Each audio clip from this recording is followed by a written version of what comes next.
mu je maka jara in baka jara ba gaskiya ba za mu ji daɗi da kai ko ma Allah da kansa ma yana ji haushi da kai gaskiya mu muna ga ma muna jan haushi gashi ana ta kashe mu ana ta kashe mu banza me muka maka me yasa ba za ka duba ba ka nemo mana abu za ka yi ka nemo mana security ka nemo mana yan sanda yan sojoji su kori yan boko haram sai su kashe mu ne sai su kashe mutane ba sa su a gona mutane ba sa su a gona suna tsoro yunwa ya kama ku in ka je cikin bici za ka gani ana jin yunwa kowa yana yi yunwa ana mutuwan yunwa kana so ka kashe mu ne kana so ka kashe mu ne ai jara ai mana jara mu ba ma so mu muka zabe ka kuma sai kai namu sai kai namu ne kuma abu na ke son gyama inda ba kai namu. We should not accept or allow any politician to manipulate our mindset to do what we know is against the law.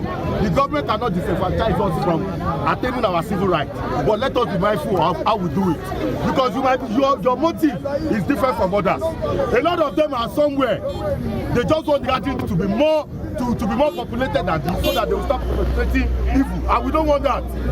We suffered a lot. The majority of Lagos State property were destroyed, even during the NSAS. Forensic hospital was burnt down. TVC was burnt down. That was why even autopsy, the only autopsy hospital that is in Nigeria is in Lagos State. They burnt down. When Obama died, the very day took result of United States of America.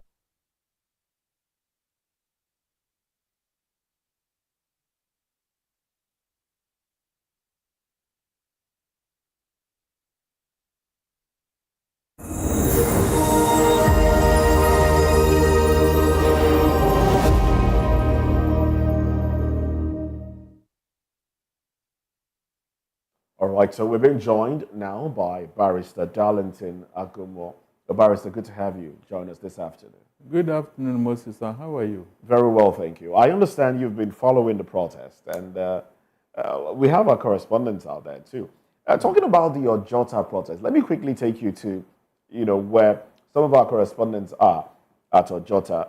First off, just before we went on that break, there was a story about an individual who chose to protest in his birthday suit.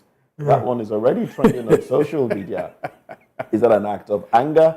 Or, sometimes they say that way there'll be nowhere to hold if you try to arrest him. You pull anything you can hold now. Anything in his body that can be pulled, you pull it. Okay, now talking about the venue that has been provided has actually been avoided, as Nigerians have refused to step into the garden or the park to protest. Of course. Why do you think that is so? Yes, because, human beings, the essence of the law is to bring order in the society. That's why the cause and the law is there and is made. But when you make laws that are repugnant to natural justice, people will deliberately and consciously disobey it. That is not what the Constitution. The Constitution did not say that when you want to protest, so you should go and hide in one corner and do your protest. The Constitution did not recommend any particular place for you to protest. It's there in the section 40. So wouldn't the protesters be going against any law, since a court judgment, whether or not it's in the Constitution, there is a court judgment to that regard? No. In the first place, the ground norm, which is the Constitution, is higher and above every other law. Any law that is not according to the Constitution is null and void. Quote me, it's null and void. Anybody can challenge it. It's null and void. Why do you think they brought this particular order at the 11th hour? So that nobody can go and challenge it in court. Because if it was done in a week before the protest, somebody would have gone to court and challenged it and tell the Lord, my Lord, I want to know which section gives you the order to receive people when they are protesting. Quote it, let us see. They can't quote it. So that is why people deliberately avoid it. As a matter of fact, people are being cautious. You don't know what they have done in that particular place where they say you should go. These are the things people are But that avoiding. speaks to distrust now. Sorry? That speaks to distrust. Yes. People not even trusting the government. Not even trusting the police to protect them. The police will be at the perimeter, not inside. The people will go inside there. I don't know what they have done there. That's why people deliberately avoided the place. That's the truth. You may go in there and all of you start sleeping. Interesting. Is it not Nigeria? Remember that all manner of people are involved in this protest. So the traditionalists are there. Oh. Even witches and wizards. Oro. So anything can happen. This is Africa. People may go in there and they start sleeping. Now, I cannot ignore the fact that I observed during the interviews being held that certain individuals spoke in Hausa, some of them spoke in Yoruba, but I didn't hear anybody speaking in Igbo language. And also, we hear that in places like Imo State, there is no protest going on. What do you make of that? Moses, in the first place, what are they protesting for or against? Is it not hunger? Hunger, yes, of course. Good. The Igbo man will never be hungry. Never. Are you exonerating the Igbo man from I what is said happening in the Nigeria? Igbo man of all things will never protest for hunger. Which Igbo man? Even if you don't have a leg and an arm, we have a way of helping ourselves. No Igbo man will come. By the way, you are talking of protesting for hunger. Have you gone to any street in Nigeria or any city in Nigeria and see an Igbo man begging for food or for money? Please tell me. Go and show me that Igbo man. So if we have not been doing that, is it now that we start doing it? Because of what? It's not possible. Show me that Igbo man that is begging for food anywhere in Nigeria or in this Lagos. Go and show me the Igbo man. It's not in our character. That is why when they are talking of this violence and all that, I was just laughing. It's not in our character. There are certain things you should attribute to Igbo man, and I will be here to talk. Would you now it's not say, possible. Would you now say that speaks to the fact that the way things are going in the country, the Igbo man or the Southeasterner is pleased as they are not protesting? Oh, really? Moses, It's a question I'm asking. we protested last year. We did our own protest last year during the election. That was when we did our own protest with our votes. You saw what we did here. We insisted on doing the right thing, even under a harsh environment. We did our own protest last year. Everybody saw it. When they were saying, if you are not an Igbo, if you are not voting for APC, don't come out. If you are an Igbo man, you have to vote for another party, don't come out. Iya Shukud, Iya whatever. You heard all those things. We saw it here. That was when we did our own protest. Yet, at the end of the day, what happened? Those people who said that one we did is not good, let them go and protest now. It's as simple as that. We cannot be in all protest. We protest, we pursue a good cause wherever we are. We pursue genuine and good causes. That's what we are known for. Well, we cannot also ignore the fact that right after the elections up until now, the Southeasterner has been victimized or have complained of being victimized in Lagos as a result of how the election panned out, especially in Lagos. Will this be some sort of justification? No, even... the voices we are hearing now, the voices we are hearing, does it vindicate the Southeasterner from some of the allegations that have been leveled against them as to wanting to destabilize Lagos and maybe Nigeria in general? Which voices? Did you hear Igbo voices? The people that are shouting and lamenting, they are the ones that voted the government in power. I don't see why they should lament. The Igbo man stayed away because we don't want to get involved from past experience. You heard what was said even before the election, the protest. You heard it here. Bayo Nonoga was accusing P2B and Igbo that if anything happened, they will put it on their head. That we are the one organizing the protest. So what else do you want us to do? We did not do, they will talk. We do, they will talk. So what do you want us to do? How can anybody attribute all this is not to the Igbo man? We stayed away. You thank God, the pictures cannot lie. Because if there's a place the Igbos are protesting, they would have shown it to the whole world. They would have shown it to the whole world. So all the things that happened before now is what even gave us the wisdom to stay away. In the first place, our protests now will not even hold water. If it is an election now, I will tell you that the Igbo man, whether you threaten us or not, we are going to vote. Because that is where we can bring a change that will benefit everybody. But this protest now, at the end of the day, Tinubu will do what he wants to do. So, what is it? So that brings me to another question. Don't you think that the protest will make a change? Already, we are seeing government make changes.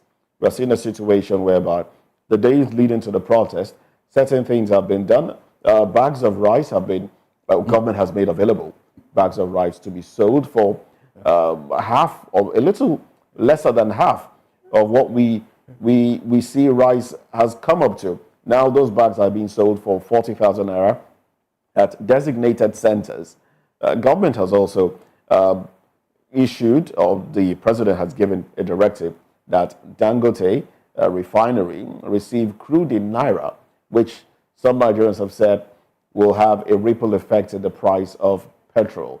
If Dangote buys in naira and then sells back to Nigerians in naira, then the price of petrol might just come down. With those measures being put in place, and then the student loan scheme as well being put in place, don't you think these are measures that depict that the government is doing something already? And in that regard, this might meet the cries of the people. Moses, there are different ways of protest. So you may go to the street and be shouting "Aluta." The other person may be using an intellectual protest to pursue his own agenda. You cannot completely say that the Igbo man is not protesting. No.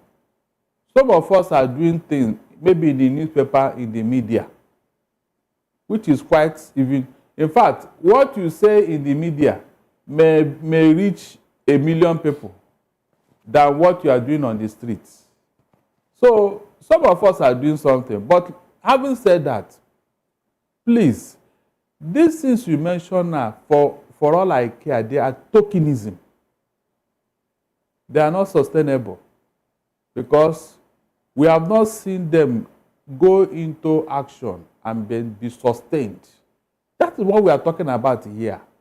Things that are okay, the rice you are talking about, Moses, have you bought one? Please, for starters, have you bought any rice? Well, to answer, no, I haven't. Please, did they tell you where you go and pick it? At least they should have mentioned in Lagos, so go to Daleko Market, you will see where they are selling federal government rice for 40,000. I mean, people would have gone there, they will pick it and say, yes, we bought. Go to Alausa. When you get there, you will line up, pick your own and go. They will give you ticket that you have bought so that you don't come back. These are things that will, okay, when you see, say, and then the media will cover it. Is there any state in Nigeria where you don't have media? Why is it that the media houses are not covering where they are selling this rice, for God's sake, Moses? I mean, look at it yourself now. Why is it that no media house has shown us where people are picking this rice, where they are buying it up to today? We only hear with our ears. They are selling. Where is it? Or is it people, APC people that they have brainwashed to come and carry out propaganda? Where is the rice? Even if they bring all the rice in this, it is not sustainable. It can never be so. It can't even go round. It can never go round. You and I know that. The people that need this rice, they won't get it. You know that, I know that. So why are you using that as an example? The students' loan, are you not aware that the students are crying out because of the money they charge them? Funding fee, they said it's 50%. They wrote letter just last 2, 3 or 4 days ago in the papers. The students are crying, they wrote a letter that the funding fee is 50% of the money. Is that loan? Please answer me. Also, about this is just, I know the people involved in this thing. They can never do anything pure. Quote me. Whatever they are giving you with the right hand, they are collecting with the left hand. Whatever they give you with the left hand, they collect with the right hand. That is their modus operandi. But you speak so confidently. I am telling you, are you not seeing it? Are you not seeing it? You are, look, all the money you are going to waste with the NEPA tariff. Have you ever seen the mentioned NEPA tariff, which is even the most crucial matter here? Have you ever seen the mention the fuel subsidy, which they say that yet you are buying fuel at this rate? Have you ever seen all those things that are crucial to our life, that you can go to filling station and you will see the result immediately? You can go to your NEPA or whatever and you see the result. All those things, they will never do them. It is all this palliative that you and I know that it is not visible. They just say it. Okay, even the minimum wage. Are you not aware that states are crying out now that they cannot pay? I said it here now. I said it that this thing, when they have not paid 30,000, is this 70,000 they will pay, Moses? Now, this question came up earlier today, and I asked the guest, so let me ask you the same question I asked. When that bill was being, when the agreement was being made with Labour, the president did say that he will ensure that states pay. We told the you state that government paid civil servants the 70,000 naira. How do you think he intends to make that happen? That's what I'm saying. It just promises made to a woman in the heat of the moment. Most times it's never fulfilled. It is never fulfilled. What an analogy. Yes, now is it not true? When you are in heat now, you say, don't worry, I will give you, don't worry. Let's finish first. And when you finish, say, how much did you say you are going to collect?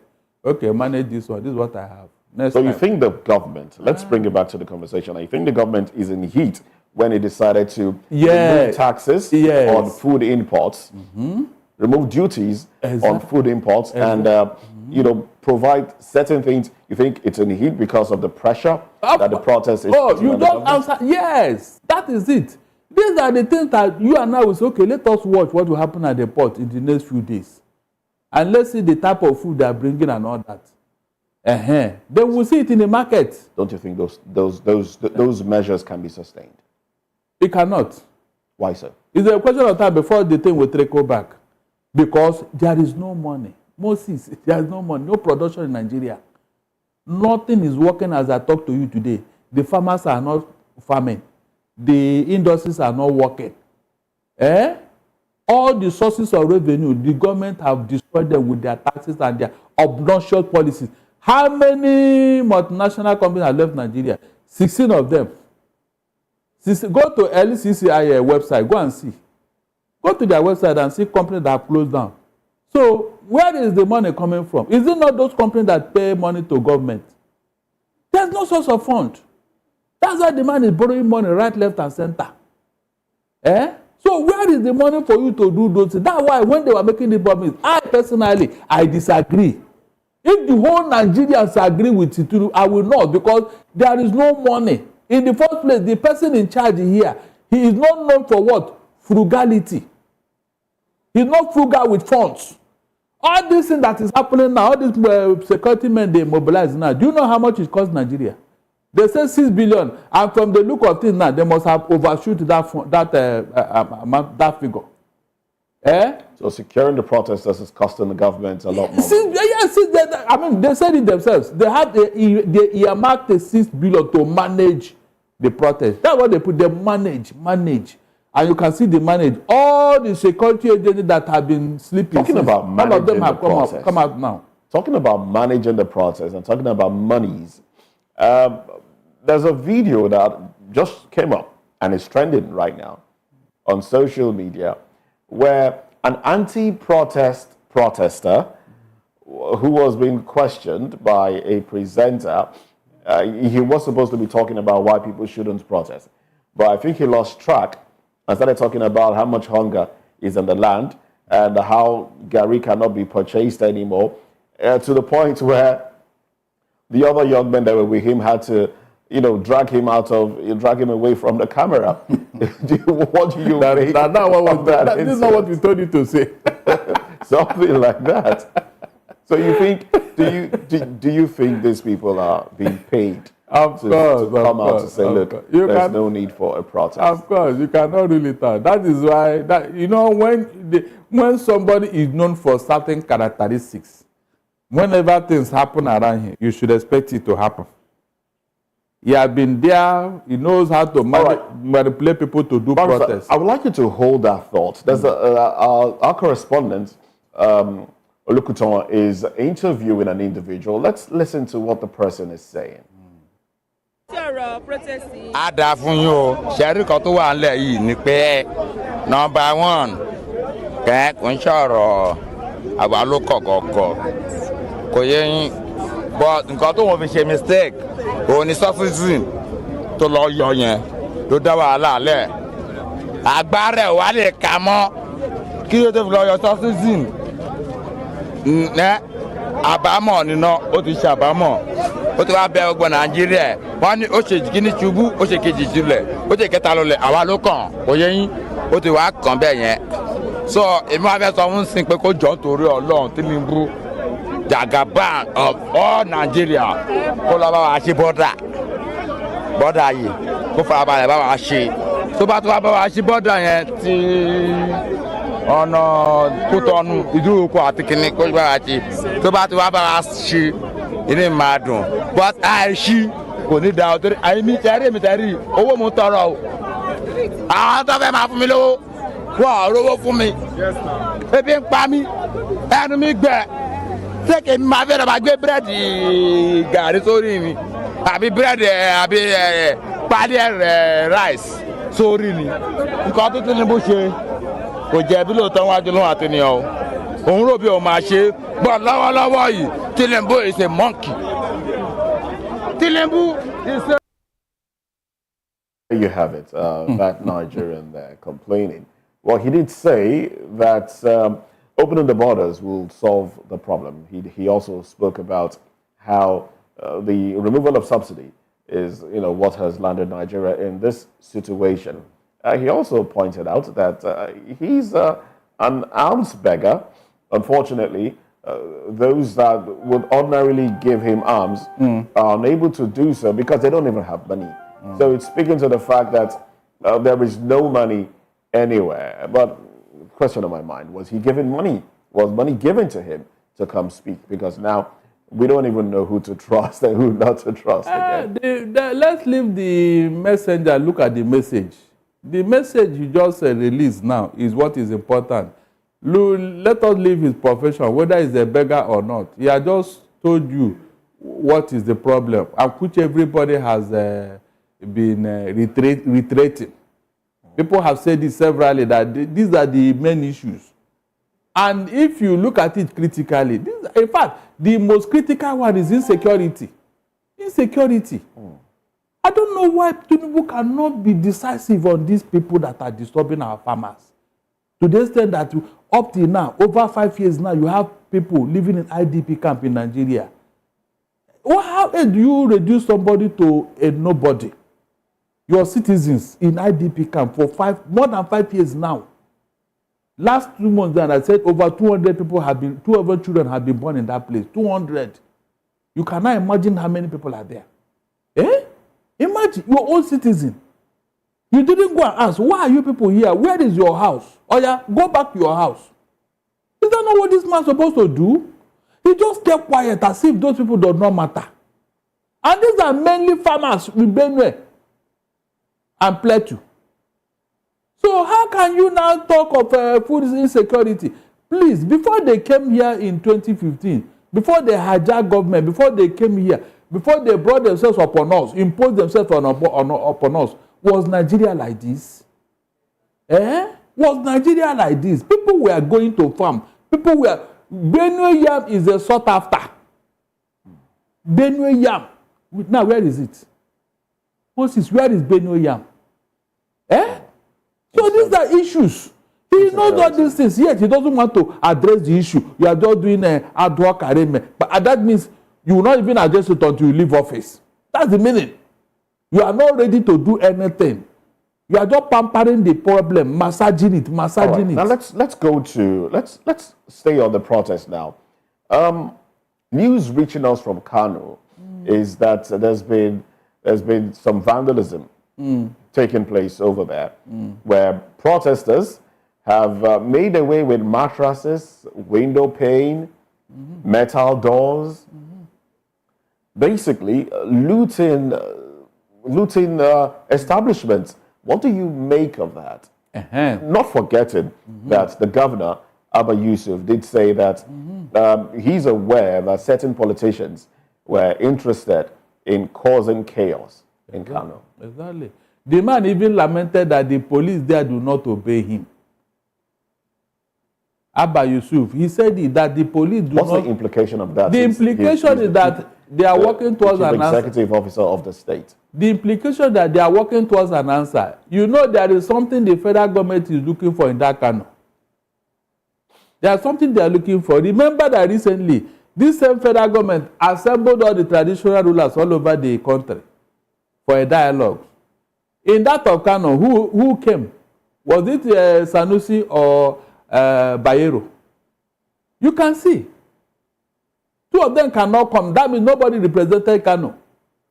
The federal government is looking for something in Kano. They want to destabilize Kano. I pray that something does not happen from Kano, where the governor is now lamenting that the police do not obey him. And he's the chief security officer of the state. So whatever is going on there, the police should be in question. Where we are there when this happened. Where we are there, I don't know supposed to control the people there. They want to now use that excuse, maybe impose a state of emergency in Kano. Is that not what they are looking for? And maybe put one administrator there, and sack the governor, that he doesn't know what he's doing. They are working towards an answer in Kano. If not, this thing shouldn't have happened. Look at how they have made Lagos. Lagos is not like a military zone. Every street, every corner, every junction, police, army, DSS in Lagos State. For what?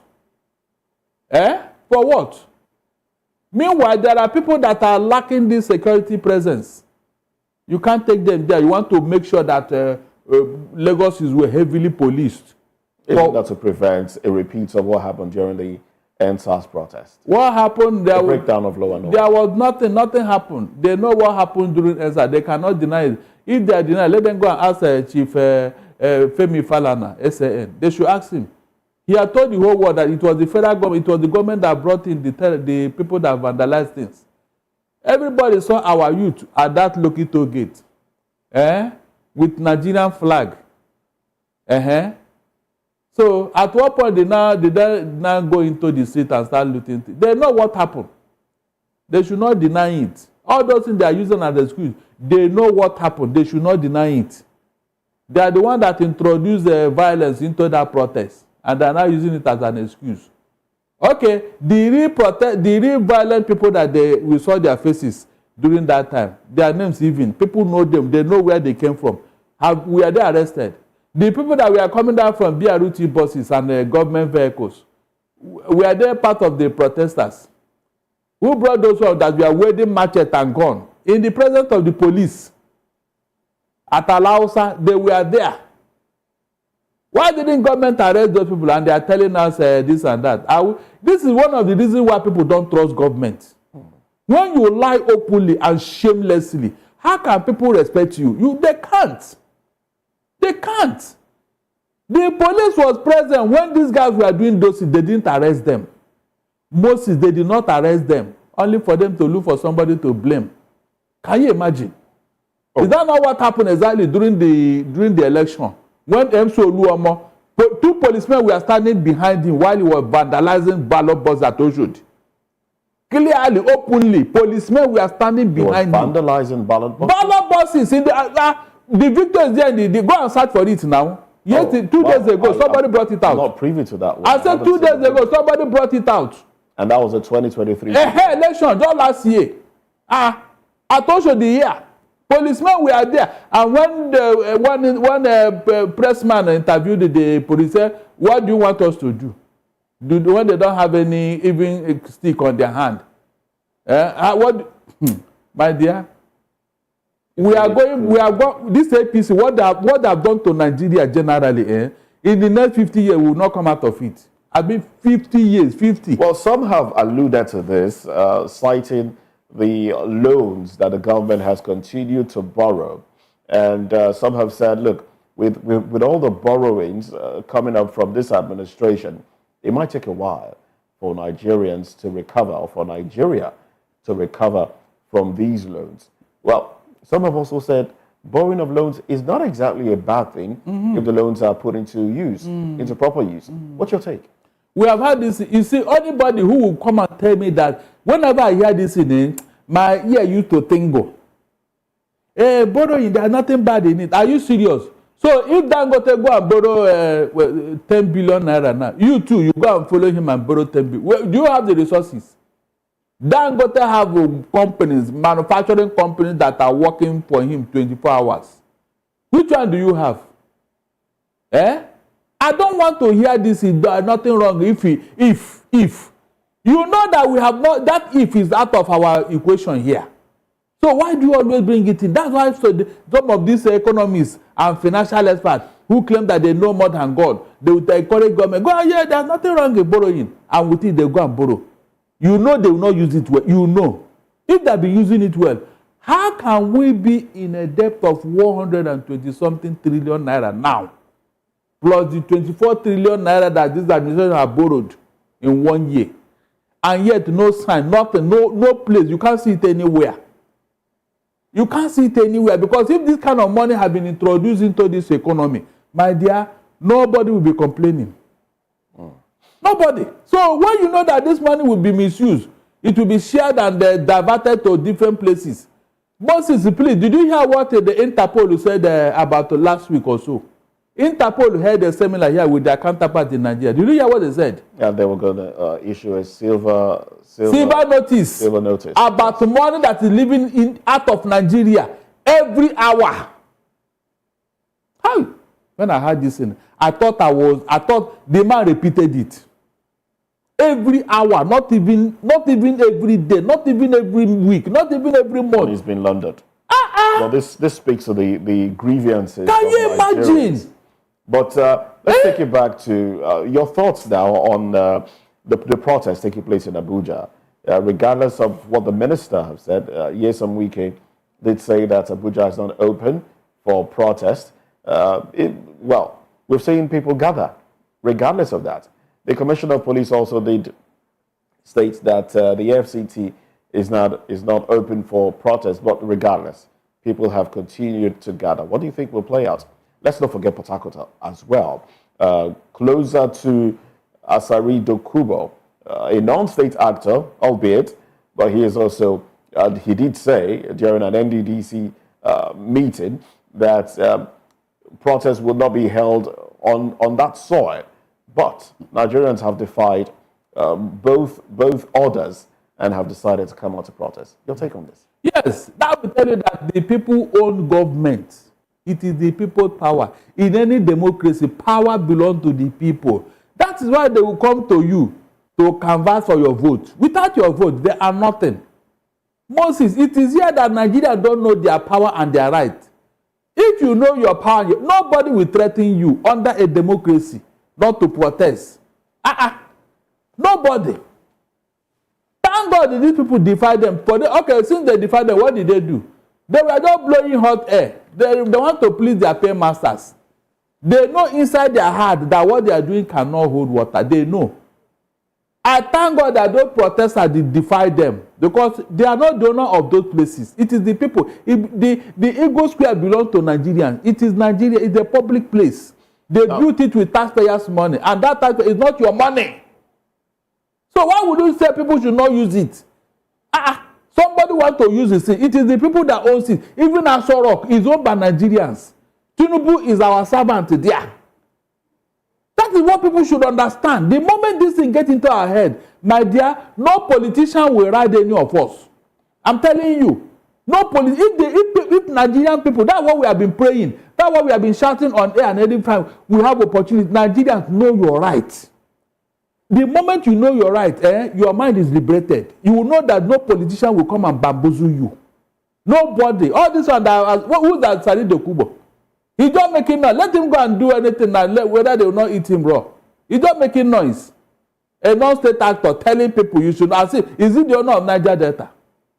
You can see that people don't talk anyhow because they believe that Nigerians are ignorant.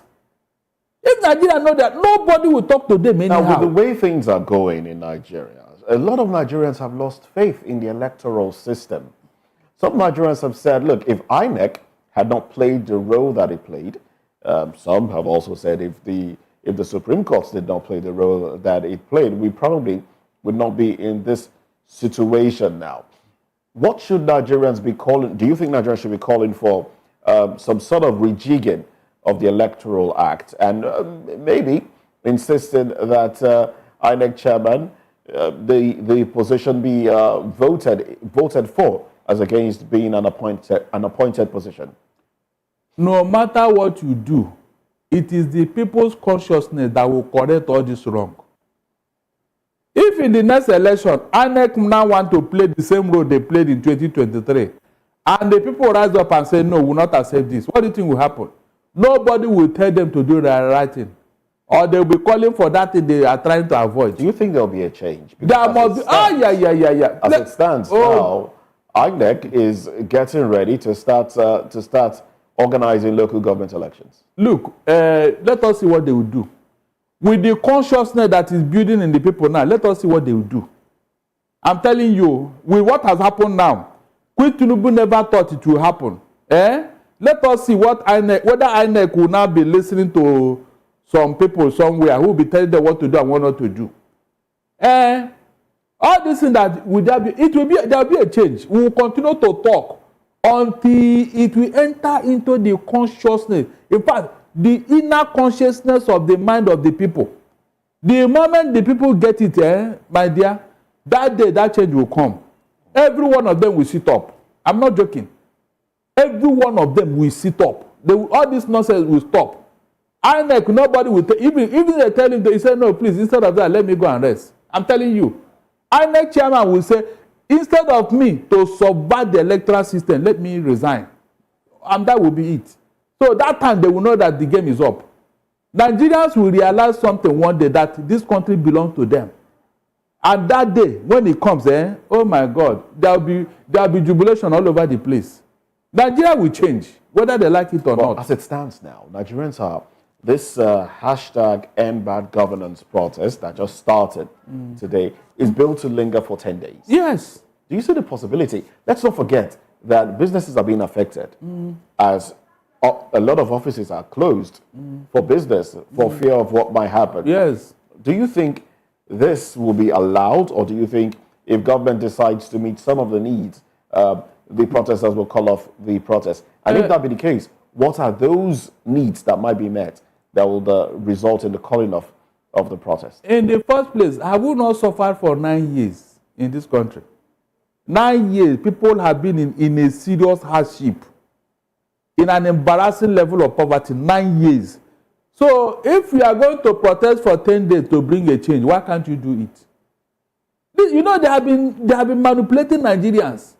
If you protest, you will not eat. There will be this, like Agbabia was telling them, go and protest while we are eating. All those talks, people have defied it. They are no longer interested. And that's the responsibility we have, to be educating Nigerians to wake up and stop being deceived. They will think it's a joke. Maybe by tomorrow, the protesters will increase in number. By the third day, it will increase. Maybe that time they will know that, these people are serious. So what will be the economic impact? When they were at home, suffering and managing and listening to government, what was the economic impact? Their life will not improve for the past 9 years.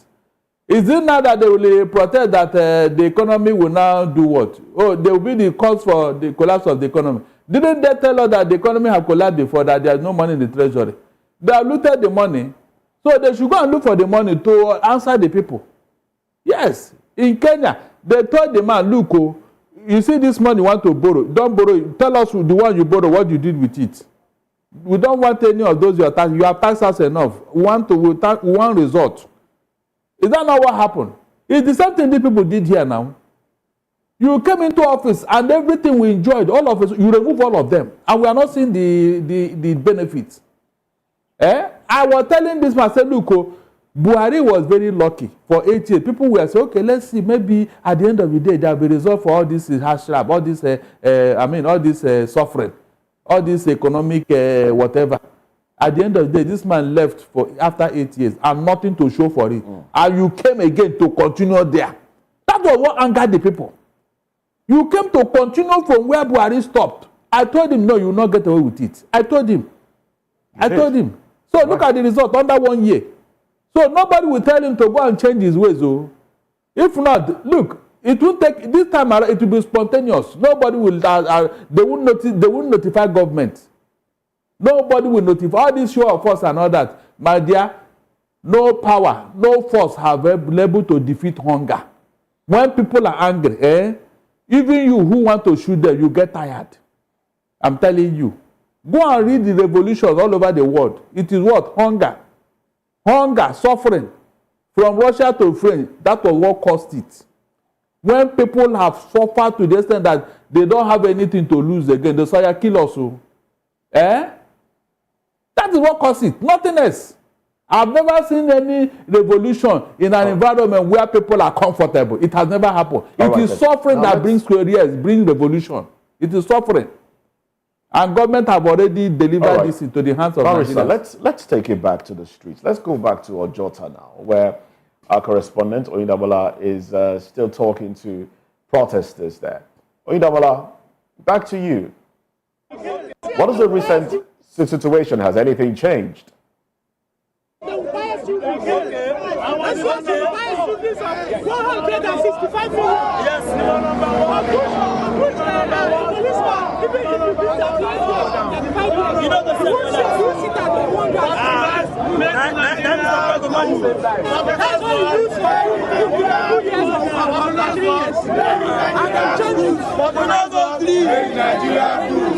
How many lawmakers are using motor cars that have been made by innocent motor vehicles? How many lawmakers are using motor? How many lawmakers are that have been made by innocent?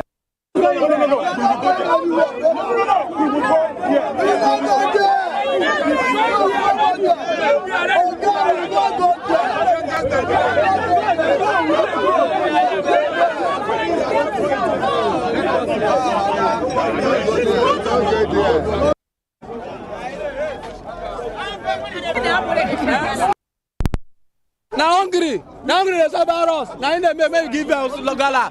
So we need food. Nigerians are hungry and they are stooping to any level just to get food. And people are here queuing up. There's matured people that could actually work for themselves, queuing up just to collect gala. I'm very hungry. Look at me. I just collect gala. I trek from Ikeja down to Ojota because I don't have money. Look at you, I'm hungry. Tinubu, you are not trying for us, so you are not trying. We voted for you, but you fuck us up. You are not trying. Oh, they are claiming now that they actually voted for Tinubu, but they feel like he has fucked them up.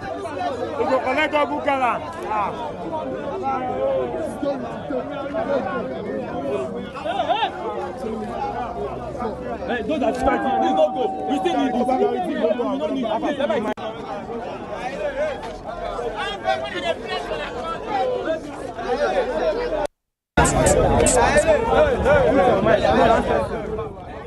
And they're actually rushing for it because there is maybe somebody paid for it and they descended on it. Oh well. Well, let's join Matthew Oguswada, one of our correspondents also. Matthew. Good afternoon, Matthew. What's the situation? What's the current situation where you are?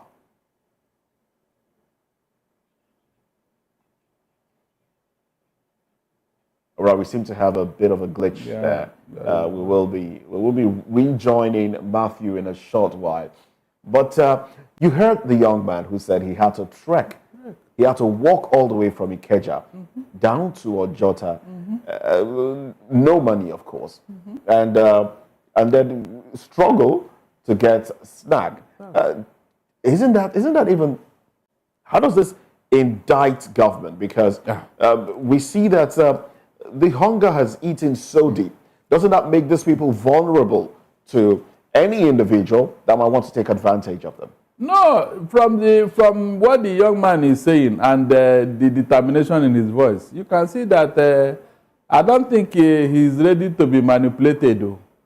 That's why he came out for the protest. Even before now, Moses, are you not aware that some people sleep in their office because of transport fare? Even before this protest started, people sleep in their office. They only go home on weekends because of transport fare. And do you know the most annoying aspect of it? Right. The high cost of transport fare. Okay. It doesn't go into the pocket of the government. Please hold on. Please hold on. Let's go back to Matthew now. Matthew. Good afternoon, Matthew. What's the current situation where you are? All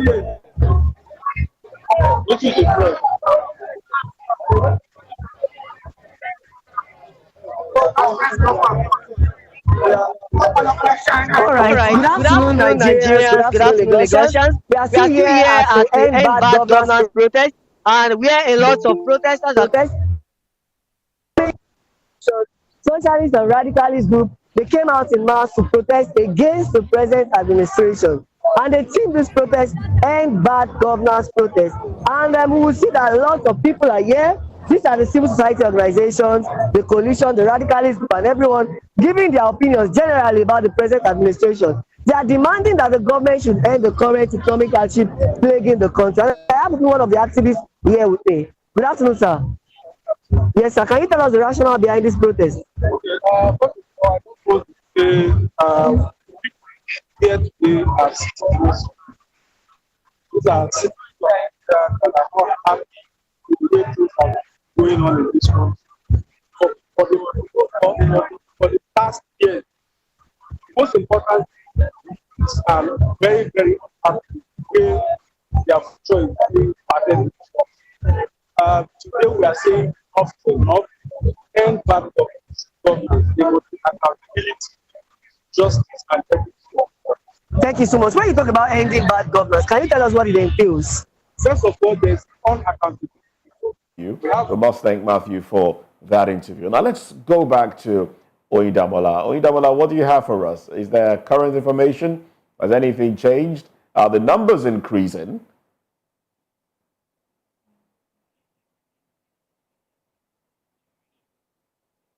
All right.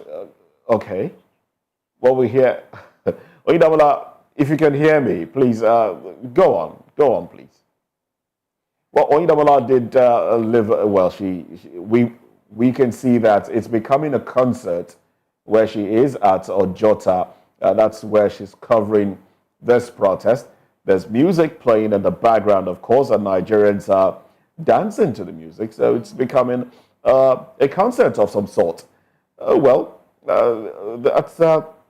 That's the current situation of things. And we also do recall that the time frame for this protest is 6 p.m.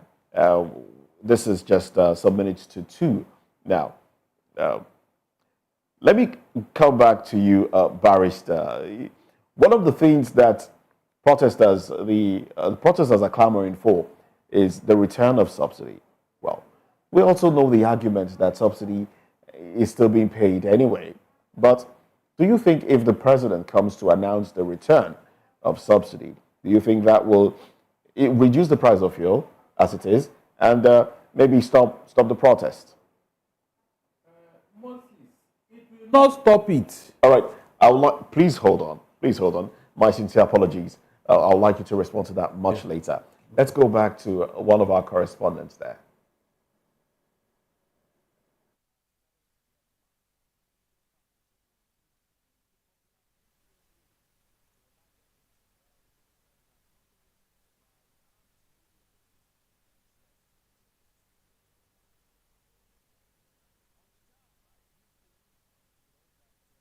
Days that is going to take. Okay, so sir, hello sir. Okay, so what's the Okay. I'm very sorry. I go by the name Success. And as they go like this, man, no get no go school. But they pay me as level for my area. No lights, nothing dey sup like this. Wey be say me and Victor say, no man let generation sell. And as they be now, graduates dey drive keke. You no suppose do like that. Wetin you do for another person? Can you be the leader of protest? We wan stop protest. No, we no come outside talk our mind. As things cost, I no fit buy matter go house again. You understand? So if you do good, you do for yourself. If you do bad, you do for yourself. So whatever you sow, you will reap. So you are just starting to reap it. You define yourself now. Things will get worse now. Youth are not happy. No go 100. Okay, so there is an address by a comrade, and he's standing up over there to address on the bad government.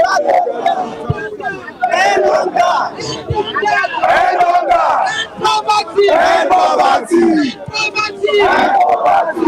Security! Heavy power!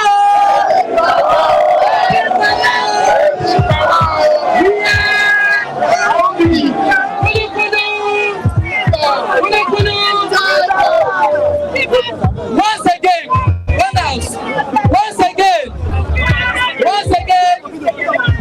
I want to specially appreciate us for giving and give us special announcements. Special announcements.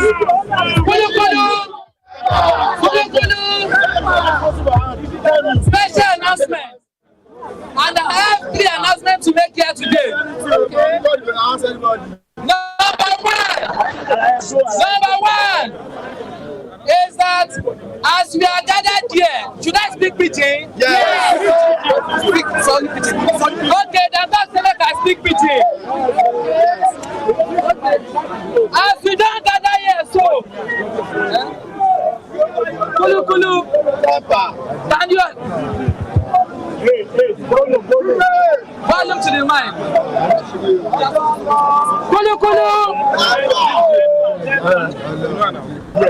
For my first announcement, as we are gathered here today,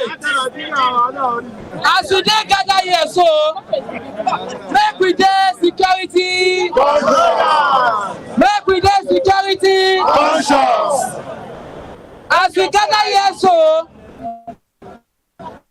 if you fight, if anybody fights, we go pick you and hand you over to the police.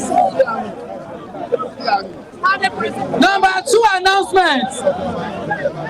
The second announcement wey I get be say this protest wey we dey do na the protest of Nigerian people.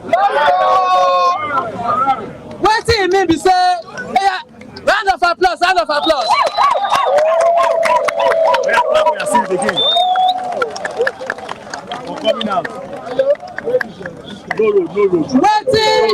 Wetin e mean be say, Kulu. Wetin e mean be say, every decision wey we go take for this protest ground, na all of us here go agree. Shey no be so? Shey na me go talk wetin una go do? Who go talk wetin I go do? Na una go talk wetin we go do. And for this reason,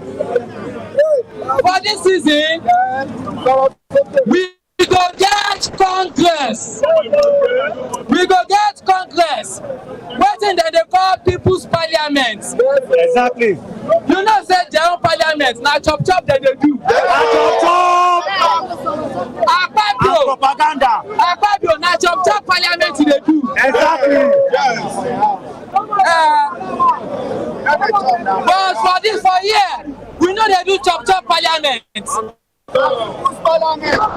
This is the People's Parliament. So by 2:30 p.m. myself and my comrade, Azan Soweto, we will be moderating a people's parliament here.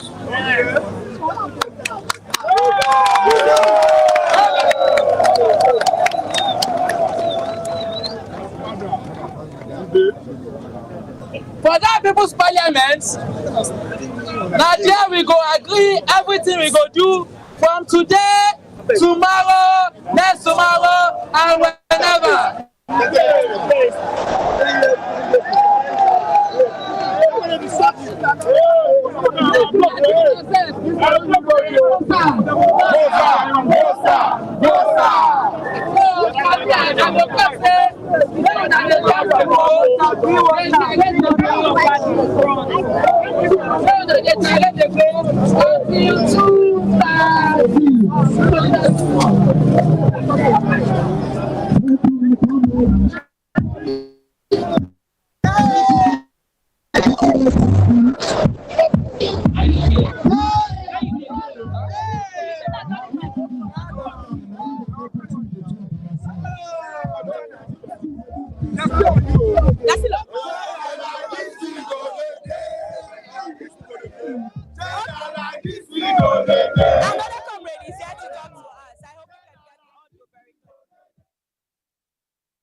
The comrade who spoke there, the People's Parliament, the Senate President is under fire. He's been referred to. Nigerians are beginning to look at the National Assembly as, a chop parliament. How does that make you feel, really? I thank you for being here today, and let's make it defined. Eye of the public. People are watching and listening to everything you do and everything you say. Very important.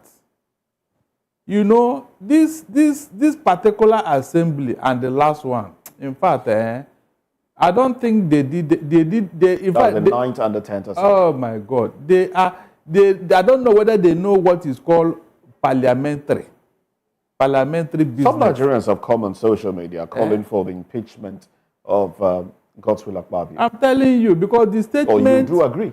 More than I said it, that a time will come when even the president will realize that this man is a liability, and he will support his impeachment. Look at what has been coming out from his mouth since he became Senate president. There is nothing parliamentary about him. Nothing.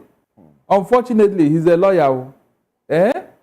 No single intelligent word has come out of his mouth. Look at what he told them in River the other day. Let them go and march while he's here eating. What kind of statement is that? Is that what you're supposed to say at this point? Number 3 citizen. Look at him. That is what happens when you are put in a position that you do not deserve. You won't know what to do there. You won't know. I remember when the Senate contested and said no, but some people in Asorok said it must be Akpabio.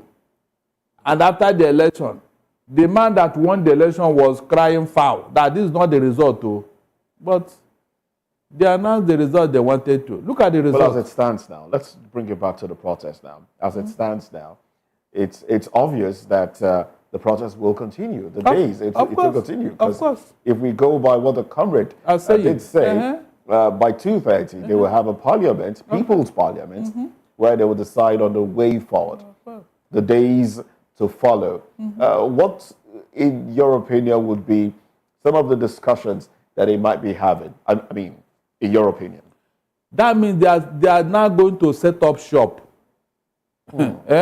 They are beginning to set up shop. That means. So how does that work when the police have said they shouldn't be on the streets beyond 6 p.m.? Even if they close by 6, wouldn't they come back the following day? Even at that, the police have no rights. As long as they are not violent, they have no right. As long as they are not disturbing anybody, the police have no right to do that. That is where they will introduce violence. So let the police go and rest. Even if they want to do it from now till midnight and the following day, it doesn't concern the police. As long as they are not disturbing anybody, the police have no right to disperse them. It's against the law. It is their freedom. If they want to sleep there, what is wrong with it? The people that do their own business in the night, they call Oro people and ask anybody not to come out. Why didn't the police go and disperse them? No, why didn't the police disperse them? These guys, they are expressing their rights. What they are saying here is the right thing. Because government refused to listen to them over the years. All right then. What I'm thinking is that what they are now trying to set up a structure. You know the greatest mistake these people made? It was for them to have closed the Unilag, who were doing exam. I can bet my last couple that those guys, they have gone to the school of Aluta. So one or two of them will come there and then help them to teach them how to do Aluta proper. All right. Let's take messages from our viewers. We have a few messages on the screen there. Well, that one seems to be in French, unfortunately. French, I can't read that one. Okay, well, it says, okay. I'll read the one in English because I can't read the one in French. It says, please, guys, everything about this protest in the country should be peaceful. And that's from Frank Emeja. Eric Hu says, leave Igbo alone because we won them, but they didn't listen. The problem of Nigeria is tribalism and religion, not bad government. We also have Lemashan Olekeiwo says, good work, Nigerians. You're doing right things. No more slaves again. And from Kenya, we are also working harder. Oh, he says, I'm from Kenya. We are also working harder. Well, somebody did ask on the show earlier, Frank, a colleague of mine, did say, are we having some sort of African spring where Africans are beginning to be aware of things going on and the way their governments are, the way governments around Africa is running things and are demanding for a change. Are we going to see this change sweep around Africa and actually cause a change? My dear, I don't believe that this thing will end with Nigeria. One or two African countries are warming up now. As I talk to you now, they are warming up. They want to see what, they look up to Nigeria for all things. They now want to see how it pan out in Nigeria. They are warming up. Because evil can never last forever. It can never. Remember during the colonial days, the colonial master never believed that African countries will have independence. Well, unfortunately, we are pressed for time. Let's get your concluding thoughts in all of this. My concluding thought is that this thing should be peaceful and be sustained. Okay. Peaceful and be sustained, because I know that by tomorrow, more people will gather. If you check very well, all the markets have closed.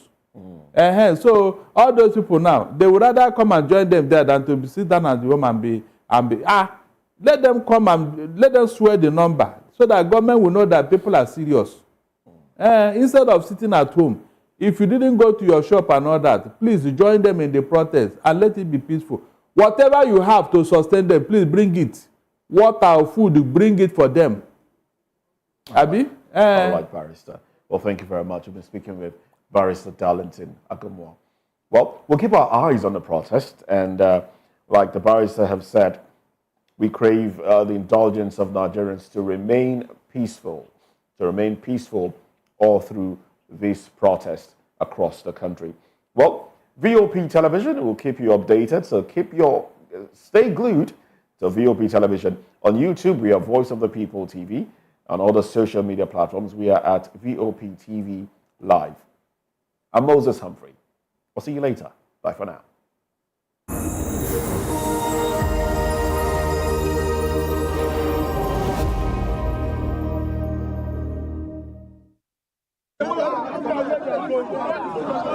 Leave that guy alone. Don't put out the dog. Don't put out the dog. Hey, don't put out the dog.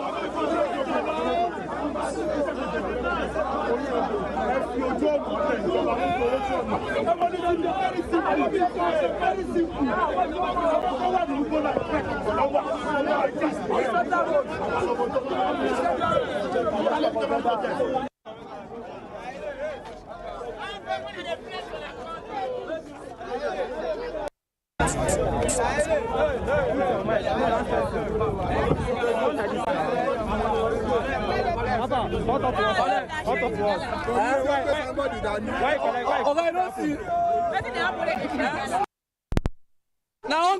Now hungry dey suffer us. Now in the make give us logala. So we need food. Nigerians are hungry and they are stooping to any level just to get food. And people are here queuing up. There's matured people that could actually work for themselves, queuing up just to collect gala. I'm very hungry. Look at me. I just collect gala. I trek from Ikeja down to Ojota because I don't have money. Look at it, I'm hungry. Tinubu, you are not trying for us, so you are not trying. We voted for you, but you fuck us up. You are not trying. Oh, they are claiming now that they actually voted for Tinubu, but they feel like he has fucked them up.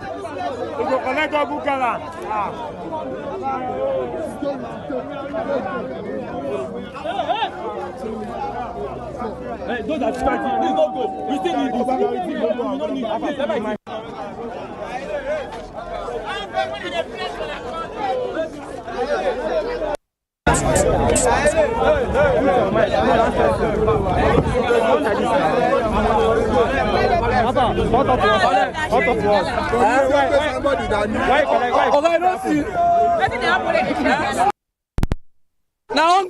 Now hungry dey suffer us. Now in the make give us logala. So we need food. Nigerians are hungry and they are stooping to any level just to get food. And people are here queuing up. There's matured people that could actually work for themselves, queuing up just to collect gala. I'm very hungry. Look at me. I just collect gala. I trek from Ikeja down to Ojota because I don't have money. Look at it, I'm hungry. Tinubu, you are not trying for us, so you are not trying. We voted for you, but you fuck us up. You are not trying. Oh, they are claiming now that they actually voted for Tinubu, but they feel like he has fucked them up.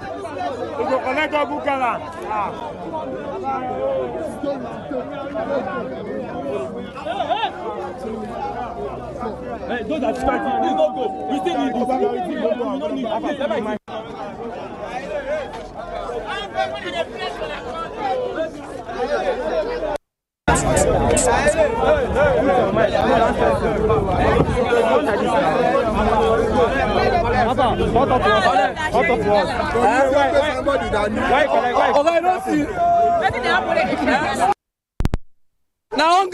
Now hungry dey suffer us. Now in the make give us logala. So we need food.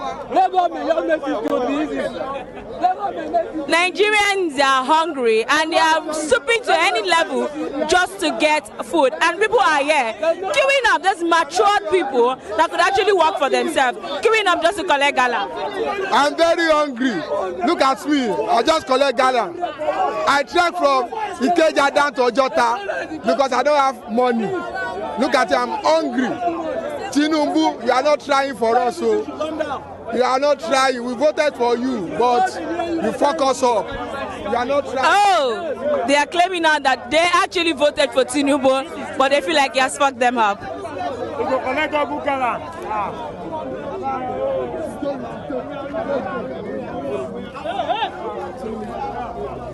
Hey, those are starting. Please don't go. We still need this. We don't need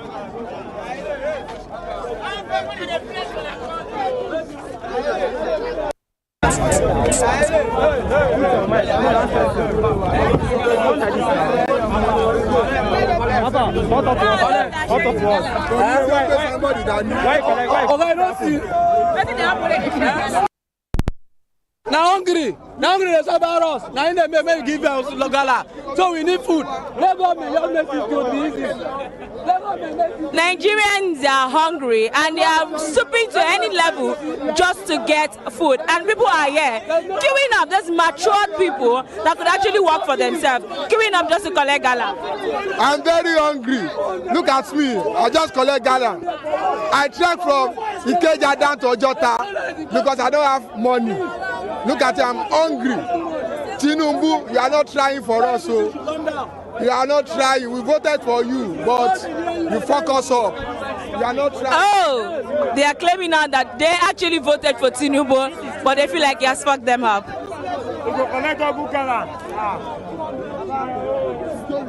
da ya kaga ba zai yiwu ba mu muka kai ka wurin da mu yan arewa mun zabe ka arewa amma saboda rainin wayo ka duba abin da ake mana arewa a kashe yan uwan ba tsaro ba abinci ba komai ya lalace ka duba nawa ake sai mai yanzu nawa ake yi an za a gyara mana kawai zai a gyara mana idan ba za a gyara mana ba mu kuma ba za mu fasa ba muna da express yawwa idan za a gyara mana ba ruwan mu mun gyama yawwa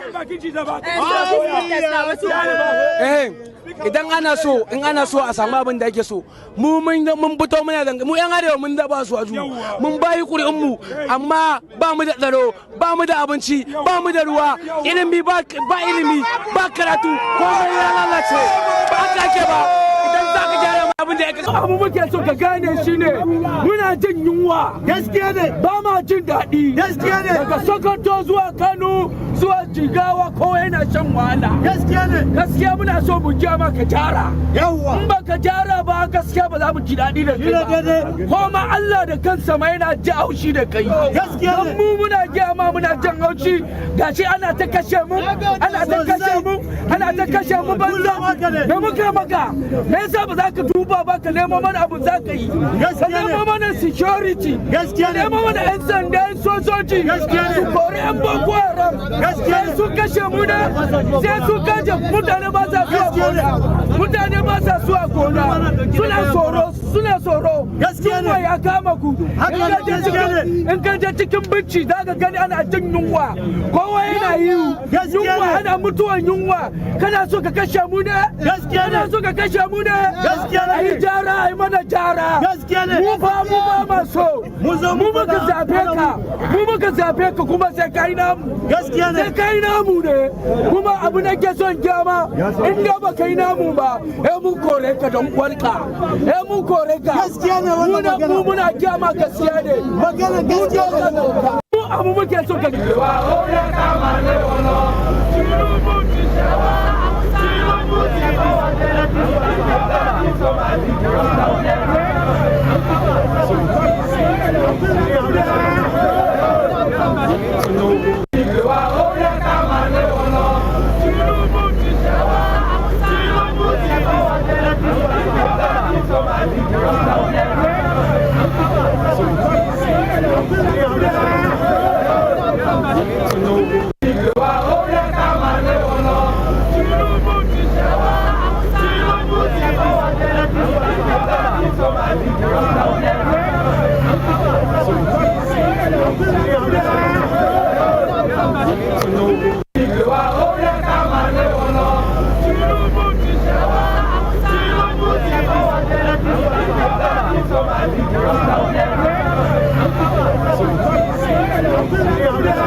a dà fún yín o ṣẹ́rí kan tó wà nílẹ̀ yìí ni pé nọmba 1 kẹ́ kò ń ṣọ̀rọ̀ àwa ló kọ̀kọ̀kọ̀ kò yé yín but nǹkan tó wọ́n fi ṣe mistake òun ni surfacing tó lọ yọ yẹn ló dá wàhálà lẹ̀ agbára ẹ̀ wà lè kà mọ́ kí ló tó fi lọ yọ surfacing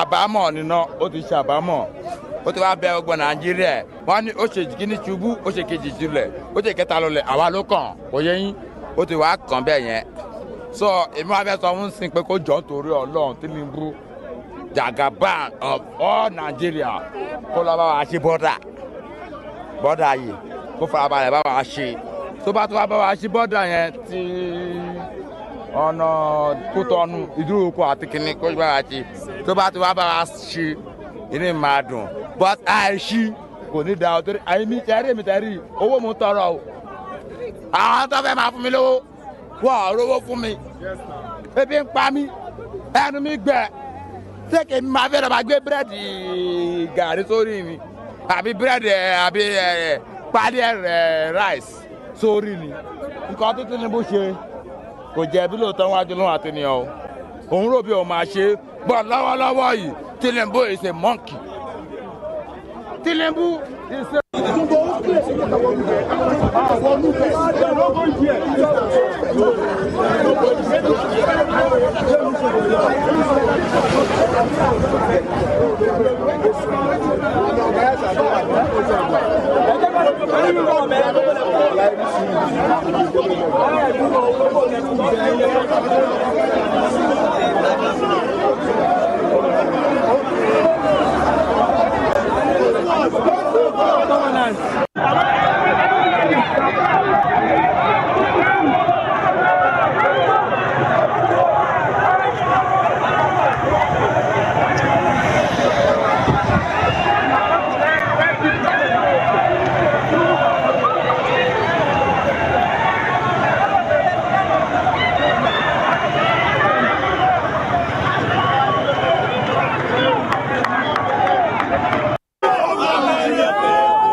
Yes. We are not APC.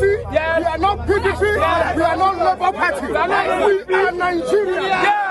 And we have the right to complain when they have turned us into people that cannot talk in our own country. Yes. We elected them to come into power and do what is right. Yes. If Nigeria is peaceful, if the poor masses are having food to eat, and everybody is going on their normal duty, nobody will come to the street to complain. Yes. You cannot be buying SUV jeeps for senators who have destroyed our country with their useless policies. And you cannot be talking about yachts. You cannot be talking about private jets where the masses in the street are hungry. You said in your word that hope has come. Where is the hope you promised?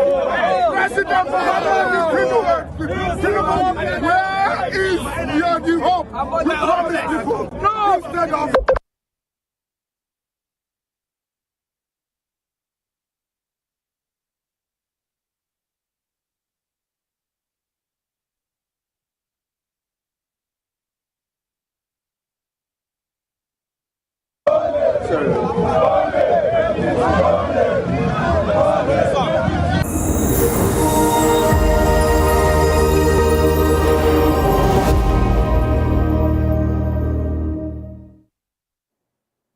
Good afternoon and welcome to African News and Voice of the People TV. I am Fina Okechukwu. A Ghanaian High Court has barred protests in Accra as youth-led demonstrations grow across Africa and the youth are demanding political and social change. The High Court in Ghana issued a ban on protest in the capital Accra as youth have decided to take into the state to talk about that.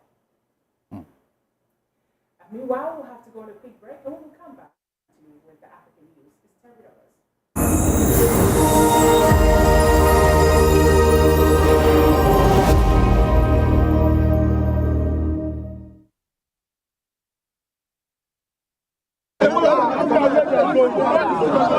Leave that guy alone. Don't they put out the talk. Don't they put out talk. Hey, don't they put out talk.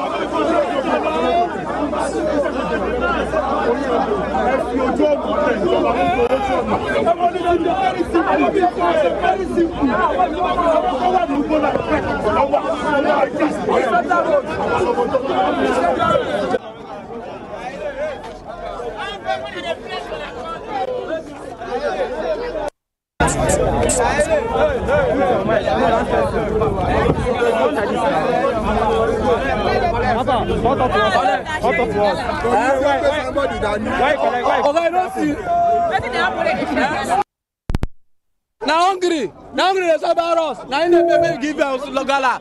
So we need food. Nigerians are hungry and they are stooping to any level just to get food. And people are here queuing up. There's matured people that could actually work for themselves, queuing up just to collect gala. I'm very hungry. Look at me. I just collect gala. I trek from Ikeja down to Ojota because I don't have money. Look at you, I'm hungry.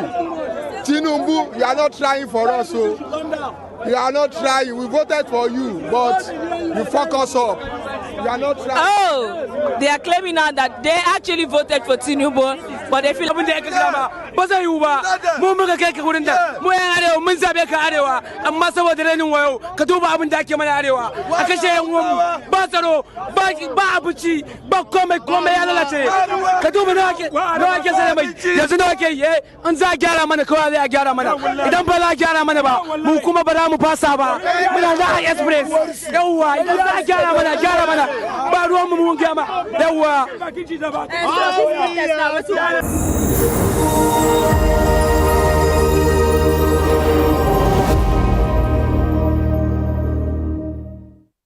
Good afternoon and welcome to African News on Voice of the People TV. I am Fina Okechukwu. A Ghanaian High Court has barred protest in Accra as youth-led demonstrations grow across Africa, demanding political and social change.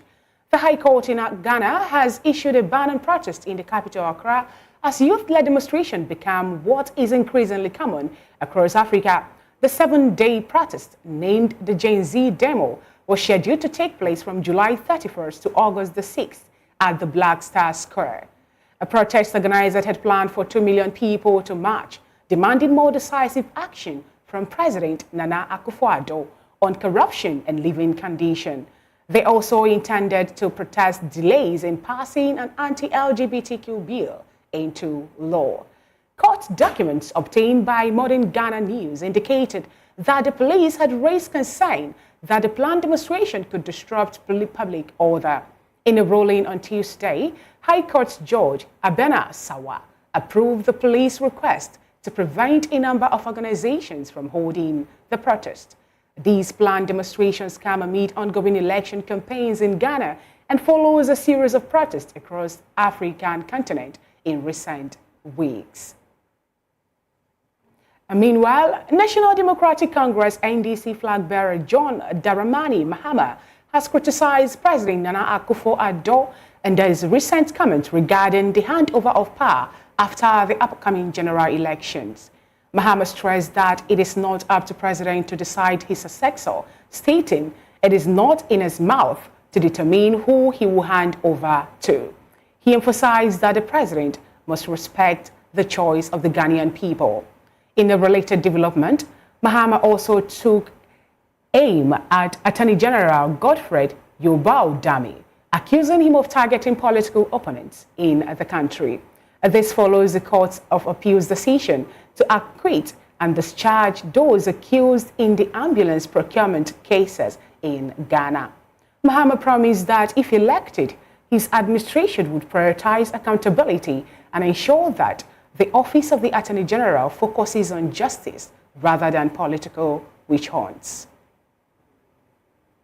Still in Ghana, President Nana Dankwa Akufo-Addo has launched the District Road Improvement Program, DRIP, unveiling 2,240 units of road construction equipment at Black Star Square in Accra. The initiative aims to decentralize road development across Accra, providing metropolitan, municipal, and district assemblies, MMDAs, with resources to rehabilitate and maintain local roads in the country.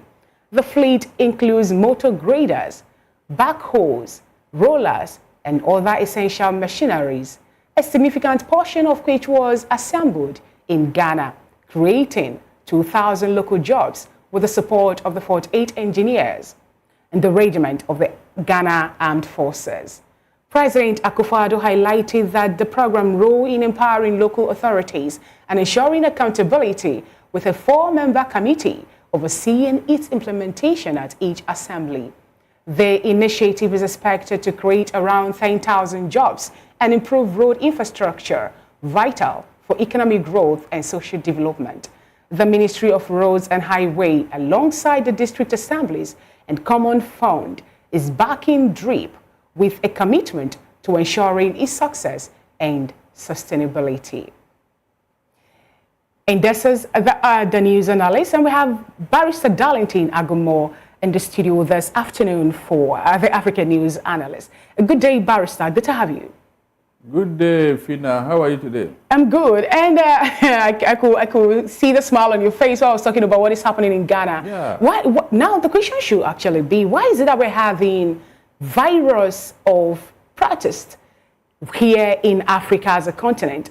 First, it started from East Africa, the Central Africa to start with, as in Kenya, to Uganda. Now we have that of Zimbabwe that was actually cramped down. And we're now looking at Ghana again, that the courts have actually restricted people from embarking on that protest. And here in Nigeria today, August the 1st, Nigerians are talking about a hashtag ain't bad governance. What is really happening in Africa?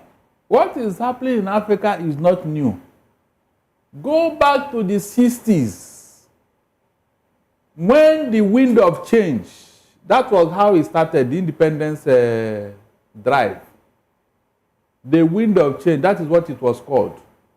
If you check, most African countries got independent between 1960 and 1963-65. Go and check. That was when this wind of change started. And it was after the military guys who went for the Second World War came back, and they decided to pursue this change either through military coup and all that, because they saw what was going on as unacceptable. And so, within that era, most African countries got independence.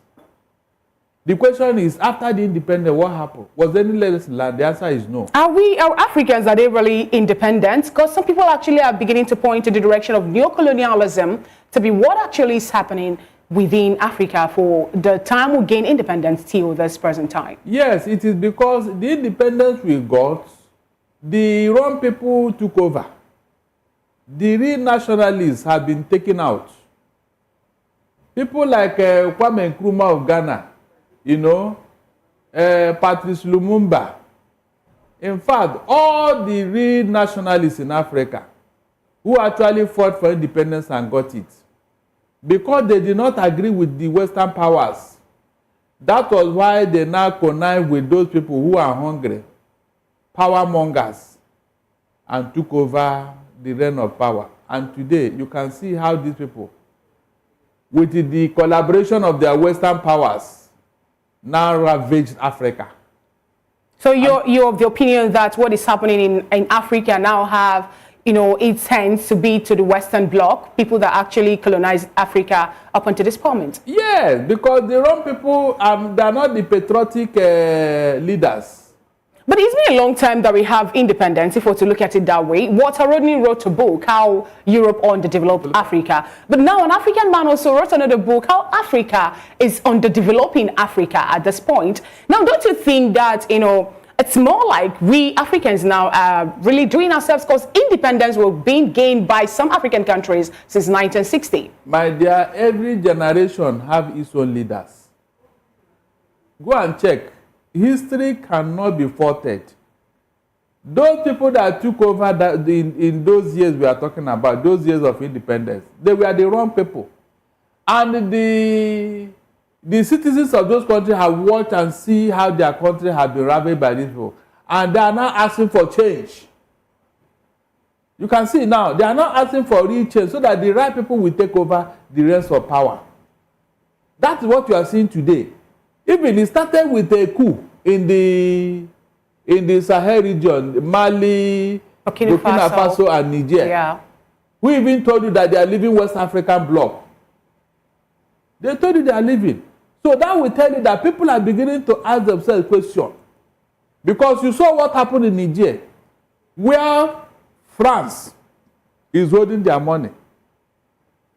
Niger is saving their money in the Central Bank of France. And when they need this money, they will not pay interest to collect their money. These are part of the revelation that angered Niger. And they said, no. They even had them to leave their country. Yeah, but when you look at some of the things that the people are talking about as regards their requests for their protest, in Kenya, for example, have hashtag, financial bill that we're actually talking about that. And in Ghana, for example, it has also a clause that has to do with LGBTQ. And here in Nigeria, having hashtag end bad governance. Now, do you actually think that we still need to? For how long are we going to be blaming the Western world for what we are passing through in Africa? Because the finance bill that was passed in Kenya was being passed by William Ruto. It wasn't even being passed by the people who colonized them. And here in Nigeria, we have hashtag bad governance, who have people who are there from independence, who have counter coups, and we gained another democracy again in 1999 in Nigeria. Yet, the people are still clamoring for bad governance. It is because the wrong people, like I told you, they have already positioned themselves to take over from the last person. You can see in Nigeria, let us start from home here. You saw a Buhari who ravaged Nigeria for 8 years. And when he left, for reason best known to them, they installed Tinubu. Even though you and I know how that election panned out. It is the same people, the same vultures who want to ravage Nigeria. They are positioned themselves. So you need such a thing as this to say, no, we don't want this again. Because they are positioned themselves in every area, every sector of our economy. They are the people there. It takes something like this now to tell them that, no, we don't want this. That is everywhere in the world. If you look, don't even look at Africa, look at the Western world. You heard of the Russian Revolution, 1718. Yeah. The French Revolution, 1759. Even America had their own revolution. South Korea, they all had their revolution. So you think this revolution or this protest in Africa now is more like a wake-up call for Africans to take over? At every point in time, history will going to do what? Or men are going to repeat history because they fail to learn from history. If you check all this revolution, it was what? Bad governance. That of Russia and France, it was what? Hardship. Hunger. The price of bread was increased in France. Yeah. And when the people were the ones that they should go and eat cake. And of course, the rest is history. So people refuse to learn from history. You saw how long we have been talking to Tinubu since last year. Change your way. But he continued to wallow in extensive, extravagant lifestyle. Extensive. Buying luxury items for himself. Something that he does not even need. He may not even need them. Wallowing in obscene luxury. Meanwhile, you told the people to tighten their belt. These are the things that cause the anger now. Why would any human being buy a car of 160 million naira in a Nigeria that is like this? Akpabio bought 4 vehicles for 1 billion naira, 250 million for one. 4. Akpabio. And now has come. These cars you are buying, was it made of gold? And all this money is going to somebody's economy somewhere, not even in Nigeria. Can any U.S. Federal lawmaker buy any luxury item in Nigeria? Which luxury item do you have?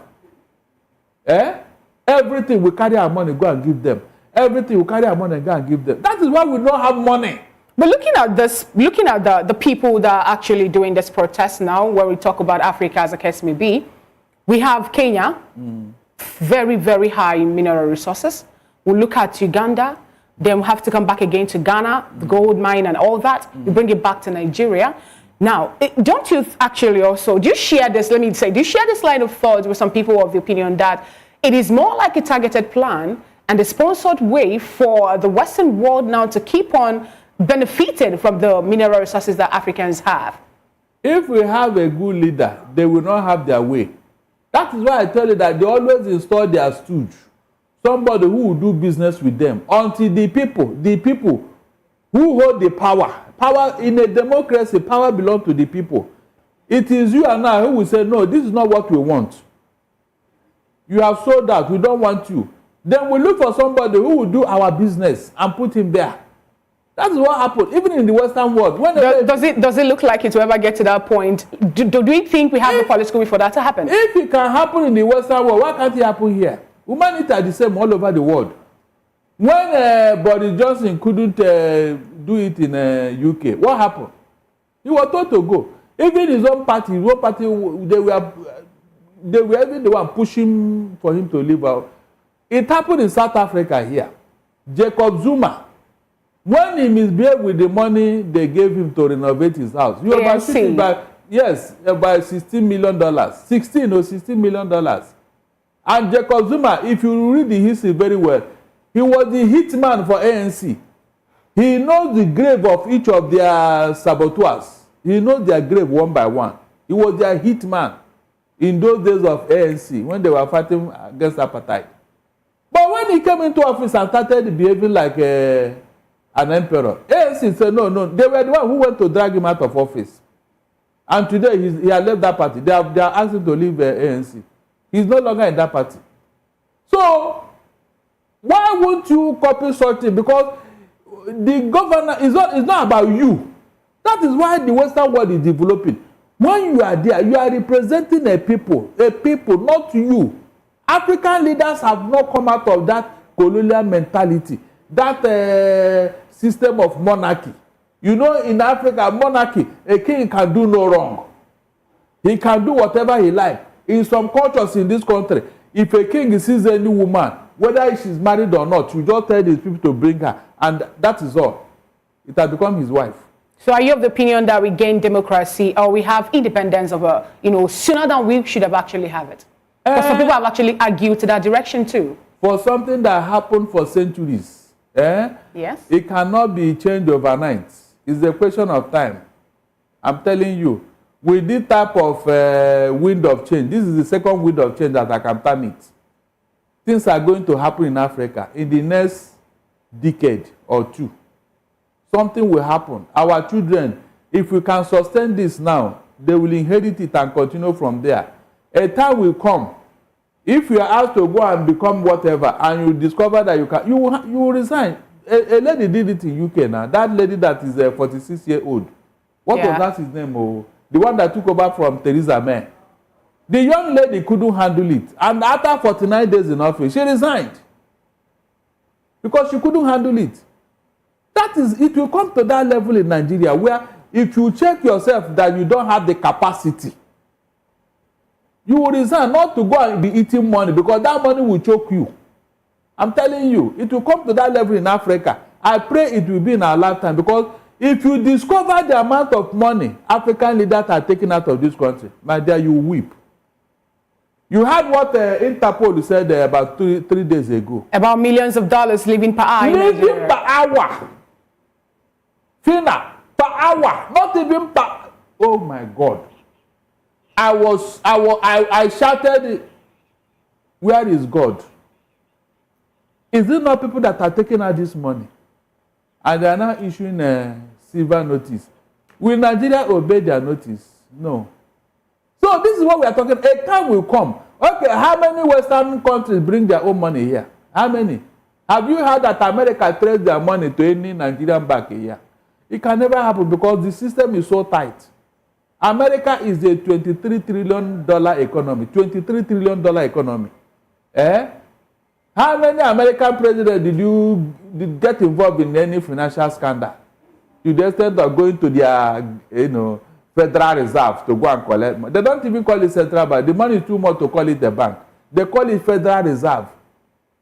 You don't have, as a president, you don't have access. You can't even talk to the chairman of that federal. You don't have access to him. And that brings us back to Nigeria, where some members of the House of Representatives have decided to talk about the increment of the percentage on the ways and means. Even when the present administration was kind of pointing fingers to the past administration led under Buhari for the 30 trillion ways and means money that could not be accounted for till today.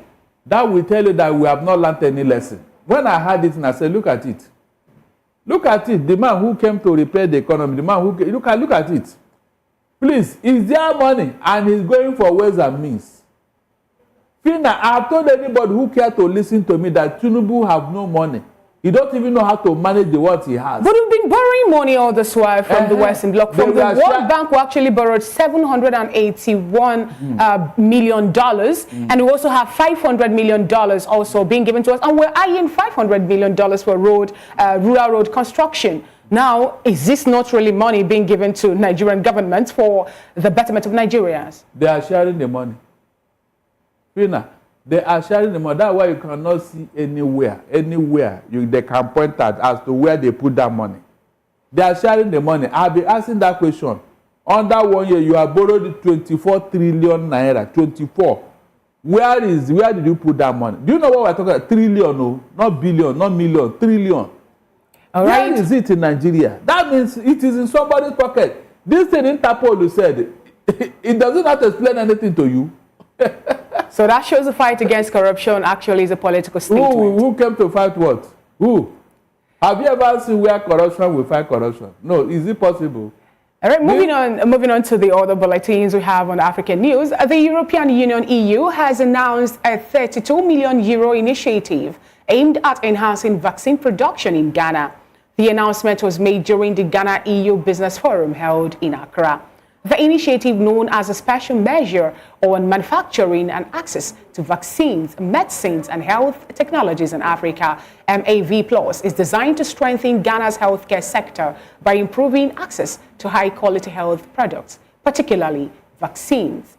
Ghana's development goals, meanwhile, Miriam Ferran, the Deputy Director General of the European Commission, emphasized the EU's commitment to supporting Ghana's development goals, noting that the initiative is not only expected to bolster the country's healthcare system, but also to stimulate economic growth.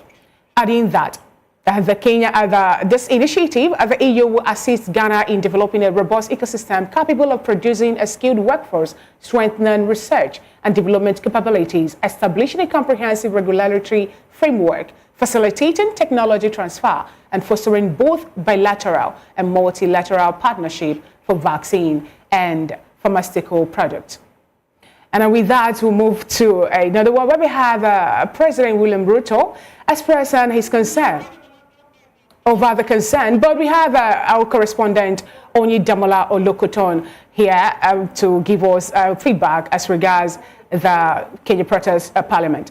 As you can see, the commencement of the Parliament of the People they've just commenced that presently, and they're talking about how the process is going to progress and what they're going to do subsequent days about the protest. And Comrade Sonyolu is here to address us alongside Soweto, and they're presently reading our national anthem, talking about the fact that Kenya is also holding their protest today. If they can hold a peaceful protest, why can't we in Nigeria? So you're going to take us back to him.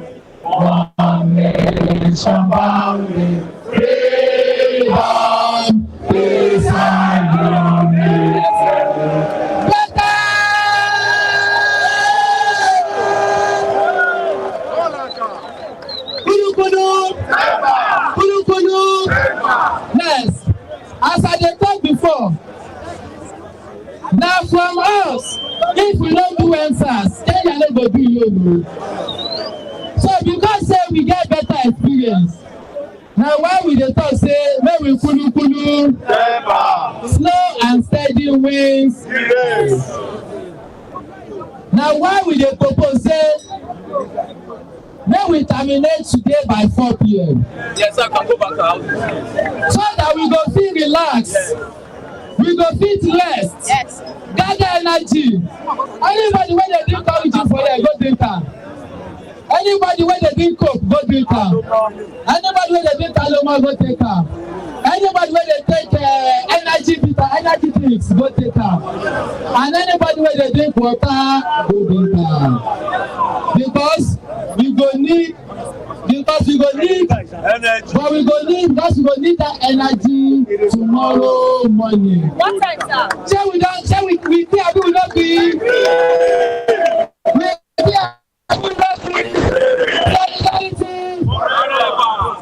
What time are we converging tomorrow?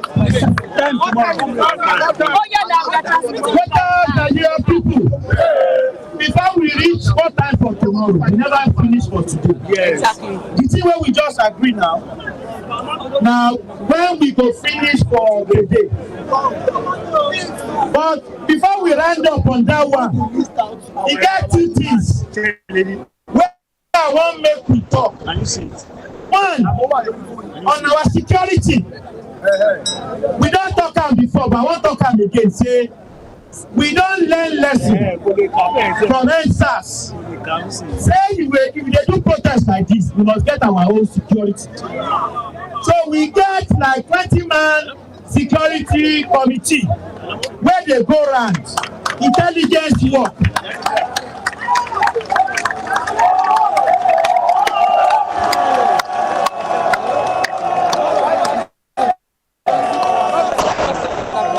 Now tomorrow, that security committee will go past 20. And they go get ID card, you go feel know them. Intelligence go there, when they go get ID card, plain code security for our struggle. So all the people we want to do anyhow, that's as they watch us, we watch you. People when they watch us, we watch them. So as they do this Congress again, any one of you when we go on Facebook or IG Live, do it. So that as they talk now, everybody across the world they will hear us. The second thing about today, which is the last thing we are going to talk, is say, now new Nigeria, now we dey fight. And we suppose demonstrate arm today. So as we dey go today, before we go round up, all of us we must speak liters. Ensure say every nylon of pure water where we drop from here, we go pick up. Make this place neat again before we go come out. So from here now, make we go. There are people who want to make contributions to this conversation. We have our own our people's lawyer, Barrister Inibe, because he's been making a number of people interventions.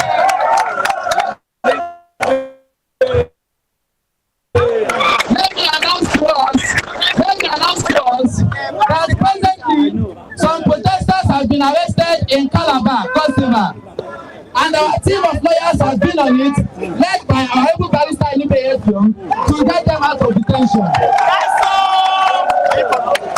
Yes. And we want to see this opportunity. To sound a note of warning to state governors, to the president of the country, to the police IG, to commissioners of police, that protest is a constitutional right. And they will stop harassing protesters. Start videoing afresh. So within the first couple of minutes, Barrister Inibe will give us a short address.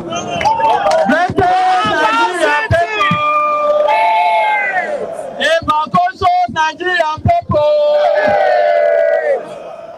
a people united can never be defeated. You know what our politicians fear pass?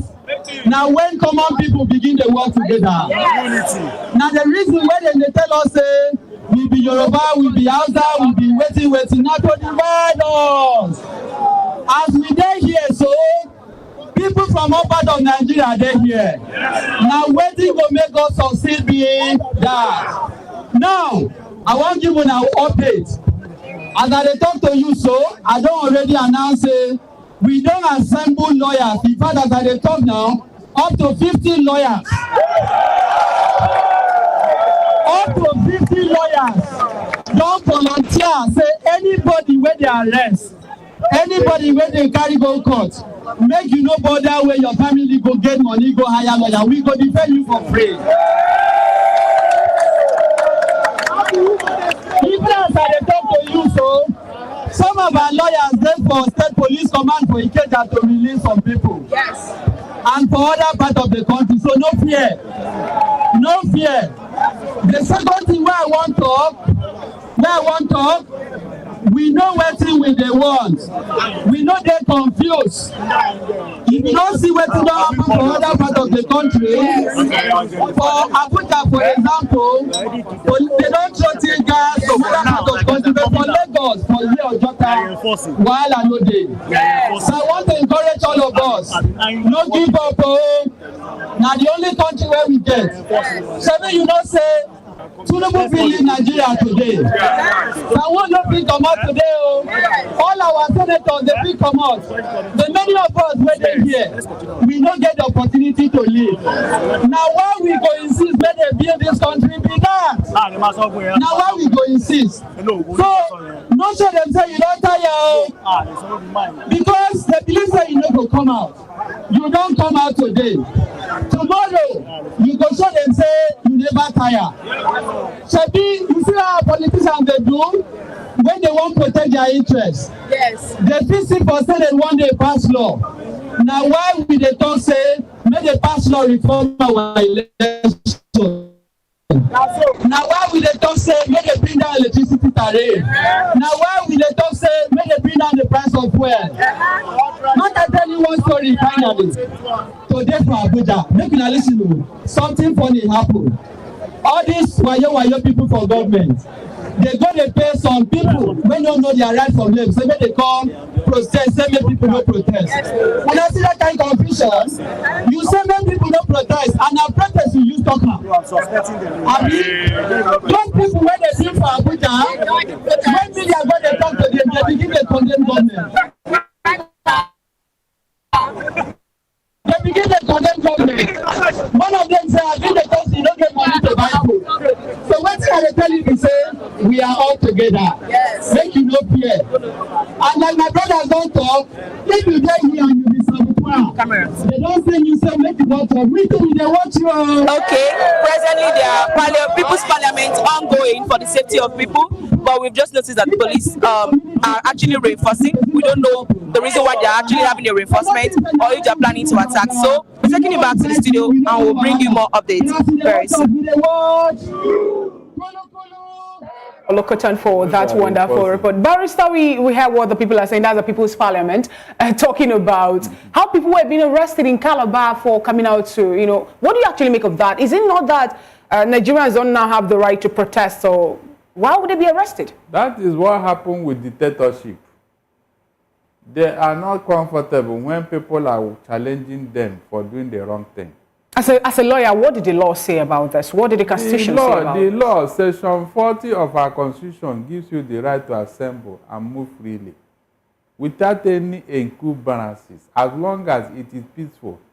And so far, I didn't hear or see any of the protesters violating anything that belongs to government, fighting, looting. I have not seen or heard.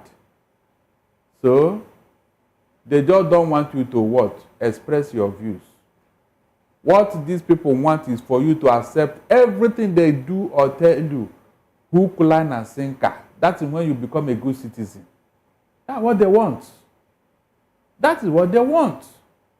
They never thought that these people will wake up and do this. They never thought it could be possible, especially in Lagos, where they have already taken Lagos as part of their private property.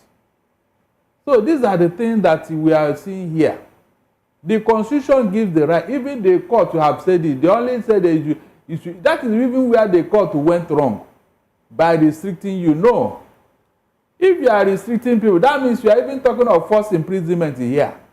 When you say they should be confined to a particular, for what? That is not what the Constitution says. And I'm sure they know, they just want to, you know, provoke you. But I thank God, though, the people are not even listening. Whatever they have done here today is in tandem with the law. Thank God they have a lawyer among them. So anybody that is arresting anybody, the question is for what? What did I do wrong? Did I fight? Did I destroy anything? Did I stop people from moving? So what? On what basis? It's just that they don't want to hear or see you protest that you don't like what they are doing. That's all. Could that be as a result of what the CPPE boss talked about, how Nigeria will be losing 400 billion naira every day we have a protest?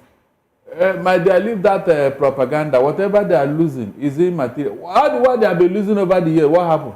Right, all the ones. Yes, you had it from Interpol. Interpol, who should know better? They said this in the presence of their Nigerian counterpart, that Nigerian money, every 1 hour, dollars will leave in Nigeria in large number, in large quantity. But they have also introduced the silver of the debate to be what they will use in tracking the people who are indulging in money laundering. So don't you think that will actually help in curbing the issue of money laundering in Nigeria? Hold on. In 2017, when this particular APC government came into office, there were just 2 years. They hired a forensic expert from the United States of America to come and help EFCC to track all the money. It was on a contract, I think, either 5 or 3 years or so. Do you know that contract ended in 27 days? You know why? When the government was trying to tell the whole world how much they recovered and all that, under this Lai Mohammed, the man, you know, in America, they are very free. Openness is part of governance there. The guy came out without anybody prompting him and said, no, the figure that the government announced is too small compared to what is in here. He said that it is true that the former administration, that PDP administration, it's true that they took away money and all that. But what he's seeing here now is 100 times bigger and higher. For saying that alone, they terminated the contract. 2017. We also have the present administration calling on Jim Obaze to help out with investigation in Nigeria. So since after the report, what happened? Is that not also another direction of fighting corruption in Nigeria? Which fighting? After the discovery and all, what happened? Even the man who told you with his own mouth that he collected this money, what have you done? Imagine a president of a country telling you how he collected money from CBN. Without any appropriation, without any discussion, without any authority. And he just walked away. The National Assembly said, come and tell us this 23 trillion you collected. Who authorized you? What did you do with it? Come and tell us how you spent it. Did the Buhari answer them up to today? All right, moving on in African news, Mali has launched a new state-owned carrier, Mali Airlines, to address the urgent need for reliable air transportation in a country facing terrorism and economic challenges. The airline aims to connect remote regions, which has historically been isolated, thereby stimulating economic growth and improving access to essential services. The move follows the collapse of a planned regional airline for the G5 Sahel countries. The Malian government views the national carrier as crucial for meeting the country's specific transportation needs, with hopes that it would become a symbol of national pride and contribute significantly to Mali's development. President William Ruto expressed his concern over the misuse of government-sponsored internet by the younger generation, particularly Gen Z. The president highlighted that the initiative to provide free Wi-Fi across Kenya was intended to create opportunities for the youth, enabling them to access employment, education, and other beneficial resources online. However, he lamented that instead of utilizing these resources for productive purposes, many young people are using it to criticize and attack him and other politicians. During a speech on July 31, President Ruto explained that the government's goal was to empower the youth by giving them the tool to improve their lives and contribute positively to society. He noted with disappointment that the internet is often used for less constructive activities, including sending disparaging messages to political figures. Ruto's comments have sparked a mixed reaction among the public. Some support his view, arguing that the internet should be used responsibly and for the betterment of the society. Others, however, sees his remarks as an attempt to stifle free speech and silence dissenting voices. Critics argue that the youth have a right to express their opinions and grievances, especially in a democratic society. In a significant move aimed at addressing the growing demand for passports among job seekers, the Immigration Department have also announced the establishment of a dedicated desk to expedite the passport application process.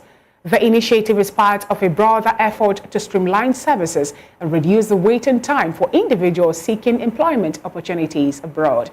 The new desk, which is specifically designed to cater to job seekers, will prioritize their applications, ensuring that they receive their passports in a timely manner. This comes in response to numerous complaints from citizens about the lengthy delays in passport processing, which have often resulted in missed job opportunities and financial losses. According to the Immigration Department, the decision to set up this desk was driven by the need to support the country's workforce in securing international employment. The department recognizes the critical role that timely passport issuance plays in enabling citizens to take advantage of job offers abroad, which in turn contributes to the nation's economic growth. Barrister Darlington, we have two stories here. This one is from Kenya, where the Immigration Office have decided to have a new desk to help expedite the passport application of those who are seeking for job outside Kenya. And they say that this will actually help to, contribute, according to the Immigration Office, it will help to contribute to the nation's economic growth. So they believe in people going abroad to get the job. Whereas in Nigeria, we're having the government talking about clamping down on the people who, in our local lexicon, we call them Jatma, people who are moving out seeking for greener pasture. It's like one part of Africa is actually in support of the people leaving, and another is kind of looking for a way to cramp it or shrink the move. No, in the two cases, the last time I checked, I don't think anybody is restricting Nigerians from leaving, except the medical people in the medical field. Are they not Nigerians too? No, they gave there is a proviso there that if you are trained by government, you are going to work for them for 2 years and all that before you can think of leaving. Apart from those people in the medical or health sciences, every other Nigerian have not been restricted from leaving. That is one. Then two, in Kenya, the reason for this new development is because Ruto have discovered that his problem is coming from this youth. In fact, if you ask me, from the way the man said it and the way things are going, if Ruto can deport all the young people in Kenya now, he can do it, so that he can have peace. Are we seeing the same thing happening in Kenya now to what have actually played out in Nigeria, where we have the X.com now, formerly Twitter, being banned by Nigerian government to be used by Nigerians? It happened when Lai Mohammed, actually, the Minister of Information during the time of Buhari, made a segment as regards that. Because yes, there are no in that of Wi-Fi. Kenya said there was a reason and a purpose for bringing it. But in that of Twitter then, which is now X, there was equally a reason. What is it called? Buhari made a statement that is contrary to the terms and conditions of using Twitter at that time. And they had to, people had to call their attention to it. And they took action. And for taking that action, as at that time, now Buhari was like a god to everybody. He can never do wrong. So Twitter took that action, and then, for reason best known to them, and we told them that this action you are taking, it will hurt you most, because you are the one who use it most to spread propaganda. Then what happened later? It didn't last as long as they claim it will last. Before they now said, okay, they are the ones who closed it and the ones who opened it on their own, because they discovered that they were the one hurting themselves more. Because all of them were using it to spread propaganda at that time. That was what happened. So there are some minor differences in the two. In this case now, Ruto, he had a very good intention for providing Wi-Fi to every Kenyan. But he said that they are using it to attack him and other politicians. But the thing is that the attack, is it genuine? or they are just attacking you for nothing. If it was not genuine, you wouldn't have taken the actions you took. That's the truth. African leaders are too profligate. In fact, they like extravagant lifestyle. I don't know why. It's like in their DNA. Every African leader that I know, they like to live flamboyantly with people's money. They don't have any respect for the national treasury. That is the problem of African leaders. They just want to be richer than the country. Whenever they come into office, they want to think that they cannot afford on their own. They want to use the government money to do it. And that is not what even their constitution says. If you live within your means, what will happen? If you go to India that is over 1 billion in population, Fina, no Indian government official can use any car outside the ambassador, which was designed, constructed, manufactured, and fitted in India. The ambassador. In the days of Yo, it was the same thing in the 70s here, where every government official uses Peugeot 504, 505. Today, what happened? So, unless we get somebody who will take us back to that, because all these things are just what? Vainglory. Please, if you enter a car of 1 billion naira, what impact will it make in your life? Will it change the person you are? Will it take you to heaven? That is the question. If an American president is riding a limousine, what right do you have to ride a limousine as a Nigerian president? What right? Do you have the money? Do you have the resources? Are you the one that manufactured the car? It's a very big shame. You want to copy? Copy what? Do you have the money? Can you match any American president when it comes to power and everything? Can you? You see American president riding a limousine, you want to ride a limousine, so that what will happen? Meanwhile, you don't even have what it takes to run a local government, not to talk of a country like America. So these are the issues. Don't we have what it takes? We had Dele Aleke saying that we lose $9 billion to illegal mining activities in Nigeria yearly. Now, don't you think that when we gather this money, we're talking about Nigeria actually have what it takes for us to move forward? Now, when you say what it takes, do you have the capacity to manage the economy? Oh, you mean the willpower? Yes. All right. You don't have it. Look at somebody, a minister in that industry, telling you how much he's losing. Under his watch, how much have we lost? How much have we made from there? Ordinary crude oil that people are using to better their life in Saudi Arabia. Even in Libya that is at war. Look at what we are doing with our own. Look at what we can't even extract it, not to talk of manufacturing. Look at it. Since 1959, that oil was founded at Oloibiri. We have not manufactured and not to talk of selling to anybody. But we are very quick to go and import. Look at ordinary Malta. Malta is about 500,000 people in population. Malta. Fina, Malta, that is why you are importing your fuel. And they said in the last 7 months or so, you have brought fuel worth over $2 billion from that small country, Malta. You can imagine. Something that is, you can't even think of it, is happening here in Nigeria. All right. We have to move on with the other stories that we have here on the bulletin. In Zimbabwe, Kariba MP John Houghton and 12 other activists were arrested in Kariba on Wednesday for staging an unsanctioned protest demanding the release of CCC leader Jameson Timber and 77 other activists. The group included former Mayor George Masendu and Farai Magave was detained at the Kariba police headquarters. Timber and the other activists have been arrested earlier since June 16, 2024, during a commemoration of the Day of the African Child. They were accused of participating in an illegal gathering.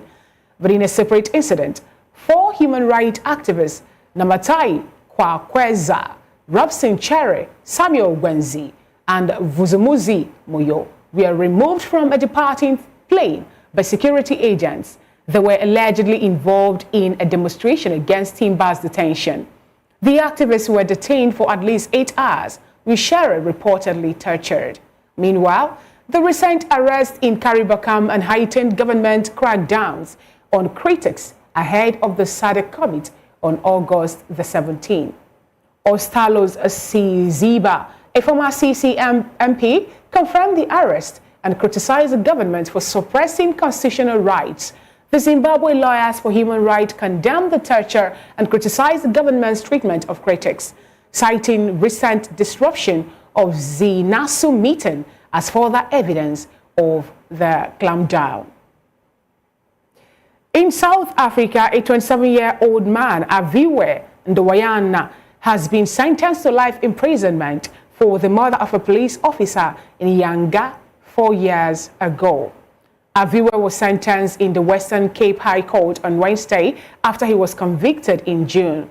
Do recall that a 32-year-old constable, Asanda Siyoko, and her colleagues attached to the Yanga Crime Prevention Unit were on patrol in the new Rest Informal Settlement in June 2020 when they came under fire.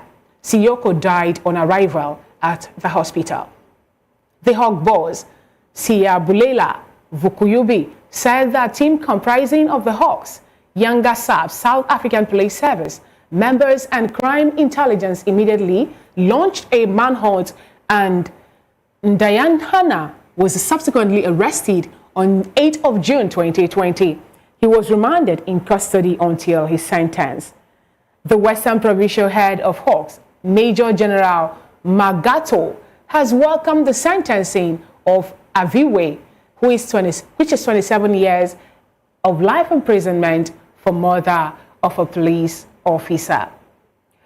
Moving on to Egypt, where the Engineering Exports Council has set an ambitious goal to achieve $5 billion in engineering export for 2024, reflecting a projected increase of approximately 16.3% from the $4.3 billion recorded in 2023. The council made this known to newsmen. The council chairman, Sharif El-Sayad, said that the Egyptian government has set a broader target of reaching $145 billion in total export by 2020. El-Sayad also outlined 3 important factors for this significant growth in the engineering sector.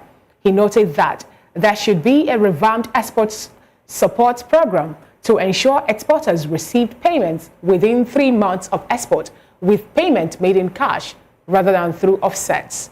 He also stressed the importance of deepening strategic local industries by attracting major foreign investment, highlighting the success in attracting 5 major home appliance manufacturers over the past 2 years, adding that establishing regular shipping routes to East and West Africa is important to leverage agreements such as COMESA.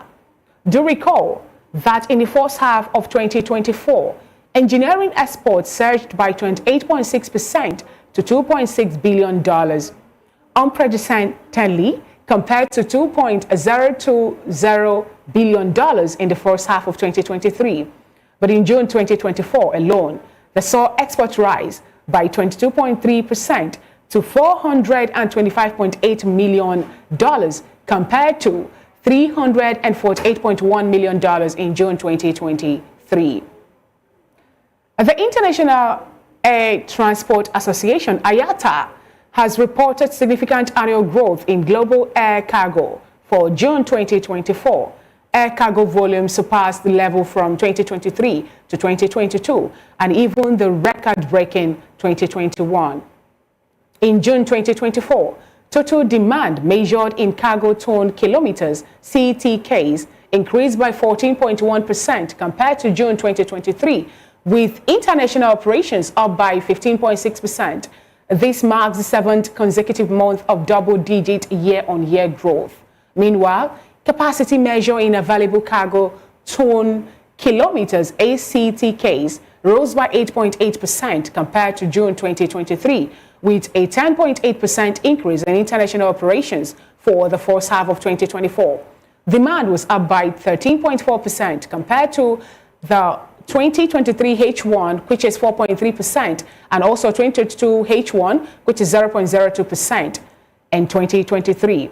Air cargo demand surged in June as the strong growth across all regions and major trade lanes combined for a record-breaking first half performance in terms of CTKs. But maritime shipping constraint and a booming e-commerce and the sectors are among the strongest growth drivers. However, IATA's Director General, Willie Walsh, said that the sector has remained largely impervious to ongoing political and economic challenges and the U.S. custom crackdown on e-commerce deliveries from China. Air cargo looks to be on solid ground to continue its strong performance into the second half of 2024. Barrister Darlington, this actually happened to be economic growth. IATA actually is announcing that they are making a whole lot from the air cargo, which has actually surpassed what they made in 2021, 2021, 2023. Okay. Fina, did you see or hear that Nigeria benefited from all this? Please answer me. You saw what they made. Nigeria with a population of over 200 million people. What are you exporting? What cargo? All this money is for Western world. That's a fact. They are the ones benefiting from all these things. Look at Nigeria. When you hear these figures, the question is, how did I benefit from it? Nothing. Nothing. So are you saying that our bilateral relations with, all these foreign bodies actually yield nothing to us? What is it yielding? What are you exporting? What do you have? Please, what are you manufacturing? They are the ones who bring it here, you pay for them. They bring it here and you pay for them. Your money is going into their economy. That is the meaning. That is the meaning. I told you here, how many multinational companies that have closed shop and left? Go to LCCI website. Go and see what is going on there. Lagos Chamber of Commerce and Industry. Go and see there and see. The local industry, those ones is a no-go area. They have closed shop. In fact, electricity bill close their business. Electricity bill close their factory. We also heard today from one of the national dailies how VC panels are of the opinion that very soon Nigerian students will be made to pay 80,000 naira for electricity bill. Good. These are the people they gave students loan. No. Is it that the government doesn't even know about this before they actually made proposal for that students loan for Nigerian students? That's what I'm telling you, that whenever they want to take all this irrational decision, they don't call experts to come. This thing we want to do, can you tell us? Give us the breakdown. How will it go? How will it produce a very desirable result? Tinubu will just wake up and take a rational decision. That's how he said subsidy is gone. But that's how we have the National Assembly to help make sure that it puts checks and balances in whatever thing the executive arm of government is doing. The moment Tinubu have made the pronouncement in Aso Rock, they don't want National Assembly where to contradict him. They will just ask him to bring they will stamp it and looking at what is happening in Africa, the viruses that have been moving, that's the protest virus now, and then how some of the African leaders are reacting to it. For example, Ruto actually is making it known that even the Wi-Fi he made available for the people of Kenya is being used by the Gen Zs now to, talk down on him. And then also look at what is happening in Nigeria, whereby some people or some factions have actually come up to talk about the protesters and how they shouldn't even come out to protest. Is it that this government is becoming to be aware, African government now, they're becoming to be aware that the people have decided to take back what is theirs, which is the power that lies with them? They are beginning to be afraid of the people's power, that's all. Do you think it will be sustainable? Why not? Why not? If their infamy has been sustained over the years, why can't our reversal be sustained? Why not? It is going to be sustained because evil does not last forever. I've never seen any environment where evil, no. At a point in time, something will give. Either man will change it or God will change it himself. Thank you so much, Barrister Darlington Agomo, for this wonderful, let's say analysis, the way you took your time to, x-ray the points being needed from the news on African News Today. And that is a wrap on African News on Voice of the People TV. Do well to subscribe to our YouTube channel. We are on Voice of the People Television and all the social media platforms. We are VOP TV Live. Join our subsequent news bulletins at 4 and 9 p.m. respectively. And also, we also want you to know that as the protest is still ongoing in Nigeria, VOP TV got you covered because we have lots and lots of updates from the protesters. Because we have our correspondents out there to help to do what? To, gather all the reactions coming up from this protest. And that is what we'll be doing as the case may be. I am Fina Okechukwu. Do have a great day.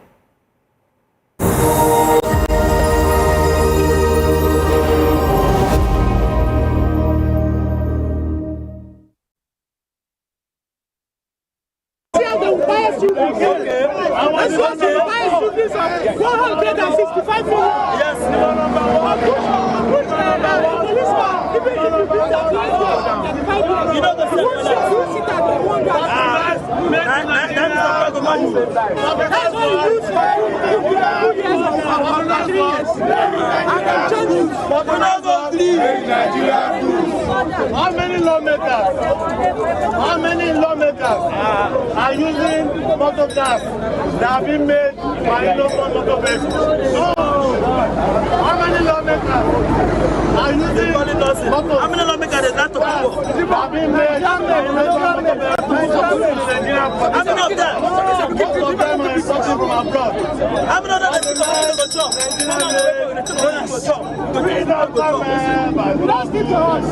K2. So this is the approved place in Lagos State. So why people are gathered is we are just gathering our momentum. We are law-abiding citizens and we are going to move in there. But the fear of the people is how protected are they in that place? That hope they are not going to cage us in that Ghanaian Army Freedom Park, because we are seeing some faces around. But there's no fear. There's no fear. We are not afraid of anything. We are here to shed our blood, to shed our tears, to shed our sweat for the emancipation of every average Nigerian. So that's why we are here. Thank you very much. Okay, looking at the fact that some people are asking that we should give this administration some time, do you think that time is what we still have at hand as a citizen? Now that time, out of 4 years, Tinubu has spent 1 year. That's 1/4. And that 1/4 has been filled with lots of hardship, hunger. Now what I see is that if Tinubu is really ready to bring the I protest 7 million.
morning, sir. Good morning, good morning.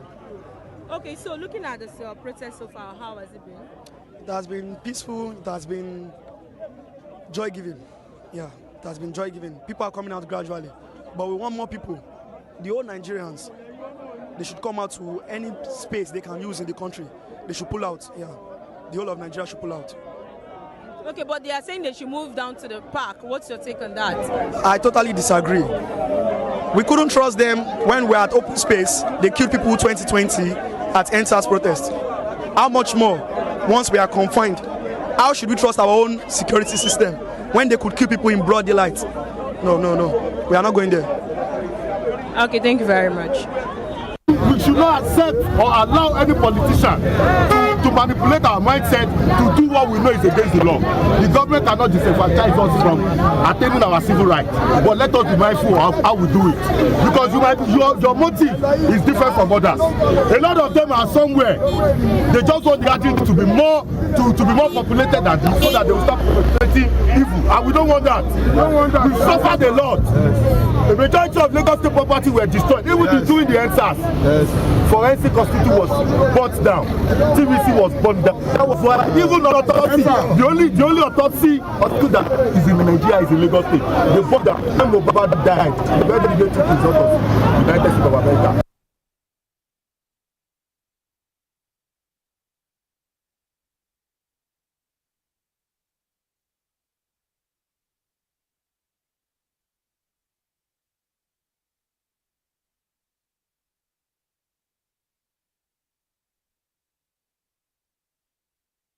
Always fight for our rights.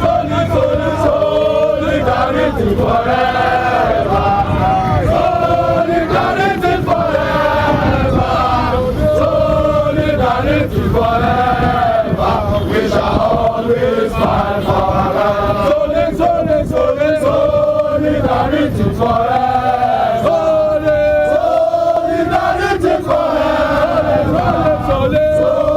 Solidarity forever. We shall always fight for our rights. Solidarity forever.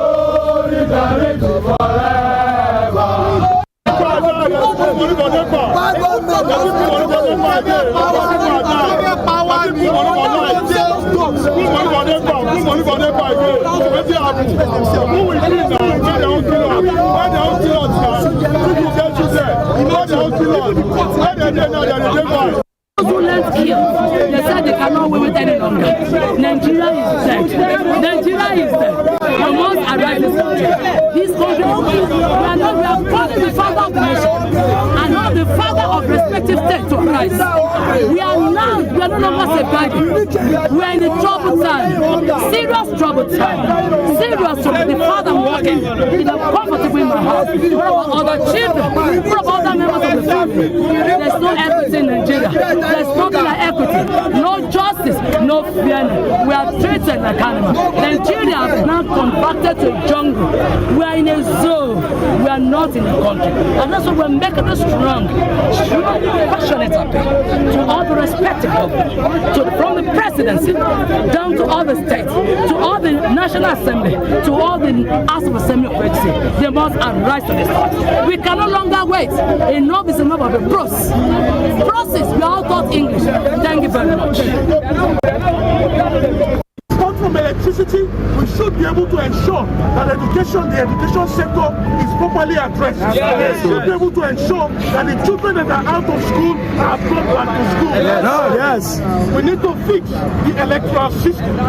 We need a mandatory amendment of the Electoral Act to ensure mandatory transmission of results from the polling units to IRF portal. We need mandatory collation of results from the IRF portal. As opposed to having vice chancellors going from states all the way to Abuja just to collect results. We need to fix our electoral system. We need to restore manufacturing. We need to boost manufacturing in the country so that Nigeria can become an exporting nation. Less dependent on imports. One more thing. We need to secure the north. We need to secure the north. No Nigeria, no Nigeria. Food security. So we must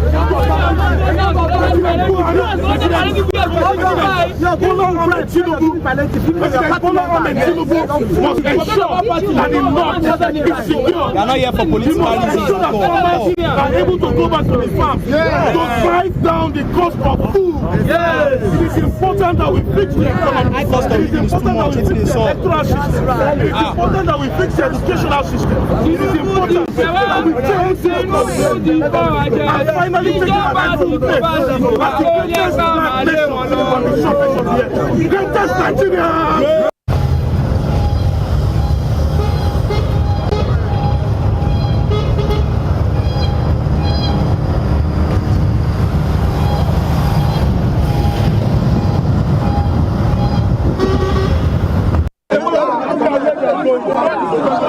Leave that guy alone. Don't pull out the dog. Don't pull out the dog. Hey, don't pull out the dog.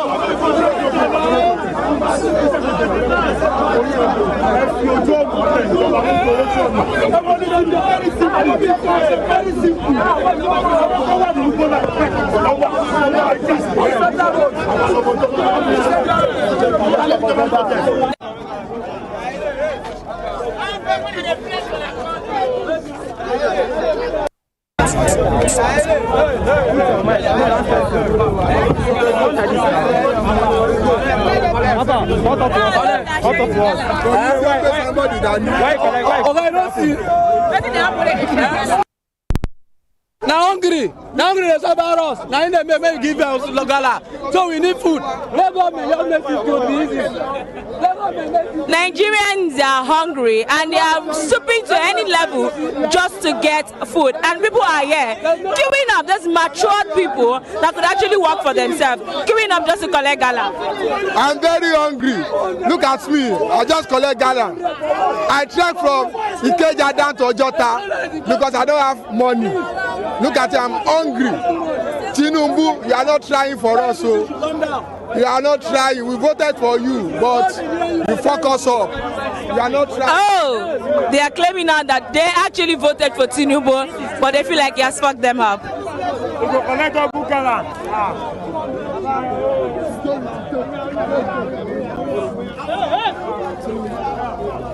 Hey, those are distracting. Please don't go. We still need this. Abin da ya kaga ba ba zai yiwu ba mu muka kai ka wurin da mu yan arewa mun zabe ka arewa amma saboda rainin wayo ka duba abin da ake mana arewa a kashe yan uwan ba tsaro ba abinci ba komai ya lalace ka duba nawa ke sai mai yanzu nawa ke yi in za a gyara mana kawai zai a gyara mana idan ba za a gyara mana ba mu kuma ba za mu fasa ba muna da express yawwa idan za a gyara mana ba ruwan mu mun gama yawwa idan ana so in ana so a samu abin da ake so mu mun fito muna zanga mu yan arewa mun da ba su aju mun bayi kuri'un mu amma ba mu da tsaro ba mu da abinci ba mu da ruwa ilimi ba ilimi ba karatu komai ya lalace ba haka ake ba idan za ka gyara abu muke so ka gane shi ne muna jin yunwa gaskiya ne ba ma jin daɗi gaskiya ne daga Sokoto zuwa Kano zuwa Jigawa kowa yana shan wahala gaskiya ne gaskiya muna so mu gyama ka jara yawa in ba ka jara ba gaskiya ba za mu ji daɗi da kai ba ko ma Allah da kansa ma yana ji haushi da kai gaskiya ne mu muna gyama muna jan haushi gashi ana ta kashe mu ana ta kashe mu banza da muka maka me yasa ba za ka duba ba ka nemo mana abu za ka yi ka nemo mana security ka nemo mana 'yan sanda 'yan sojoji su kori 'yan boko haram sai su kashe mu ne sai su kashe mutane ba sa zuwa gona suna tsoro yunwa ya kama ku in ka je cikin binci za ka gani ana jin yunwa kowa yana yi yunwa ana mutuwan yunwa kana so ka kashe mu ne a yi jara a yi mana jara mu ba ma so mu muka zabe ka kuma sai kai namu ne kuma abu na ke son gyama in da ba kai namu ba mun kore ka don kwarka mun kore ka mu muna gyama gaskiya ne magana gaskiya ne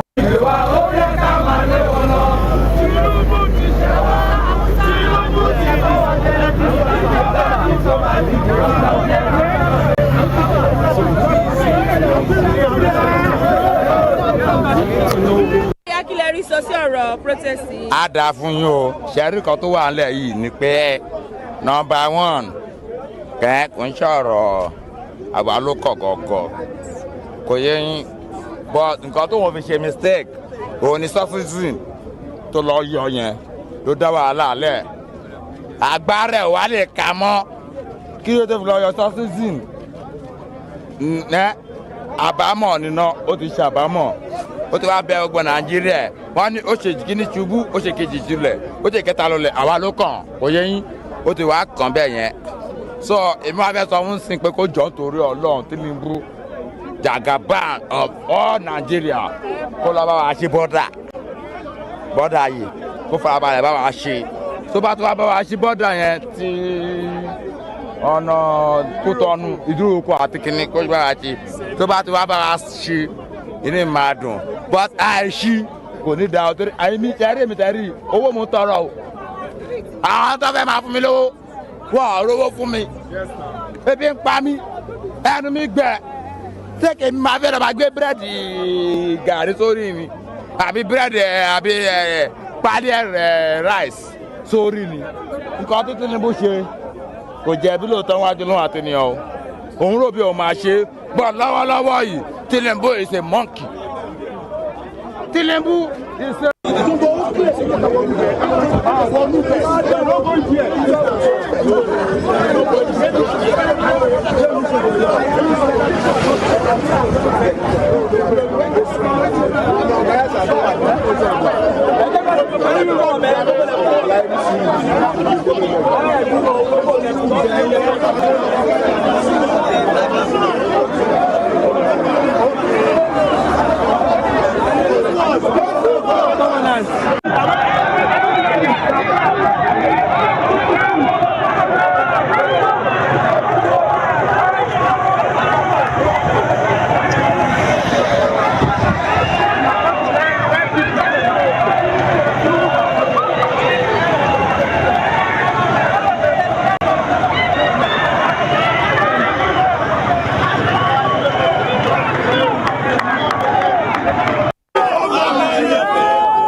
How many lawmakers lawmakers are using motor cars that have been made by innocent motor vehicles.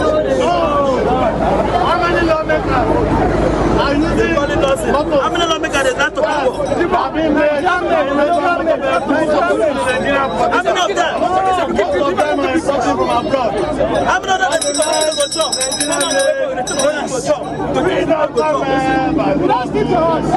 K2. So this is the approved place in Lagos State. So why people are gathered is we are just gathering our momentum. We are law-abiding citizens and we are going to move in there. But the fear of the people is how protected are they in that place? That hope they are not going to cage us in that Ghanaian Freedom Park, because we are seeing some faces around. But there's no fear. There's no fear. We are not afraid of anything. We are here to shed our blood, to shed our tears, to shed our sweat for the emancipation of every average Nigerian.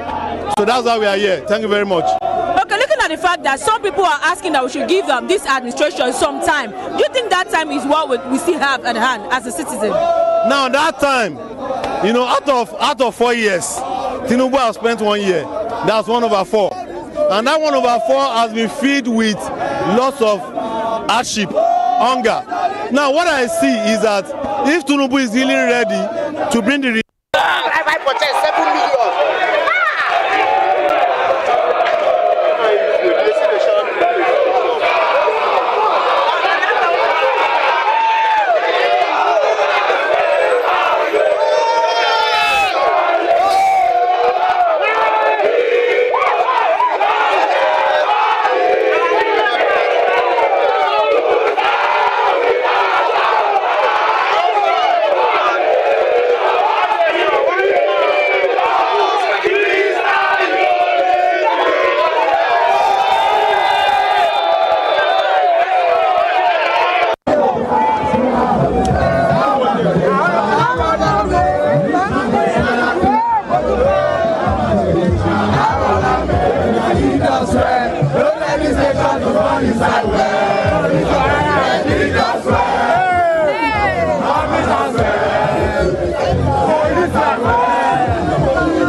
He hasn't killed me in yet. When he killed me in.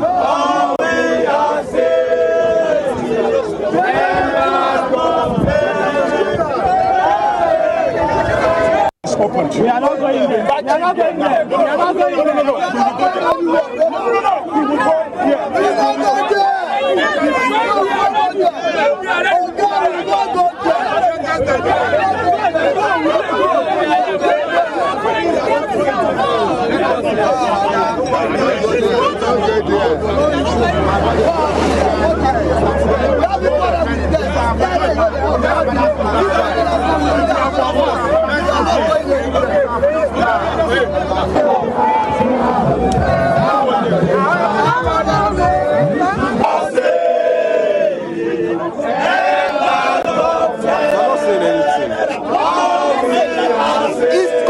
We are talking. He hasn't killed me in yet. When he killed me in.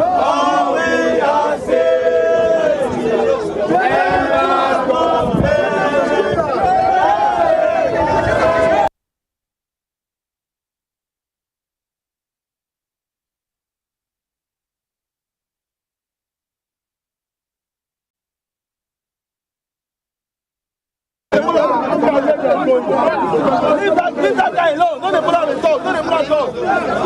Hey, don't put out the talk.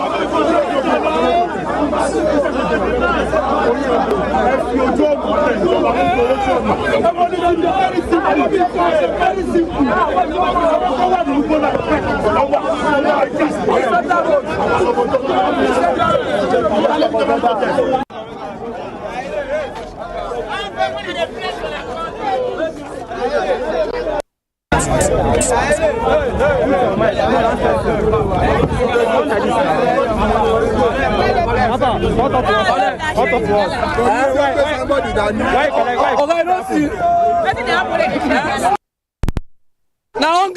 Now hungry is about us. Now in the may give us logala. So we need food. Let go me, Nigerians are hungry and they are stooping to any level just to get food. And people are here queuing up. There's matured people that could actually work for themselves, queuing up just to collect gala. I'm very hungry. Look at me. I just collect gala. I trek from Ikeja down to Ojota because I don't have money. Look at it, I'm hungry. Tinubu, you are not trying for us, so you are not trying. We voted for you, but you fuck us up. You are not trying. Oh, they are claiming now that they actually voted for Tinubu, but they feel like he has fucked them up.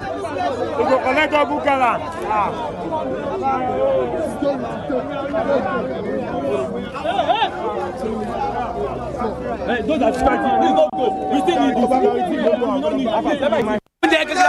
ba zai yiwu ba mu muka kai ka wurin da mu yan arewa mun zabe ka arewa amma saboda rainin wayo ka duba abin da ake mana arewa a kashe yan uwanmu ba tsaro ba abinci ba komai ya lalace ka duba nawa ke sai mai yanzu nawa ke yi in za a gyara mana kawai zai a gyara mana idan ba za a gyara mana ba mu kuma ba za mu fasa ba muna za a express yawwa idan za a gyara mana ba ruwan mu mun gama yawwa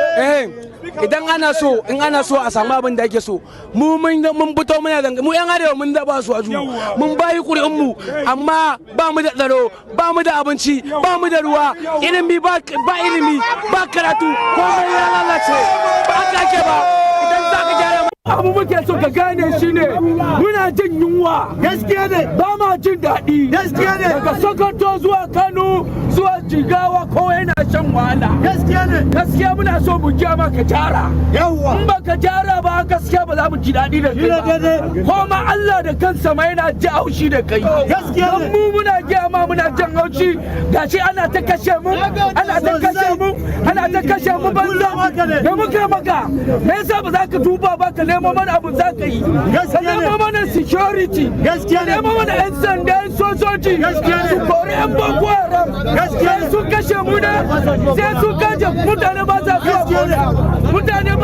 gona suna tsoro yunwa ya kama ku in ka je cikin bici za ka gani ana jin yunwa kowa yana yi yunwa ana mutuwan yunwa kana so ka kashe mu ne ayi jara ayi mana jara mu ba ma so mu muka zabe ka kuma sai kai namu ne kuma abu na ke son gyama in da ba kai namu ba mun kore ka don kwarka mun kore ka gaskiya ne wannan magana mu muna gyama gaskiya ne magana gaskiya ne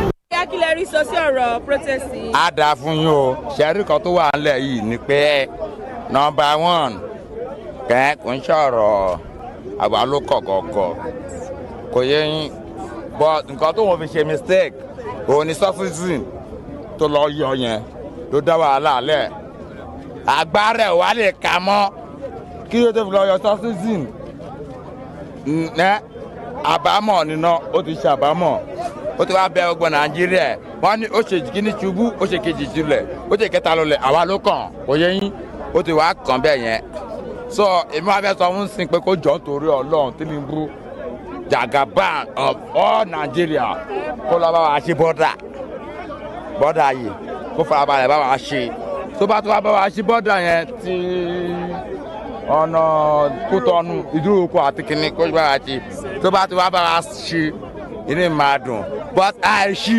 kò ní da ọtí àìmí tẹ̀rí owó mo tọrọ o àwọn tó fẹ́ máa fún mi lówó wọ́n ò rówó fún mi ebi ń pa mí ẹnu mi gbẹ ṣé mi máa fẹ́ lọ́ọ́ máa gbé búrẹ́dì gàrí sórí mi àbí búrẹ́dì àbí pálí rice sórí ni nǹkan tó Tinubu ṣe kò jẹ́ bí lóòótọ́ wájú lóhùn àtẹnìyàn o òun rò bí òun máa ṣe bọ́ lọ́wọ́lọ́wọ́ yìí Tinubu is a monkey Tilembu.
Political parties. Yes. We are not APC.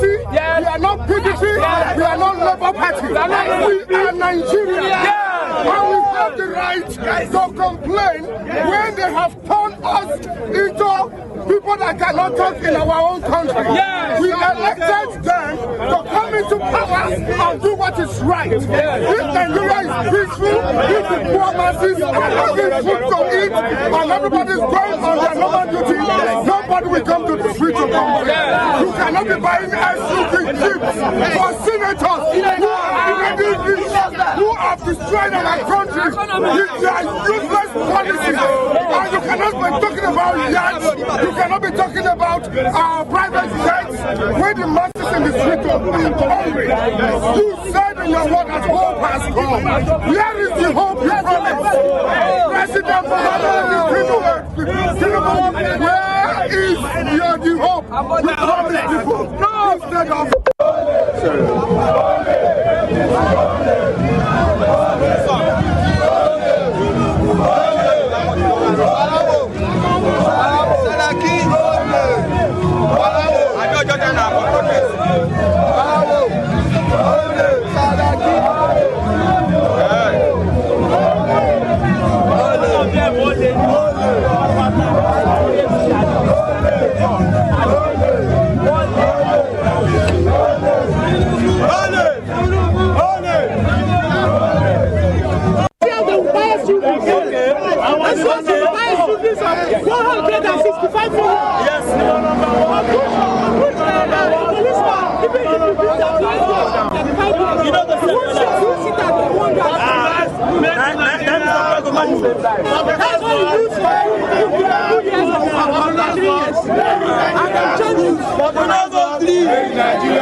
How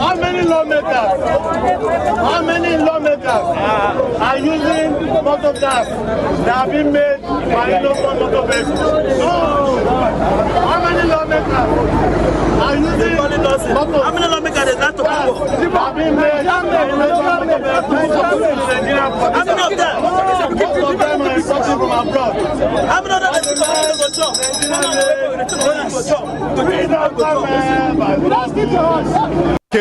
So this is the approved place in Lagos State. So why people are gathered is we are just gathering our momentum. We are law-abiding citizens and we are going to move in there. But the fear of the people is how protected are they in that place? That hope they are not going to cage us in that Ghanaian Army Freedom Park, because we are seeing some faces around. But there's no fear. There's no fear. We are not afraid of anything. We are here to shed our blood, to shed our tears, to shed our sweat for the emancipation of every average Nigerian. So that's why we are here. Thank you very much. Okay, looking at the fact that some people are asking that we should give them this administration some time, do you think that time is what we still have at hand as a citizen? Now that time, you know, out of 4 years, Tinubu has spent 1 year. That's 1/4. And that 1/4 has been filled with lots of hardship, hunger. Now what I see is that if Tinubu is really ready to bring the I purchased 7 million.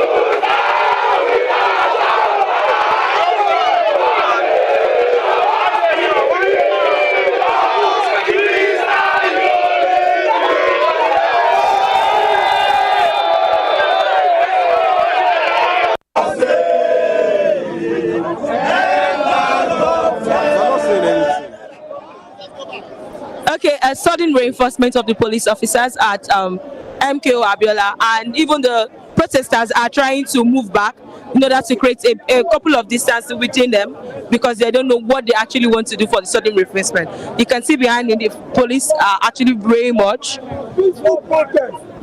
And if you look at the other side, the protesters are trying to move away from them.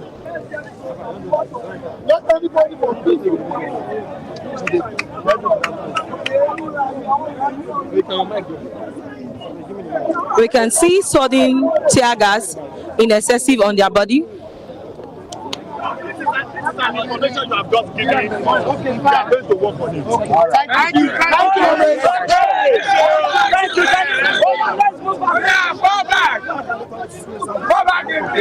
Let's move back. Let's move back, please.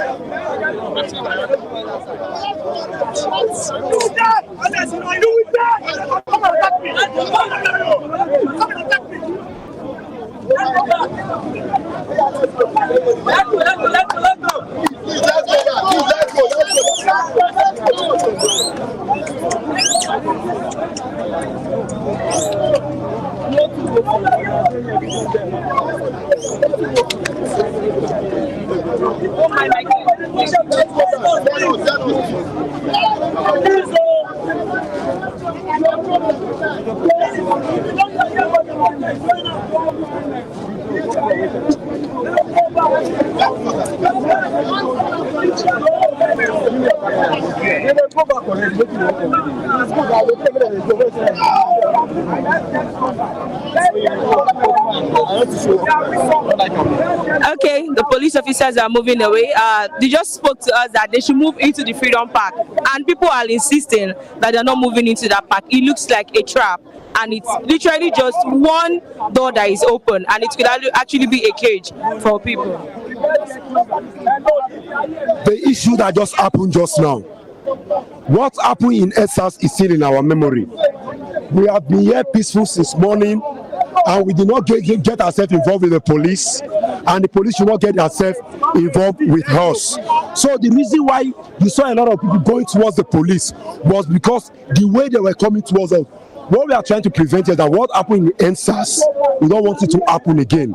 So when we see the police coming, we feel threatened. That was why everybody decided to attack them.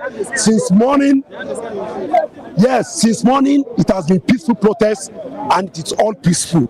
You cannot, and the reason why they say we should go into, we cannot go into this place, because this place cannot contain everybody here. And they cannot just lock all of us inside this place, and at the end of the day, they want to come and pull attack. We should not be able to escape. So we are here for protest, and the protest is being made on the street, and we are going to stay on the street. But like you heard, they want to stay on the street. They want, in case of any attack. But while this is not still ongoing, we're going to give you more updates about it.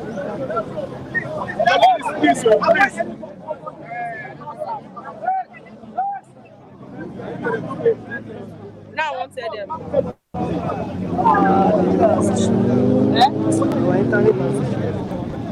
Because my phone is down. Hold on now. What happened last week? You know what happened? What happened? What happened to us? No.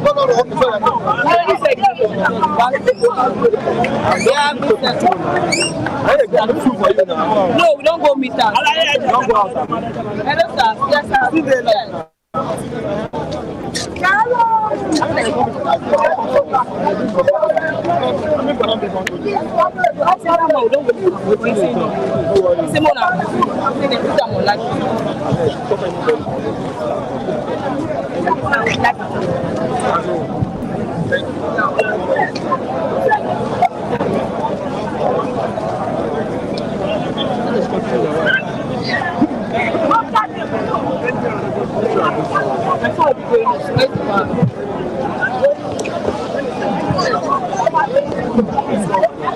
All right, so we are still at the Gani Freedom Park, where the protest is still ongoing. And like I mentioned earlier, this coalition of civil society organizations and activists, they are here to protest against the current economic hardship in the country. And the theme for this year is End Bad Governance Protest, where a lot of people are come out in mass to protest. Thank you so much. So you are one of the protesters. What can you say is the reason behind this protest? Good afternoon, everyone. The reason is number one, we are all hungry. Everybody is hungry. Common Gary to buy it is something else. So number one, my own point of view, they should reduce the fuel price. That's number one. Number two, I don't know about dollars, but this fuel is what we are using for everything in Nigeria here. Fuel is the transport, everything. Number one, fuel price shall be reduced. Number two, they shall open the border for anything where common man can be able to afford. We can be able to get it. We know we can't get all. God bless us with resources, so we cannot get everything. Our fingers are not the same. Our outside country have their own things. They depend on us as well. We have crude oil. They buy from us. Then they ask what they have, so we can also get from them as well. So that is how God created us. You cannot say we have to get everything. So because of that, we have to be like the American man, whereby we are Nigerian. God bless us in our own. So let our people open border for good things to come in as well. And fuel price, that is my own. Thank you so much for your wonderful contribution. For his own agitation, he's saying that the fuel price should be reduced and then the border should be opened for everyone to work. And we still have the Congress meeting here ongoing, where lots of protesters and activists are actually giving in their opinion. We have this placard, End Bad Governance in Nigeria, and they are singing solidarity song so that the government will address the current situation in the country. So, you are a concerned citizen of Nigeria. What are the things you feel the government should address? Forever we shall always fight for our rights.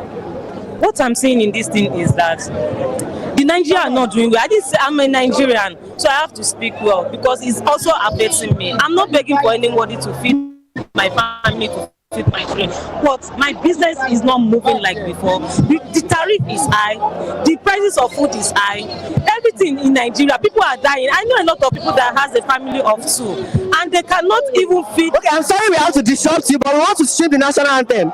Yeah.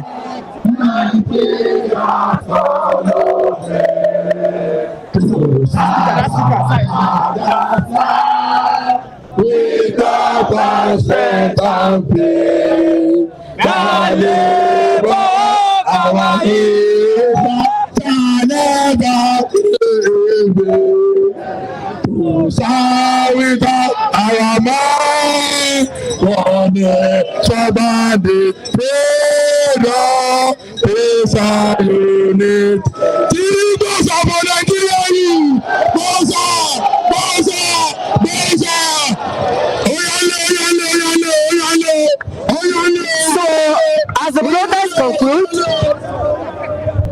protests conclude, we hope that the government will look into the current economic hardship plaguing the country, and it's time for the protesters to march home. And I have with me an activist who's going to talk to us about some of the reformation in this meeting. So good afternoon, can we get to meet you one more time? Yes, my name is Bolaji Oluwatosin. Thank you so much. So you are one of the activists in this protest. Can you tell us some of the reformation so far? I'm a tax-paying Nigerian, and that's the first thing I think we should know. And we are converged there today because the government has failed in all capacities. And as Nigerians, we have decided to be more organized than ever before. And ever since we marched all the way from Ikeja to this place, we have been resolute, to be composed here, and we have made sure to see that the level of organization here is higher than anyone has ever seen in Nigeria. Thank you so much. So I noticed that while the comrades were reciting the national anthem of Nigeria, they recited the old national anthem, that is Arise O Compatriot, similarly to the new one, which is Nigeria We Hold It. So can you tell us the rationale behind that? The rationale behind that is that we are rebelling against the present government to say that it is not okay to think that priority should be placed to the national anthem far and above the economics of Nigerians. Wow, thank you so much. So in your own view as a youth, what do you want the government to address in terms of youth inclusivity? What we want the government to do is to end bad governance. I don't want to talk too much. Media houses keep asking what the demands are. The demands are everywhere, all around Nigeria, on the space of the newspaper, everywhere. Government knows our demand. What we are saying is end bad governance. Bring back the good Nigeria we have ever enjoyed before. That's all. Thank Thank you so much. End bad governance, bring back Nigeria in the way Nigeria is. And this possession is almost coming to an end because everyone has dismantled. I want my camera to please show this part. This was the point where they earlier converged for the Congress meeting. And at the moment, they have dispersed. Everyone is going home to their respective destination for a mission to a peacekeeping Nigeria, for a mission to a God's own nation, for a mission for the country to continue to progress and to continue to move forward. My name is Matthew Ogunsuada, reporting for Voice of the People TV, and I also have a co-reporter here with me that we have been on this journey together right here in the protest, and we'll continue to follow the developments and monitor the developments. Let my co-reporter sign out. Okay, like you see, the process has come to an end for today. They're converging by 7 a.m. tomorrow. Some are moving over to Ikeja, some are moving towards Ketu, hoping that tomorrow they're going to converge here by 7 and we're going to take this peaceful protest forward. I'm Oinda Malalukuto for Voice of the People TV. Thank you for staying with us.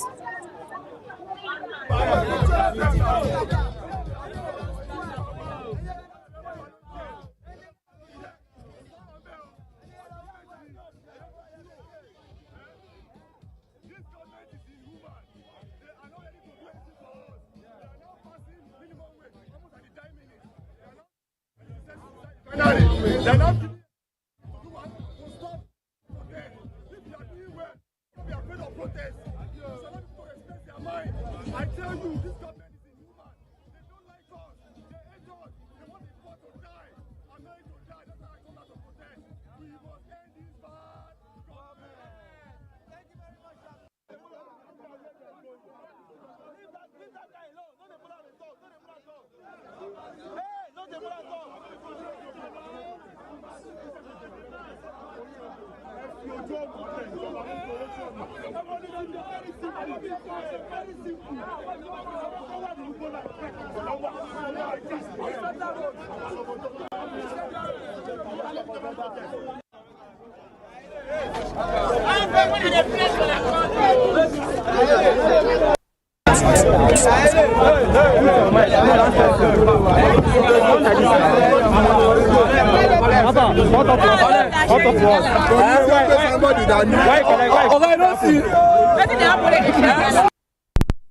Now hungry is about us. Now in the may give us logala.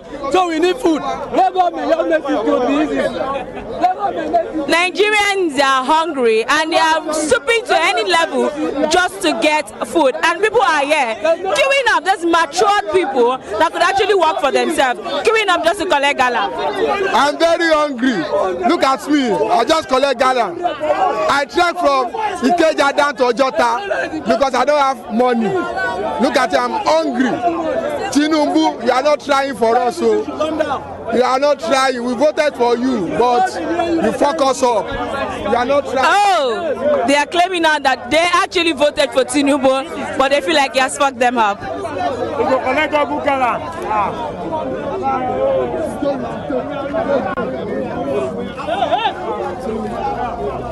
Hey, those are fighting. Please don't go. We still need this. We don't need mun da kasa ba zai yiwu ba mu muka kai ka wurin da mu yan arewa mun zabe ka arewa amma saboda ranin wayo ka duba abin da ake mana arewa a kashe yan uwan ba tsaro ba abinci ba komai ya lalace ka duba nawa ke sai mai yanzu nawa ke in za a gyara mana kawai zai a gyara mana idan ba za a gyara mana ba mu kuma ba za mu fasa ba muna da express yawwa idan za a gyara mana ba ruwan mu mun gama yawwa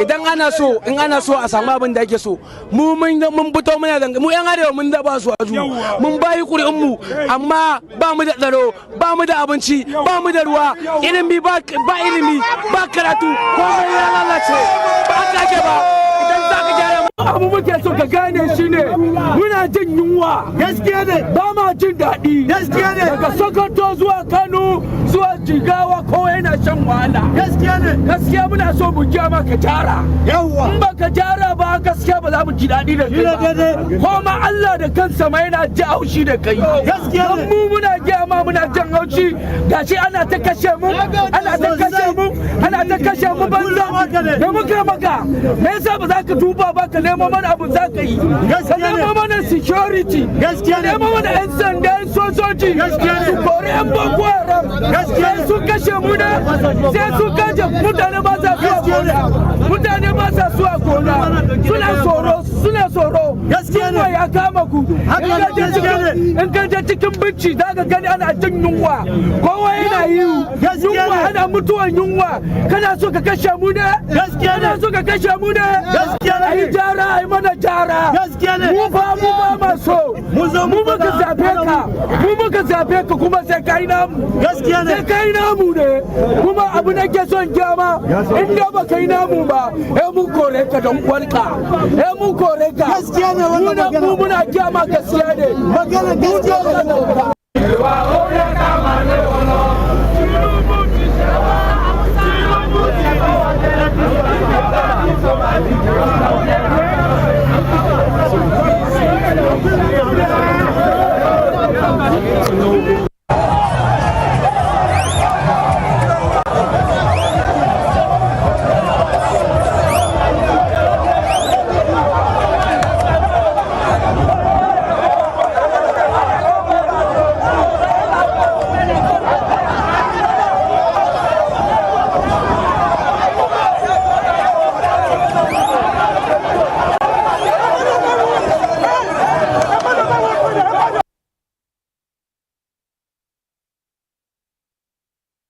ṣẹ́rí kan tó wà nílẹ̀ yìí ni pé number one kẹ́ kò ń sọ̀rọ̀ àwa ló kọ̀ gọ̀gọ̀ kò yé yín but nǹkan tó wọ́n fi ṣe mistake òun ni surfacing tó lọ yọ yẹn ló dá wàhálà lẹ̀ agbára ẹ̀ wà lè kà mọ́ kí ló tó fi lọ yọ surfacing ní àbámọ̀ nínú ó ti ṣàbámọ̀ ó ti wá bẹ gbogbo nàìjíríà wọn ní ó ṣe kíní ṣubú ó ṣe kejì sílẹ̀ ó ṣe kẹta lọlẹ̀ àwa ló kàn kò yé yín ó ti wá kàn bẹ́ẹ̀ yẹn so èmi wá fẹ́ sọ fún sin pé kó jọ torí ọlọ́run Tinubu jagaban of all Nigeria kó lọ bá wa ṣe bọ́dà yìí kó farabalẹ̀ bá wa ṣe tó bá bá wa ṣe bọ́dà yẹn ti ọ̀nà Kútọ́nù Ìdíròkò àti.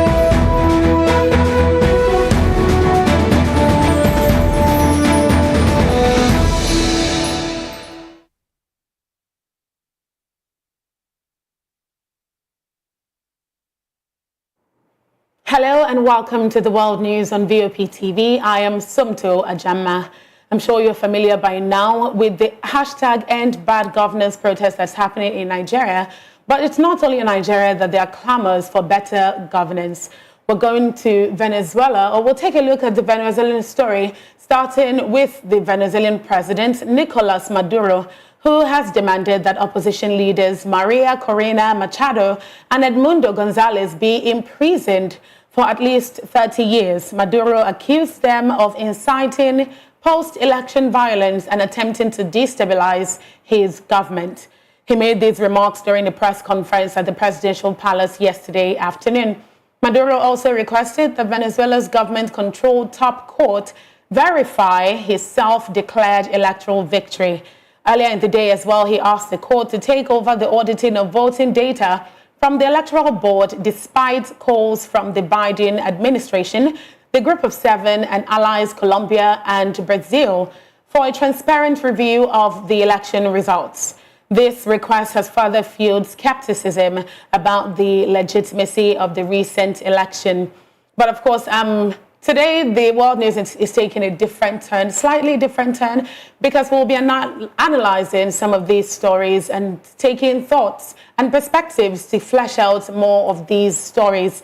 And of course, to do that with us this evening is here in the studio, this afternoon, pardon me, here in the studio is Prince Francis Chilaka, political analyst. Good afternoon. Thank you for joining us. Thank you. It's a pleasure. Absolutely. Now, of course, the Venezuelan election took a very different turn from what the populace in Venezuela were expecting. Edmundo Gonzalez was the preferred candidate. And of course, there was also Maria Corina Machado, who was also contesting. But it seemed to be that Edmundo Gonzalez was the preferred candidate over the previous president, who they felt was a dictator, and in the person of President Nicolas Maduro. And I say that because he has now become president, and this is very much against what they want. And of course, their protests and their rebelling against this particular election, calling for a review, talking about the fact that he did not actually win this election by way of the popular and the people's will. What are your thoughts on that? Well, you know, there's something about sitting presidents, especially in Africa and in other developing economies. They want to stay put. And it's not about the people, I've always said it's more about individual, what they want, you know, and, you know, the ability to perpetuate themselves in power. And so that is what is playing out. Because you're in government, you're the one conducting the elections. It's always at your beck and call to try to manipulate the system. But you see, the people are getting more aware, people are getting more conscientized, people are beginning to, you know, fight for their rights, to say, look, you know, we're not interested in your party, we're not interested in you, we're interested in integrity and, you know, somebody who has patriotism, somebody who can lead us into El Dorado. So it's normal for elections to go either ways, but it's also normal for people to air their views when they feel disenfranchised. Most definitely. And regardless of whether they feel the need to air their views or not, the Venezuelan people have taken it upon themselves to go in line with that responsibility and come out on the streets and actually protest and say this is not who they want. They do not feel that this electoral victory that was given to this person was deserved. To now make matters worse, talking about, taking a cue from what you said about the sitting president feeling that they have free reign over that process, the electoral process.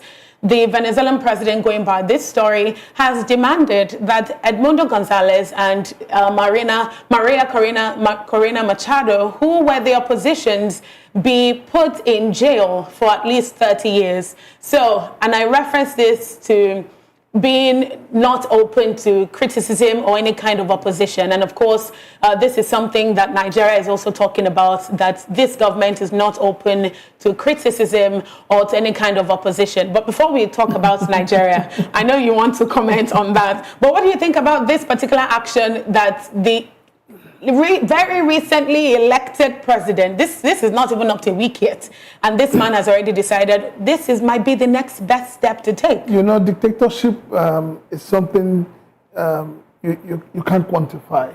You see somebody on the face value, you don't know what they have inside of them. Yes, he needs to talk tough. As a new president, he needs to try to cage opposition and all of that. But you see, there's a way you go about such things that you end up throwing the entire country into anarchy, which is what he's doing now. Precisely. And unfortunately, a lot of people who, after election and after a candidate has been declared a winner, that surround a particular person who has been declared a winner, most times the people who advise are doing it on their own selfish terms. It's all about, you know, we want to be in charge, we want to have the power, we want to be able to dictate. So they don't care what anybody feels or what anybody says. And, you know, until when the bubble bursts, that is when everybody will begin to say, oh, if we had known, we would. I think it is too early for him to be making such utterances. What he should actually be doing right now is trying to assuage the situation, call the people, try to create a meeting ground between him and the opposition. But you see, when you take hard stand positions like that, and the people are already revolting, you know, you're going to have anarchy in your hands. All right, now let's relay that to what's happening in Nigeria. Hashtag End Bad Governance is what it's what the umbrella name is. But there are tons and tons, or at least a significant number of demands that also are under the same floor, this same cause to end bad governance. But one of the biggest issues that people have, particularly in recent times with the sack of of the chief whip of the Senate, Senator Ali Ndume, a lot of people brought out their opinions, and we're talking about the fact that this government really is feeling very much like a dictatorial government. Ali Ndume called them kakistocrats and kleptocrats, but people are talking about the fact that, well, this looks like a dictatorship. It might not take that specific view from the outside. A particular analyst has said it's a dictatorship veiled under democracy. So when you look at it that way, and Venezuelan government is saying we don't want opposition, and now that we've actually won, this is what we're doing. How would you relate that to the events in Nigeria and the consequences that come out with being an opposition, at least a bold opposition? I want to say this with all sense of responsibility, that Bola Tinubu is a lucky man. I would like your perspective on that. He's very lucky, because if things have been the other way, knowing the kind of person he is, knowing the role he has played, in protests and all of that in this country, if peradventure Peter Obi was declared the winner of this election, I'm sure we'll still be having all manner of protests, we no go agree, we no go agree going on. But you see, why I say he's a lucky man is that between Peter Obi and Atiku Abubakar, even though they're opposition, they have applied a lot of maturity. Because if you recall, when INEC was reeling out the results, the youths wanted to occupy the streets. Yes. Because the youths were not happy with the results. But he came out and said, it's not, just be calm, we'll go to court, we'll do this, we'll do that. He kept, persuading the people. That is what true leadership is all about. And I'm surprised, I'm really shocked that, the same Bola Ahmed Tinubu that is the president today has lost it himself. He no longer shows that vibrancy of negotiating with people, dialoguing with people. He's not doing it. Well, he said he waited 30 years to be president. Maybe the time was too long, and now he has lost the gusto that is needed to be president. The thing is, it's we as Nigerians need to begin to say to ourselves, what kind of individual do we want as a president? If you come to tell people that you're prepared for 30 years, you waited for 30 years to become a president, it means, for me, it's an entitlement mentality. Then after you grab it, snatch it, and run, what do you do with it? That is where we are today. Absolutely. So what is he doing with it? He has snatched it. He has grabbed it. He has run away with it. So what is he doing with it? Putting a lot of this in perspective, I would say everybody's going to say, oh, Bola Tinubu is a master strategist. But the Bola Tinubu we knew 30 years ago is not the same Bola Tinubu we know today. Age has taken its own toll on him. You see, this perspective you just brought out about being a master strategist, this was one of the very well pushed narratives out there when he was campaigning. It was the same narrative that was pushed about Buhari when he was talking about. He said Buhari is one man that would take care of insecurity. For 8 years, Buhari's ears were deaf. He wasn't hearing. We all know that. And then we're back to square one. We're even going back, further back than where we are. Because today, when people are talking about end bad governance, I don't want us to lose the intent of those who are protesting. And that intent is not like people in government who are saying they want to overthrow or upturn. No, that is not what it means. And bad governance simply means that there's a lot of corruption in the system. There's a lot of unnecessary expenditures by this government. The government is overbloated. Your Senate president keeps talking as if he owns Nigeria. Yes. He has no empathy. He's behaving as if he's not feeling the pain of Nigerians. That's not the kind of leadership we want. Young Nigerians don't have employment. People cannot go back to their farms because of insecurity. A lot of children are being pulled out of school because their parents cannot pay their school fees. A lot of people are telling you now that they sleep under the bridge because they can't even pay for accommodation. So when we say end bad governance, what the people are saying is that all the things that do not add value to the lives of ordinary Nigerians has to end. So that is what people are saying. Now, you come into power, the first thing you do is subsidy is gone on petroleum, on petrol. Good. What is the alternative? What is what plan did you have when you were saying that? Nothing. And this is very much in contradiction to what he was protesting for in 2012 when Goodluck Jonathan was president, which was confusing for the populace, because how do you go from don't remove fuel subsidy to actively removing by way of literally your first speech? And then this, of course, confused people, and we can tell, of course, the economic downward spiral that we have entered since then. You see, the whole protest we're having today, I'll tell you, is long overdue. Nigerians are very patient. Nigerians are extremely patient. You see, I keep saying that it is only in Nigeria where the oppressed sing praises of their oppressors. Everybody says, oh, it's enough for 4 years. Let him just go and let him do and go. Because we bring in sentiments, we bring in religion, we bring in tribe, we bring in ethnicity. But nobody is talking about common sense. Nobody's talking about wisdom. Nobody's talking about how educated, how vast, how exposed is this person that is leading you. Nobody. Right. So we in terms of leadership, we've been going in circles.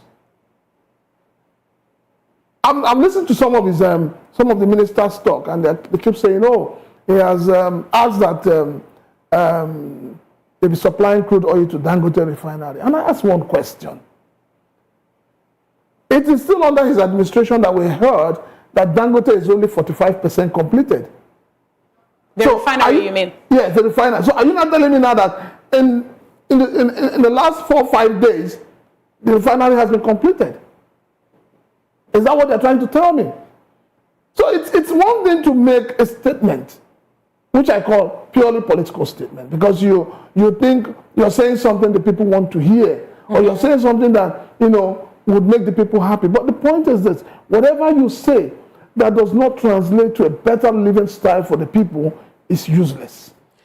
So that brings me to my next question. I know we'll still go back to topics around the world, and because that's majorly our focus. But you mentioned something that Nigerians are very patient, and that this protest is about time. There was a previous analyst who spoke about the fact that Nigerians should have been protesting since the election was grabbed. Now, I'm very careful saying that, because again, the judiciary negated that particular popular point of view. And now we're at this point where, whether or not you are of the opinion that it was grabbed, realities have dictated that the economy has gone sideways since the current administration came into power. So do you agree with that point of view, that Nigerians should have protested since that election and the results that came out of that? If you recall what I said Bola Tinubu is a lucky man. And I stand by what I said. He's lucky because if Bola Tinubu was on the other side of the divide, I am telling you, the protest will start immediately. It will start immediately. So, haven't gotten what he wanted after waiting for 30 years. I was looking forward to a president that would take Nigerians to El Dorado, that will add value to the lives of the ordinary citizens. But unfortunately, we've come to that situation in Nigeria where power no longer belongs to the people. Power belongs to the elected few. And that is where the problem is. But it's the same. Sovereignty belongs to the people. Nigerians are trying to take that power back. Yes, until the people wake up from their sleep. Forget all these shenanigans of, we don't want to, we don't want to protest. Give them a long time. These are people who themselves, after all that 5-10 minutes, they go back into their shells and they begin to cry that they are hungry. Hunger, poverty is in the face of every Nigerian. You need to go out there. You need to go out there. You need to go to especially the general hospitals, you will find that people are unable to afford common paracetamol. So it shows you how bad it is. For me, yes, the protest should have, but it didn't. But now people are saying, look, we can't take this anymore. What would a reasonable government have done? You are spending so much money trying to stop the protest from happening. You are spending so much money buying this, buying that. What stops you from putting that money where it matters most? The major problem why there is food shortage in Nigeria is not necessarily because the borders are closed. It's because of the insecurity in the land. Why don't the government declare a state of emergency on insecurity and tackle it headlong? That's a good question. Right, and because if you do that, farmers will go back to their farms. At least people will be able to have food to eat. But now we can't even have food to eat because farmers don't go to the farms. And then the ones that have tried to go to the farm end up being killed or being kidnapped and all of that. So this government has come with the mindset of only taxing the people. The government doesn't care because if you check now, the governors are collecting more money. Oh, yes. The federal is collecting more money. But how is the living standard of the people? Exactly. And if the governors are collecting more money, one would expect that the living standard of the people should get better because the money that's coming to you is not for your pocket. As you may erroneously think, it's not for your pocket, it's for you to service the needs of the people. Now, when you talk about taxing the people, it reminds me of the situation in Kenya and how that election, I see you smiling, and how that protest has evolved. Now, it started out really, really peacefully and everything was fine until again, it turned sideways. Now, some people would say it was the protesters who started this, and there's another point of view that it was the security forces that opened fire, that threw out tear gas, canisters of tear gas, and basically brought the people to the point where they had to defend themselves, which is where the entire fracas evolved from. What are your thoughts on that? And as it relates to taxing, which is where you talked about and what we're experiencing in Nigeria, how would you place that relationship, and what future do you see coming from the events in Kenya vis-a-vis the events in Nigeria as we speak? Well, I give it to the Kenyans. They are more politically aware.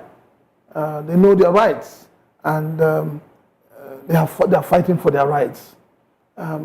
Unfortunately, whenever there's a protest, especially in African countries, the leaders have a way of trying to infiltrate this protest and turn it into a fracas or an anarchy, and then they blame innocent protesters, which is totally unacceptable. But you see, there is a lot that has been achieved in Kenya. Whether you turned into a fracas, whether it turned into anarchy, a lot has been achieved. At least now you know that if you are a member of the legislative in Kenya, you know that the people know you, and the people can come after you. And that adds pressure. Good. Now we need to begin to bring it down home. You see, this whole idea of those in support say, hey, no, we need to stop that. It's an aberration. We need to know who and who is voting for yes, and who is voting for no. We need to know. That is our right. And that is where we're talking about inclusiveness. The people need to know. So this whole idea of, the Senate president saying, those in support, I mean, in this 21st century, in the defense of the current administration and politics and administration before now, one would say, or you could surmise that because that was the method of politics that was handed over, and that's why they continue. Now, this is not to say change is not needed, but this could be, you see, as a defense. No. You see, let us not defend what is indefensible. We need to begin to wake up to the reality. The world has moved on. And we also, as a people, are evolving, and we must be part of that movement, that is going on. When you say because it was handed over, I'll ask you one question. The way women before now delivered? Is it the same way they are delivering today? No. What has happened? Change. So what is wrong? What is wrong with looking at the 1999 Constitution? That document should be shredded. It does not represent the interests of the Nigeria of today. So there are many layers to that particular conversation. So that is where the problem starts from. That constitution needs to go. So this position that you hold is held by a ton of people. But people are talking about how long the constitutional amendment would take and in how many phases it will take that it will actually be effected. The local government autonomy brought up this particular conversation about constitutional amendment and the Supreme Court ruling saying that, okay, now they can get financial allocations, but then the Constitution does not support that ruling, and then people are talking about the fact that yes, it needs to be amended, but how long would that take for the effect to be seen by the people? Jonathan's administration did confab, and that document was more like the reality of our Nigeria of today. Why have we not adopted that document? Governance is continuum. So why are we in this country behaving as, oh, each government ends with the president? It doesn't. There should be continuity. So for us, for a lot of us, it is what we're asking for. Let there be continuity. Now, this government came up and said, okay, we're going to implement the Oronsanya document. What has happened? Rather than that, you have a over-bloated government. You have more, this is the largest ministers we can think of. People are talking of hunger. People are talking of poverty. Yet, you are increasing every day your expenditures. So how does it relate? Nobody's talking about the money given to the governors as security vote, which they don't account for. So in other words, that is why when you find anybody who gets into power, whether from Labour Party, from PDP, from APC, once they get into that place, they become hypnotized. They change. They no longer listen to the voice of reasoning because of the largesse that goes with that office. We need to make our electoral process and our governance so cheap. Let me tell you, if a honorable member or a senator, his salary is graded based on the new minimum wage, a lot of people will not go into politics. Not just salaries, even the allowances. That's all the package. Nobody will go into politics. Because this was a conversation that came up. This sparked a lot of debate online, particularly with regards to the 50% that the House of Representatives said, the Senate members said that they slashed their salaries. They're just insulting the integrity. They're insulting the integrity of Nigerians. What people are saying is, we know that your salaries might not be significant, but your allowances are. It's those allowances that culminate into the dozens and dozens of billions of millions that you have at the end of the day. What we should do right now is throw away those allowances. And stick to the salaries. And stick to the salary. So that they will understand. Should those salaries still be slashed by 50%? No. Let them keep the salary. Throw away all the allowances so that they will understand what the ordinary Nigerian on the street is going through. They need to understand it. They need to feel the pain of Nigerians. Okay, we're still very much talking about world news and, of course, how it relates to the current Nigerian atmosphere with the hashtag End Bad Governance protest currently going on, or that went on today. News reaching us is that the protest has ended for today and will continue by 7 a.m. tomorrow morning. We have another virtual guest joining us, Ambassador Tewe. Good afternoon. Thank you for joining us. Good afternoon, and thanks for having me. And I'll say happy hardship protest day. I don't know how to respond to that, but I'll say same to you. Whatever you want to say, you can say protest. Same to you. Same to you will work for me right now. We're relating the events worldwide, or at least as it relates to the events in Nigeria. We're trying to draw a line, draw a parallel, understand how those events have gotten to where they've reached, and of course the Nigerian perspective on those events. So there's another story talking about Bangladesh banning the Jamaat-e-Islami party, its student wing and other associate bodies, terming that party as a militant and terrorist organization as part of a nationwide crackdown following weeks of violence that left more than 200 people dead and thousands injured. Bangladesh's Prime Minister Sheikh Hasina and her political partners blamed Jamaat-e-Islami, the party, its Chata Shibir student wing and other associate bodies for inciting violence during recent student protests over a quota system for government jobs. In an office circular, Bangladesh's Ministry of Home Affairs said today that the ban was imposed under an anti-terrorism law. Since July 15th, at least 211 people have died and more than 10,000 people were arrested across the country. Now, with relationship to what's currently going on in Nigeria, this is the main party, that's the current ruling party, that's the Minister Sheikh Hasina's party, talking about the fact that they are the ones, the student wings are the ones inciting violence. My in-studio guest, Mr. Prince Francis Chalaka, talked about the fact that it's not news for the current sitting administration or any administration to put the blame of violence on the protesters, on the people demonstrating, and say that they are the cause of that demonstration. Now, I want your thoughts on that, and as it relates to something that was said very recently from Asari Dokubo, I'm sure you're very familiar with that name, who talked about the fact that he doesn't want the protests to be in the Niger Delta as well, that people should carry the protests somewhere else and not to the Niger Delta, because he feels that the people protesting are not protesting for their local issues, but protesting for access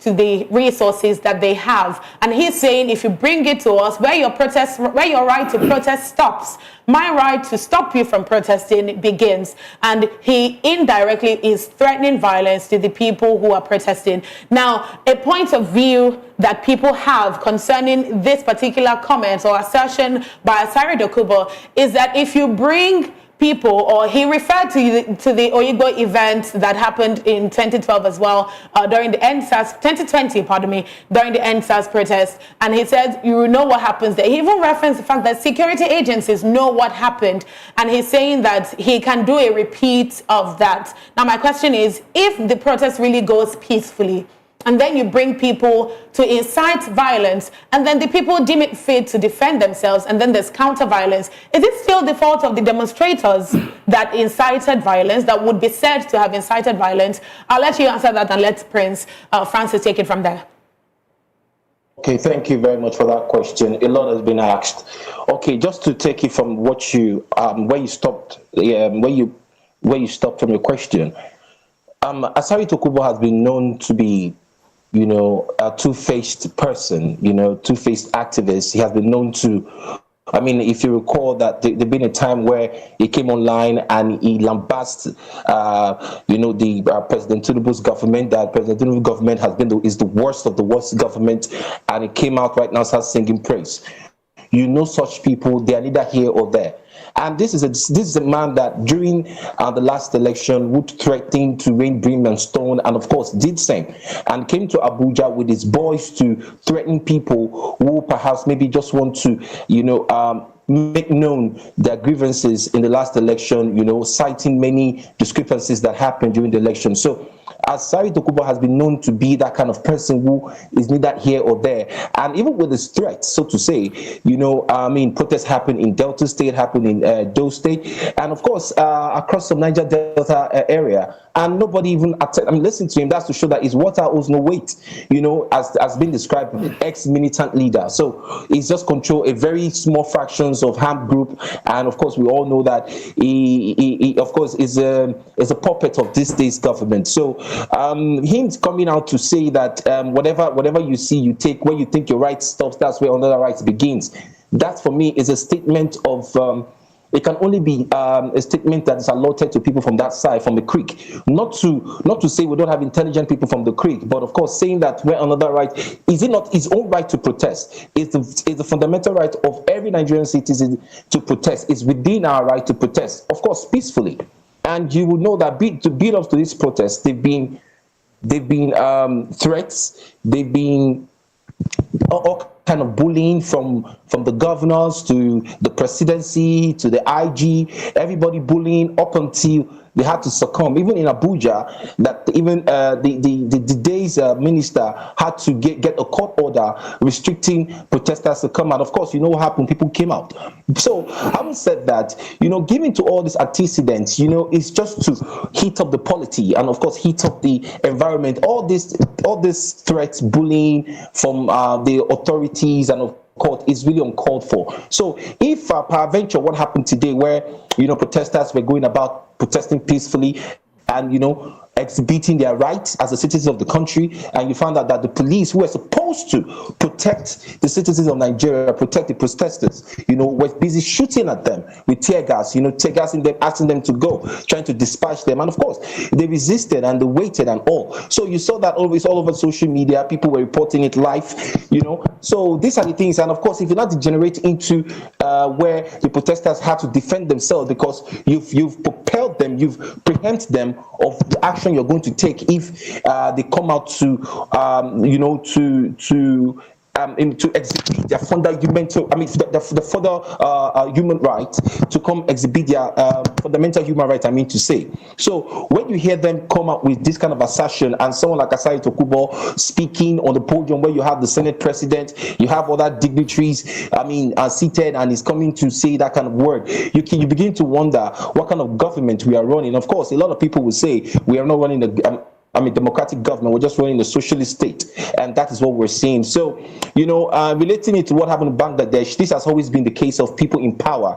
Everybody, you know, when you're in power, automatically, like they say, like the words say that power corrupt, absolute power corrupt absolutely. So these are people who they come out they get threatened, and of course they blame the opposition. So it has always been the case, you know, regardless of whoever is in power, when the people, of course, rise up to say there's some irregularities in the policy of the government of the day and things like that, you begin to find out that people, the government begins to feel threatened, and of course they look out for who to blame. So in the case of Bangladesh, it's not surprising, and if you see what's happening in the economy right now, it's not friendly, it's not smiling. So the people are coming out to, you know, to air their view, and of course to tell that the government need to do more. And for me, protest is a way to listen to the downtrodden. And look at what happened right now. People from Maraba, very close state to Abuja, I mean, they had to block the road and saying that they're ready to die, you know, because they're already dead as it were. So these are things that I expect that the government of the day, just like what Babatunde Sanwo-Olu did, he had to address the conscience yesterday, and I expect that the president should do same by addressing the Nigerian populace and say, you see, we heard you, we heard it loud and clear, and these are the measures we're putting in place. Haven't given to what we've done for the past few weeks. We intend to do this within so and so time. We intend to do this, and before you know, the protest will despair. You know, everybody will go their normal businesses, and everything will come back to normal. But you threatening people, using police and show of force, it's not going to all go well. And I pray that the IG needs to call his men to order. Their duty is to protect the people, not to intimidate them. That's not their duty. And of course, you find out that there are people who are counter protests, who are anti-protests, and when you see those people, you can only but wonder that these people even needs help. You know, they come out with their placard looking very hungry. Reports actually have it that the ruling party, again, this is information out there that has been put out on social media, that these people who were manning the anti-protest were actually sponsored by the current party, the current ruling party, and they were not sorted, so to speak, even after they did their duties, which was go out there and protest against the people protesting. And they're coming out to say, we were promised so, and have not been given these things. Now, of course, that is in the wind, clearly, given the current situation. But I want to draw your thoughts back to Bangladesh, of course, and I want to take your thoughts on this one as well, Prince Francis. Sheikh Hasina's administration, basically, at the moment, is what people are calling to be pulled down. The Bangladeshi people are saying, we don't want you anymore, and we want a new set of people, a new system, a new government to be in charge, because you're not doing a good job. And I'll take a cue from what Ambassador Atewe just said. about dialogue, talking to the people and addressing their needs. Now, it will seem as though she's not doing a great job of that dialogue, which is where people are protesting from. Now, my question to you is, do you think these protests will not escalate this quickly and this violently if there has been an address from the president or from the prime minister in the case of Bangladesh since the inception of the job quota protest, rather than just leaving things as they are and then blaming the violence that has occurred on the demonstrators, on the people protesting? Let us put things in perspective. The Bangladesh protest started with students. Yes. Talking about job and all of that. And, job quota. Job quota, them, yes. And when it started, anybody would expect any proactive government to say, okay, we understand, we've seen this, let us dialogue. But like I keep saying, there's something with a lot of leaders, especially in developing economies. It's all about dictatorship. I want to remain in power. You're not asking the people, what do you want? You're telling the people, I will give you what I think you want, which is totally unacceptable. That is not leadership in any standard. So when the Bangladesh one started, it was students. And then before you knew it, it escalated because the government decided to use force. You do not use force. You do not infiltrate a protest, no matter what you have at the back of your mind. Now, it is the same thing we're having in Nigeria. The protests are just started. Good, some areas, some states it's quiet for today. Some states it's not. Like in Niger State. Good. In Niger State, we hear that about 6 people have been killed. Now, tell me how you think when everybody goes back home and they're taking inventory of what has happened, do you think when they come out tomorrow, they will not be further aggravated? So that's the point. Now, the security agencies need to understand. They too are hungry, except they want to pretend. When you go into the barracks and you talk to them, you will understand. They too are hungry. Everybody in Nigeria today is feeling the pinch of bad governance. Now, the difference between Bangladesh and Nigeria is that the Bangladesh people are saying, we don't want you anymore as our president. But Nigerians are not saying we do not want Bola Tinubu as president. No. What they are saying is that you need to correct the errors in governance in your administration. You can't be giving so much money to the states and nobody's asking the governors what they're doing with the money. The governors have become emperors in their states. So, for me, I believe that whether the Mr. President talks to Nigerians today or talks to Nigerians tomorrow, it doesn't change anything. Nigerians have gotten to that point where they are tired of rhetorics. So word of mouth, or just what you say will not do it anymore. It's like back your words with action. Good. You see, to show you how clueless this government is, people are talking of hunger. And you're talking about palliative. Yes, the 40,000 naira rise in centers across states. How long will that palliative serve? Why is it that, right from the last administration to this administration, they have made palliative a priority? Sit back and do calculation of how much was given out by the Buhari administration as palliative, how much has been given out by this administration as palliative. Now, don't you think that taking all that money and saying, okay, we want to fight the health sector, we want to, re-energize, rejuvenate the health sector, so that Nigerians can have quality health care, they can access drugs. Don't you think it will make more sense? Most definitely. Or you say, okay, we want to take all this money we're giving out, we want to put it into setting up of cottage industries. Nigerians are battling with the fact that you came up and you said subsidy is gone. They have not come out of that. You now turn the country into different bands. Band A, Band B, bandwagon, backwardness, and all of that. How do you want companies in Nigeria to survive? And then there's a mistake this government has made. You say, oh, these areas, you have a catchment area where you say they are Band A. There are poor people in those Band A. Definitely. Have you removed them? Have you taken care of their needs?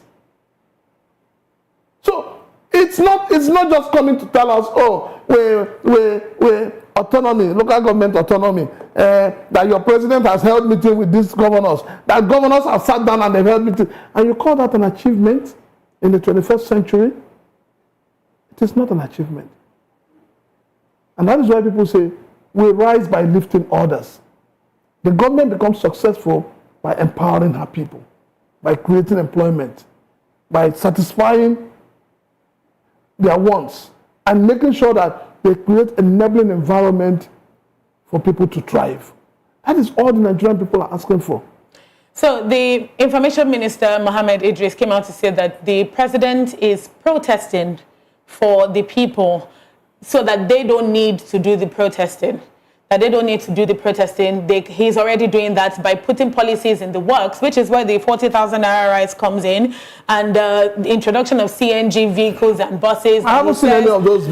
Please don't go there. Okay. You know, those are some of the rhetorics that shouldn't be taken around. Precisely. So this is what people are talking about. That you say a lot of things, but we can't see these things that you say. Your Minister of Information, or whatever he is. Our Minister of Information. No, he's your minister. The only person I recognize is the man that INEC and the Supreme Court has declared as the president. Any other person is not voted. Nobody voted for them. Okay, because they were appointed. Good. And you see, it is time people realize that you cannot be more than the person who employs you. It is the Nigerian people who employs. It is Nigerian people who pay salaries. So their loyalty should be to the Nigerian people, and not to the political party or to the president, because the president also is employed by the Nigerian people. And that's why I keep saying sovereignty belongs to the people. And until the people wake up to that reality and get to understand that power belongs to them. Nigeria is the only country where it's difficult to recall back a senator or a honorable member. Look at the shenanigans playing out in Rivers State. Is that what we expect from a thriving democratic country? The answer to that is a resounding no, but realities speak otherwise. Ambassador Atewa, I'll come back to you concerning this subject about the demonstration and the protests and everything that's currently happening in Nigeria. The same is also happening in Ghana, but the recent development is that the Ghanaian High Court has barred protests in Accra as youth-led demonstrations grow across Africa, demanding political and social change, and of course that includes Nigeria. The High Court in Ghana specifically has issued a ban on protests in the capital, and that's Accra, because again, youth-led demonstrations have become common. Now, their protest, their 7-day protest, they called that the Gen Z demo, was scheduled to take place from July 31st to August 6th at the Black Star Square. However, protest organizers had planned for 2 million people to march, demanding more decisive action from President Nana Akufo-Addo on corruption and living conditions. They also intended to protest delays in passing an anti-LGBTQ bill into law. Court documents obtained by the media indicate that the police had raised concerns that the planned demonstration could disrupt public order. In a recent ruling on Tuesday, the High Court judge approved the police request to prevent a number of organizations from holding the protests. The planned demonstrations, of course, come amid ongoing elections campaign in Ghana and follow a series of protests across the African continent, which is, what we're discussing. Now, talking about the judiciary, and this is where the courts in Ghana plays in, and we'll talk about that for a bit before we talk about Nigeria. This High Court in Ghana that has barred protests, talking about the fact that it could lead to public disorder. I want your thoughts on that and how it goes against the constitutional right to protest. Now, is this just a Nigerian thing and it doesn't apply in Ghana, so the court can state otherwise? I want your thoughts on that. Yeah, just like what your guest in the studio has said, that it's a pity that developing countries, you have rulers who, whenever they're in power, they become a demigod. and that is of course playing out across board, especially in Africa.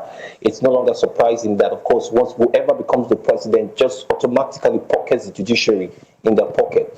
That also goes contrary to, the constitutional rights of the Ghanaian youth to protest, to vent their anger, so to speak, that what they feel is not right in the current administration. And of course, you recall that the current administration is really having a tough with the Ghanaian people. Economically, Ghana is no longer friendly, it's no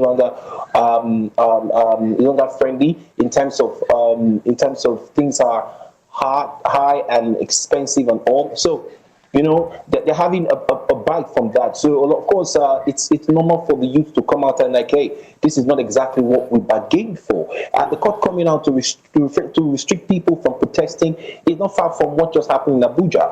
And for me, it's not left for the Ghana youth to decide. To choose if they would, of course, go with the proposed and of course the the infiltrated judgment. Because I call it infiltrated because any judgment that tramples upon human rights is no longer is not the will of the people. The judiciary should speak for the people. I mean, what stops people from saying you can protest, but let it be peaceful? You can do whatever you want to do. But why preventing them from coming out to exercise their fundamental human rights? That for me is bullying, and I think that should not be accepted. But of course, it has always been the normal in the African setting when it comes to our leader, because automatically no leader in Africa as of today likes to be opposed. Even though, of course, that it has always been sycophancy when it comes to, people who are around them who always, who always worship their ego, and you have these people always tell them that they are doing well. So that's why you feel they are almighty, and they come up with different kind of rulings, and they pocket everybody because they have money to play with. So I think that's what is happening. And of course, relating it to the Nigerian situation, Ghana, you can say, yeah, it's a bit a small country compared to Nigeria. And for the Nigerian case, I think the organizers have really given the government of the day an ample time. And you will see that for the past 1 week, one can only imagine and one can only wonder, how proactive and how active our government have been in terms of signing things into law, just like what your guest in the studio said. Right now, we have the Minister of State saying, they just signed the surviving wage, I won't call it living wage, the surviving wage into law. And they said, of course, the local government autonomy, which I don't see that as that should not be something to clap for. It's something that should have been done. But of course, yeah, we'll give it to him for having the political will to do it, even though even though the governors have been muzzling them up, have been eating all the local government fund.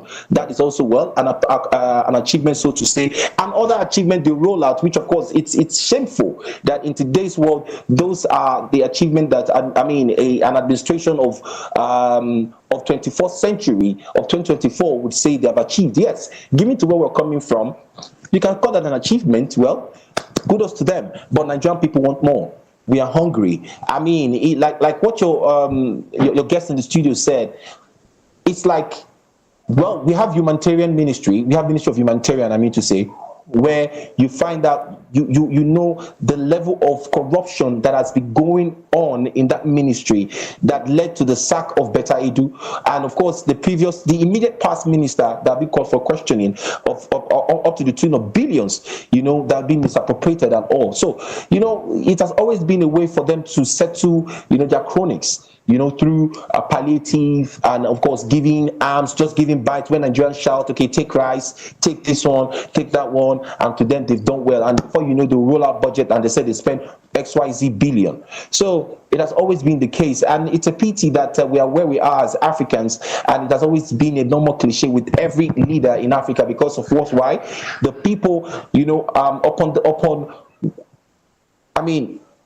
till when the people begins to feel in charge or get in charge and know that these people are employee, and the African youth wake up and say, you know what, we voted this person in, and of course it's answerable to us, not the other way around, then Africa is not ready to liberate itself.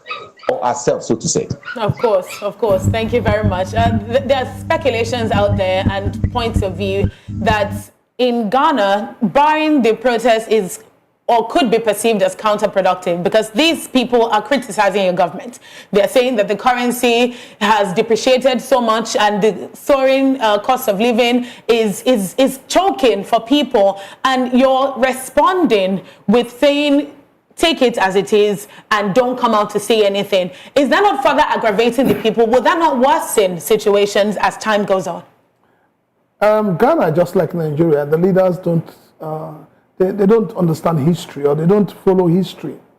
I am one of those that feel pain that Ghana has fallen back from, where the late Jerry Rawlings placed them, I feel so bad. I remember, when we had that Ghana must go in Nigeria, and they left, but they went and built their country better. Precisely. But you see, that's the thing with African leaders.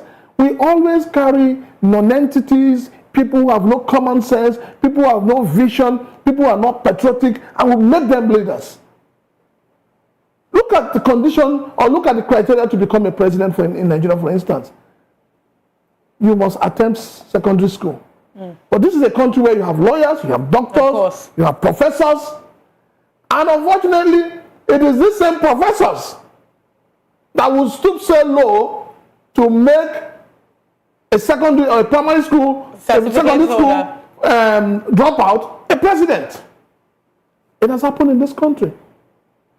So when will we wake up to that reality to allow people who are in the same realm of education to rule this country? I agree. The most difficult thing to do in life is to control human beings. But in the real sense, what do human beings really want? So would you say that, given the recent pushback from people living across countries, particularly in Africa, and that they've been given to the authorities, so to speak, or to the government, would you say this is sort of an awakening that is just happening? Or would you say this is something that people are just realizing that should be done? Well, whether we like it or not, whether we have protests or counter-protests, the leaders must realize that the people are becoming more aware of their rights and their privileges. And something that is due, when the time for something is due, you can't stop it. You're having, cut across West Africa right now, there's protest. And what is the benchmark for that protest? Good governance. So, the leaders must begin to think out of the box. Because if they don't, the Arab Spring is a lesson they should learn from. I think that's a heavy food for thought for this particular government. But let's dive into what's happening in Kenya, where President William Ruto has expressed his concerns over the misuse of government-sponsored internet by the younger generation, particularly, according to him, the Gen Z. The president highlighted that the initiative to provide free Wi-Fi across Kenya was intended to create opportunities for the youth, enabling them to access employment, education, and other beneficial resources online. However, he lamented that instead of utilizing these resources for productive purposes, many young people are using it to criticize and attack him and other politicians. During his speech on July 31st, President Ruto explained that the government's goal was to empower the youth by giving them the tool to improve their lives and to contribute positively to society. He noted with the disappointment that it's been used for less constructive activities, including sending disparaging messages to political figures. Now, of course, his comments have sparked a mixed reaction among the public. Some support his view, arguing that the internet should be used responsibly and for the betterment of society. Others see his remarks as an attempt to stifle free speech and silence dissenting voices. Critics argue that the youth have a right to express their opinions and grievances, especially in a democratic society. I'll come to you on this one, Ambassador Tewe. This, of course, happening in Kenya is definitely a would you say a reflection or a repetition, so to speak, of something that has happened in Nigeria as well previously? Some would say the Kenyan government just took a leaf from the books of the Nigerian government historically, and of course I'm talking about in reference to the NSAS protest and the clamp down on communication using telecommunication, internet, and internet providers at the time, to the extent in which people had to start downloading and using VPNs to be able to express themselves online at the time. Now, of course, you've talked about an African government being selfish and being, well, selfish, that's a simple word. But now expressing this, and William Ruto is saying that I gave you this internet so that you can use it for productive purposes. Rather, what you're doing is using it for, well, according to him, not productive purposes. You're disparaging the politicians and speaking badly, criticizing their government. What are your thoughts on this, specifically with regards to the government being not open to criticism? And do you think there'll be a clampdown on internet services in Kenya?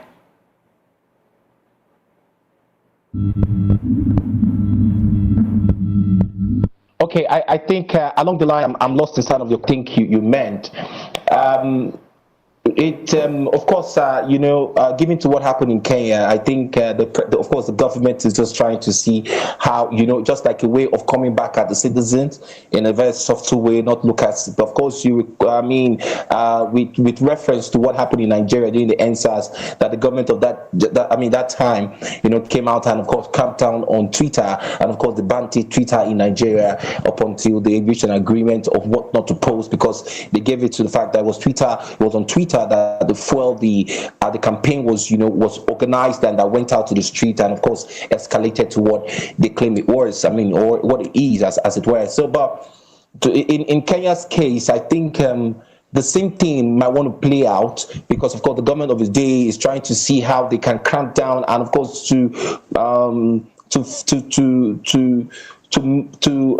filter information of how, in a way, control the social space of its use as to, you know, what, I mean, filter information and, of course, what goes out and what comes in, just like what is happening in China. But this, if you're, you see, when a leader begins to come like this on its use, you know, it just goes to show that, of course, you're not really running democratic system, because you coming out to say, okay, a government provided internet, provided internet, the Gen Zs are misusing it in what sense? Because of course they use it as an avenue to communicate to the outer world to get to know what is happening in the world, and of course to be more aware, politically aware of what is happening and what they feel that they are entitled to, and of course not like a privilege, because Africa, we've been used to our government giving us things and of course become a privilege. Imagine an honorable member going to a local area to give them a borehole, and of course it comes to camera, and of course it's been captured in the media,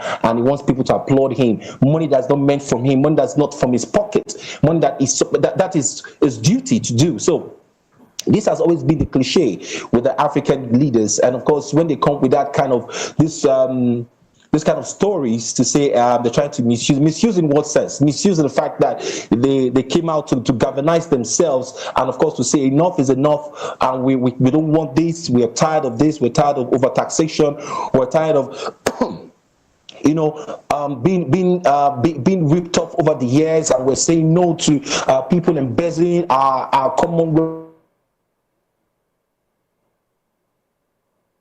of the internet provider. So these are things that makes you understand that when the government begins to misplace its priority, these are silly excuses they come up with. Well, what has that got to do? Instead of him, I think at this moment to sit down and try to bring up policies that will be people friendly, people oriented, that will now bring him back, you know, to be more closer or to be more accepted by the people. Because at that point, if you recall that during the protest, it was like Ruto must go. And thank God that we're able to score, you know, to able to pat it down a bit, even though they're still hurt.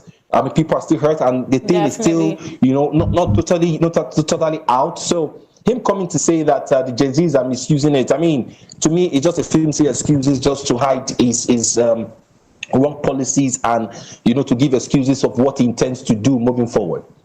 Of course, and I'm going to ask you this, Prince Francis. He's saying this is just silly excuses, and rather than engaging with the people, he's further proving their point, basically. And they're talking about the fact that you're not doing a good job generally, and rather than do a good job, what you do is try to stifle their forms of expression in which they're complaining that you're not doing a good job. So, with response to that, and of course his point of view on it, I want your point of view on it. And there are reports on social media, on this same government-sponsored internet, that it would be the mother of all protests on the 8th of this month of August, because we're in a new month now. And it will be holding in Nairobi, Kenya, where people will be flying in from every part of Kenya to Nairobi to have that protest. And particularly the Gen Zs, because again, this was directed at the Gen Zs, and this protest is being organized by the Gen Zs. And this just goes to say that if the millennials and the people older, the boomers, if they won't talk about the ills that are pervading the society, the Gen Zs have decided, well, we'll do the talking for you. Now, my question to you now is, how do you see this happening? How do you see this progressing in Kenya particularly? And, well, given the fact that there's violence, or there has been violence already, how far do you see this progressing or regressing in your point of view? The Kenyan president seems to be living in a world. Fantasy land. Yes. He doesn't want to live in reality. And the people have given him opportunity to do that. Now he's beginning to attack. It's like, oh, what is indirectly trying to say is, I'm going to restrict internet. Yeah, and Ambassador Atewe said he's not directly saying that, but you can tell that's what he's implying. That is his body language. But you see, in any country, like I keep saying, in any country where the elders have become wicked and unable to speak truth to power, that country is going to have a big problem. It's not only in Kenya, it's happening in Nigeria. Absolutely. The elders in this land have all gone to sleep. They've all taken volunteer and are busy sleeping. But they forget one thing. The youths you have refused to cater for, the youths you have refused to train, the youths you have refused to employ, when it will snowball, it will not only affect their own family, it will affect everybody. You know, MTN tried something a few days back when they woke up from maybe a magical spell and decided to block lines, and they said the lines were not linked. And I mean, they got a dose of what the Nigerian youths can do, and immediately they resolved it. Absolutely. The Kenyan president should take his time. Honestly. He should take his time. So also I'm telling the Nigerian government, a hungry man is an angry man. When you keep pushing somebody and you push the person to the wall, what happens? The person will revolt. The Kenyan government should learn from history. When you allow a protest to go on for too long, it turns into an anarchy. I am hoping that Bola Tinubu, your president, will be one person that, having been a master strategist in protests, would wake up and do the right thing. He needs to address the hunger in the land. He needs to address the insecurity in the land. He needs to cut the cost of governance drastically. We can actually do with 23 ministries, 20 ministries. We can't do that. And not, we need to know, and not starting or opening new ministries. We need to know how much our governors are earning. Even our president should come out openly and tell Nigerians, this is what I earn every month, all my package, everything. We should know. He needs to scrap the office of the First Lady. It is not constitutional. And finally, let me say this. It is important. This government needs to call non-state actors to order. You can't allow the likes of Asari Dokubo, the daughter of the president, the first son of the president. You can't allow such people to be going about talking and threatening people. He needs to call them to order. They were not elected by the Nigerian people. No. So for Asari Dokubo to be making noise all over the place, it is totally a failure on this government.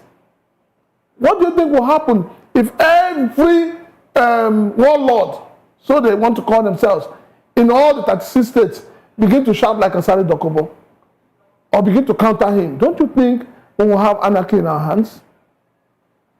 This government needs to begin to think as if there is no box.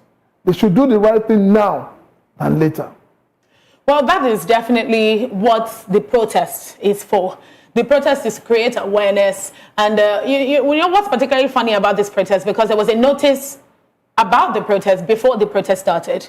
Someone said that would have been the time for engagement. That would have been the time for conversation. That would have been the time to engage the people and to actually get to the root of things where solutions can be formed. Rather than getting things to this point and then now trying to dialogue and coming out to say that the president is already doing so, trying to put people in ministries, trying to create employment, trying to reduce the cost of food prices. And people are saying all of these, thank you, all good and fine, but this is not what bad governance is. This is not what the clamor is. What they are doing right now is makeshift. It's not sustainable. What they're doing right now is to placate the people to end the protests, and then they will continue. How can we be talking about hunger and you have a president that is thinking, or like the report says, he has bought a new presidential jet for himself? How can you imagine that? So it's not about telling us, oh, we are selling 20 trucks of rice to each state. They are selling. No, that is, when did Nigerians become beggarly to the point that has rice become our national anthem? No. Because for everything, the only thing I hear every day is we are sending rice. Rice. Is rice the food of the ordinary Nigerian? Why are you not sending yam to the people? Because yam is expensive. Why are you not sending garri to the people? When you give them the rice, what do you expect them to cook the rice with? So you're giving them rice, they should just boil the rice and eat it like that? So telling Nigerians that, oh, we're distributing 20 trucks of rice. We're selling rice for you at 40,000 naira. Then they should start selling every other thing. Like I keep saying, what government is trying to do through the back door is price control. But you can't do price control when you don't have an alternative. And I'll take you down memory lane. When Lagosians were shouting about housing, how much the rents were going for, the late Jakonde did something that marveled everybody. He started building what we call houses. He built several low-cost houses across the state. So there was an alternative. It's either you go to this one that is 200,000 or you go to the one built by the state that is 50,000. So people have options. That is how you apply price control. But you cannot apply price control when you have no alternative for the people. So the government needs to, it's either the government has no vision, or they are clueless, or they just don't want to do the right thing. Talking about doing the right thing, this is coming from one of the solicitors to the protesters. His name is Deji Adeyanju. He is advising, or he has advised the Federal Capital Territory Police Commissioner, Bennett Igwe, against allowing the protests to degenerate into violence. His advice follows the CP's insistence that the protesters must go inside the stadium. Adeyanju says the police should allow the protesters to continue their peaceful demonstrations. He said we are used to it. Meanwhile, some of the protesters have said that the protests would continue unless President Bola Tinubu meets their demands. Now, of course, there's further news talking about the fact that there is the police command still in Abuja has raised an alarm saying that it has degenerated into chaos. The public police relations officer, that's the PPRO, is saying that the police is becoming overwhelmed because people are traveling from north and south of Abuja to come into the metropolis to protest. And they're saying it has degenerated into chaos. And then, of course, there's the Niger State incident. In Yobe, they're talking about buses being set ablaze by people who they claim are not are not part of the protesters. So I say all of this to ask, if the realities are saying this on ground, and I'll actually direct that one to you, Ambassador Atewe, if the realities are dictating or seemingly dictating, well, I take that back, dictating, because of course facts have stated everything I've stated, that the protest would continue and it looks like it is degenerating into chaos. Would you say that this is a function of the narrative, the violence narrative that has been pushed by the current administration, or would you say that this is something that the counter-protesters, the people who are supposed to secure the people, are inciting? Let me ask where you stand, on what side. How do you think this is coming about in the first place? This has always been the script of the government of the day. That's the truth. Because nothing, for me, I'm not going to speak for other states because I'm not there, but I speak for the states I'm in, Abuja. So far, the protesters peacefully gathered at Moshood Abiola Stadium in Abuja early hours this morning, as at about 7 a.m. The police were, the protesters were there. The police were with the barricaded. They were in front of the stadium. Refusing the protesters to have access to the stadium. And right beside them, or would I say right beside the protesters, we had the counter-protesters who were brought by coastal buses. Up to more than five coastal buses. These people were there saying they know to protest, right? Then the police had to divide themselves, of course, to try to provide security for these other people and, of course, for the protesters. Now, by law, this is their right. They ought to have access. They had written to the minister of FCT to have access to the place, but of course was denied due to taking them to court and all. So what do you have them do? Rather than having a confrontation with the police, they engaged on the walk. Of course, to the Secretariat and then to Unity Fountain. And of course, on getting to Central Secretariat, they were being tear gassed by the police. Peacefully gone. So these are the scripts being written by the government of the day, and of course it's playing out. And why say they are being overwhelmed? Because of course, when you tear gas people, and of course those protesters ran at a point, they converged again, going peacefully, and they refused to go, and police were still shooting afar, trying to threaten them, to disperse them not to protest. The same happened in Maraba, Maraba in Nasarawa State. That the protesters, of course, these people are Northerners, and of course they easily get triggered. And of course they barricade, they block the road, they burnt tire, and it became very, very threatening. The security couldn't, of course, in their approach, they're not trained to dialogue, they're not trained to calm situation, but of course to use force, which is so sad that our police of today can't even come, and we are supposed to provide security, guide the protesters to do whatever they want to do peacefully, vent their displeasure, over what is happening in the government, and of course they go their way. But of course, it turns out to be you were threatened by them, of course, because the protest, the people were gathering. The protesters were increasing, people were coming in and all that. You got threatened and you started attacking them. It happened and in Maraba, and of course what happened? They repelled and they started coming to the city center. So why wouldn't they be overwhelmed? So it just goes to show that the CP, the FCT CP, is not doing this job. I don't know.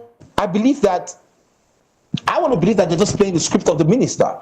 Of the minister of the FCT, not to allow protests. Of course, he has said it vehemently that he doesn't want protests in Abuja, and I think that's what is playing out. Because at one point, they were very cooperative. Police were guiding, police were in the front, they were peacefully going, guiding the protesters, and all of a sudden, they just changed, and nobody could say why.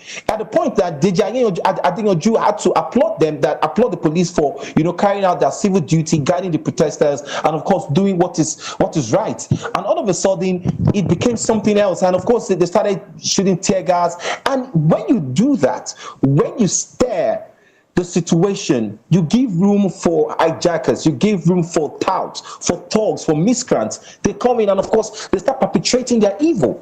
As against you, just guiding the protest.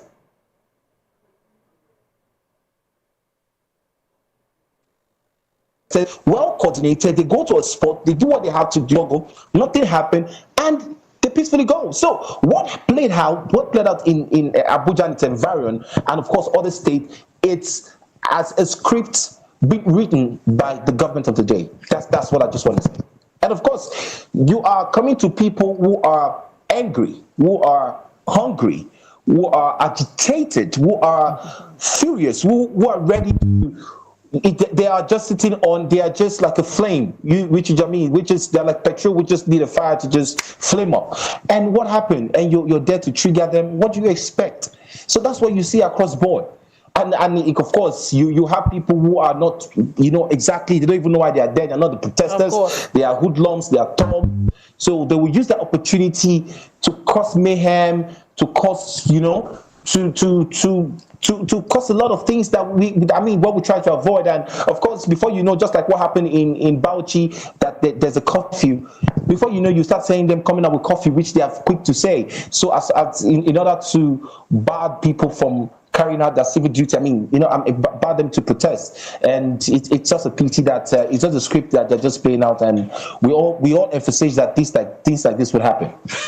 Absolutely. Talking about playing out their script, some people are of the opinion that this violence narrative, and when I say violence narrative, I mean the continuous clamor for the protests not to go violent by ministers, governments, even the president. It seemed that the perspective that the administration carried was that when you say protest, you mean violence. And I say that again because some people are talking about the fact that, one, maybe what they were trying to say was, recall the events of NSAS. If the protest devolves into violence, we will take similar action. And the second school of thought is these hoodlums, hijackers, like in Yobe State, even in Kaduna as well, these people are not protesters. They're people that, well, speculators are saying hijackers and people sponsored by other opposition parties or even from the same party to act like they are from the protesters. So it will bring to fruition the predictions of violence. My question now is, would you say that if things devolve this far, it will be as a result of the actions of the protesters, the actions of the hijackers, or the actions or the inactions of security agencies? This is not the first time we're going to have a protest in this country. I'm not going to be making reference to NSAS. Of course, because there had been protests previously. I'm going to make reference to the protest that was engineered by this current president. And that is the protest against Jonathan. In 2012. 2012, yeah. What really played out during that protest? Why was that protest not hijacked? Are we asking ourselves such questions? Are we saying that the indices then are different from the indices today? No. Mr. President needs to understand the kind of maturity showed by Jonathan. When him, the likes of Wole Soyinka, Adeboye, name them, when they all protested. Go and watch clips. You will see how organized, how respectful the police were. So why are they not doing the same today? To answer that. No, I'm coming. How come people who are coming to protest are being, brought by buses? In other words, this government wants to justify what they've been saying, that the protest will be hijacked. So, as far as I'm concerned, they are doing everything possible to ensure that there is breakdown of law and order so that they can justify all that they've been saying before now. It is totally wrong. It is totally unacceptable. I do not think that anybody would wake up from sleep and say, I am going to hijack. You see, the first mistake the government made was also to get people to protest in favor of government. That's the first mistake. I mean, we've seen video clips of people saying, we were hired to come and protest, and they abandoned us. It's a slap on this government. Mr. President needs to realize that he's no longer campaigning. He's done with campaign. Of course. Now we are faced with the real reality of governance. And he must be ready and willing to take the bull by the horn. And the only way he can do that is to ensure, you see, all these threats that policemen have been making, governors have been making, FCT minister has been making, it simply shows you how unpatriotic and unsympathetic they are to the plight of the people. You listen to what your Senate President said, that if they are protesting, they'll be in their house. While we're eating. While we're eating. So it shows you that they don't care. The people do not matter.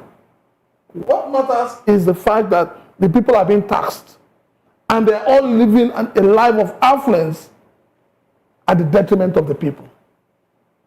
You mentioned the 2012 protest. I was going to respond to that when you asked that why the elements are pretty much the same thing. People are saying we don't want this, and so we are clamoring against this. And it's pretty much the same thing now. But you would recall that it was the APC who was also spearheading that protest at the time. And it's the APC now that's in government. So the critics are talking about the fact that now that they're in government, they do not want people to speak out against them, and particularly before the international community. Well, if you don't want people to speak out against you, it's like a man who beats his wife, who abuses the wife. And then you tell her every day, when you beat her up and her eyes are swollen, you tell her to use her makeup to cover up. A day will come when she will tell the whole world that she has been in an abusive relationship. And that is what's playing out in Nigeria now. People are tired of keeping quiet. People are tired of, packaging themselves to show that they are happy when they are not happy. So, like I keep saying, I am surprised that, a man who has lived all his life fighting for democracy, who has lived all his life protesting, today is saying you cannot protest. And not only is he saying you cannot protest, he has his people going about recruiting people to protest on his behalf. If you're a good leader, nobody will protest against you. Nobody will say they're protesting against you. But today, people are protesting because Nigeria of today is not the Nigeria of our dreams. And I feel particularly pained that the elders, I keep saying it, the elders of the land have gone mute. All those who participated in the protest in 2012, where are they? They're not all dead. They're still alive. Why are they not talking? This whole concept of saying, don't talk about this government, don't talk about this president, he's from my own side, he's my own person, we need to stop it. The day you are declared as the winner of election to become the president of Nigeria, you have no tribe. You have no religion. You are available to everybody. And until we change this mindset, this country will not move forward. Thank you very much, Prince Francis. I'll come back to you now, Ambassador Tewe. We've just talked about security agencies or inaction of security agencies, talking about the Abuja incident. And of course, even in Niger State and in all these different states, it has been, even pre-protests, security agencies have been talking about people should not protest, then later changed their tune to people should protest peacefully. And now the police in Abuja is complaining about the fact that they are overwhelmed. My question to you now will be, how would you assess the current performance of security agencies, perspective and performance of the security agencies during this protest? Now, let's bear in mind again, today is day one, at least here in Nigeria, today is day one, and this is purportedly to last for 10 days. Now, we do not know whether it will last the whole 10 days, but at least this is the beginning, this is the starting point as we speak now. And how would you assess the perspective of security agencies pre-protest and the performance of security agencies now that we're in the middle of the protest, or at least as of today? Okay, performance of security agencies pre-protest have shown that the police and of course and all the security apparatus. You heard the press release from the military that has no business with civilian. Came out to say that if it degenerates, the military will have to come in, and begin to wonder. When have you? Your role is to deal with territorial threats, not within. But of course, that's what we find ourselves. Pre-protest, as you said, police have gone to show that they are tools of the power that be. They are tools of the elite, not for the people.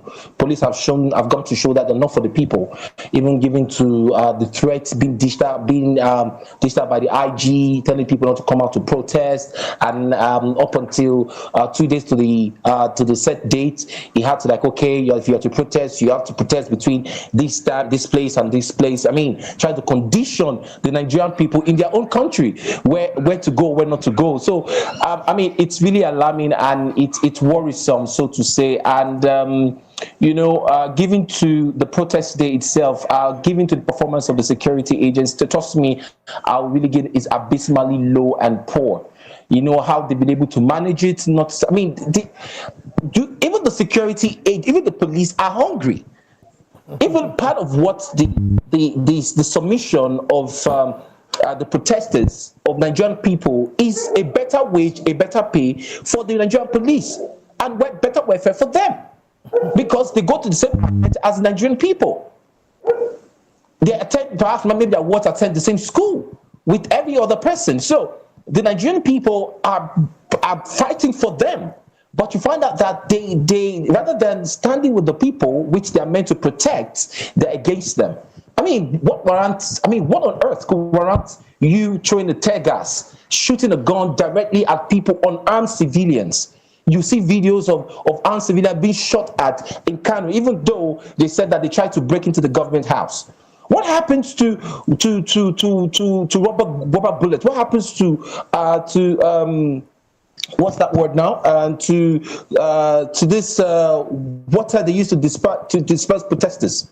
What happened to those things? What happened to try to subdue the tension before even using force? Well, we find ourselves in a state where, trust me, across state, across board, police have really performed low. Except, of course, in Lagos, in some parts that, police were even harassing journalists, were asking them not to go to this end. They are not supposed to be here. They ought to be there, So it's really sad that where we are, like you said, this is day one.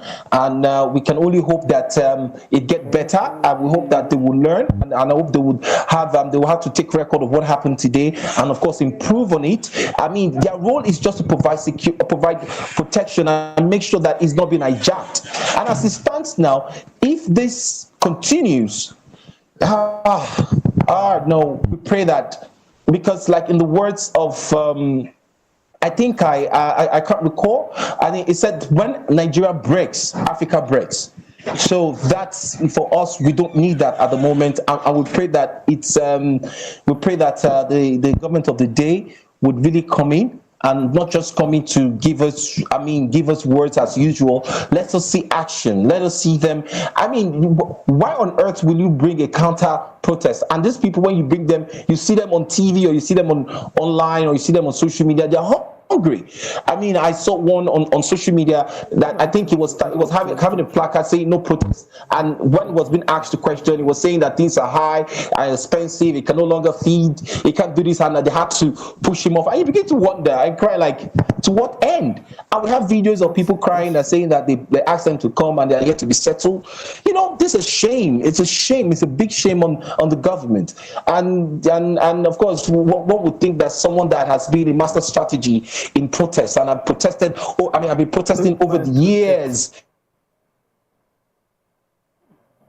and nothing happened, and you're allowed to walk freely, and you converge, that even till one of the clergymen that was very active during that time that protested, and all you could have him say today is that if you have nothing to say, that just keep your mouth. So meaning that we should be doing suffering and smiling, like what the fella, suffering and smiling, because he was very much active during Jonathan's time. And I was saying that if you cannot, God has removed you from the seat. And today, because of course his party is there, he's stating, if you have nothing to say, just you know, and using biblical references to back it up, so as to, you know, cajole Christians. You know, it's just a pity that we find ourselves in a sorry state, and you know, I mean, we are where we are today, and of course, like your guests in the studio have said, our parents, our elders have failed us. They are nowhere to be found. They are not saying anything. Of course, the youth have taken, you know, their future into their hands and said they can no longer take it anymore.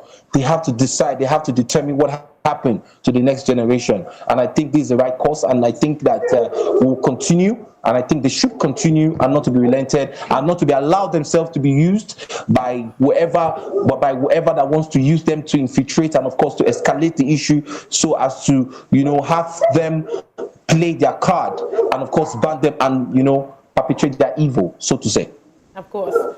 Thank you very much, Ambassador Tewe. Coming back to you, Prince Francis, this session about security agencies and whether or not they have done a good job. According to Ambassador Tewe, he says they have not. Now, I want your thoughts on that, given the events that have unfolded so far on day one. Now, I repeat that this is day one because, again, if it has started this way, what are the chances that it gets better, and what are the chances that it gets worse? Because that's a reality that Nigerians should be ready for. With reference to security agencies, what are your thoughts on that? He who pays the piper dictates the tone, and that's what's playing out in Nigeria. It has always played out.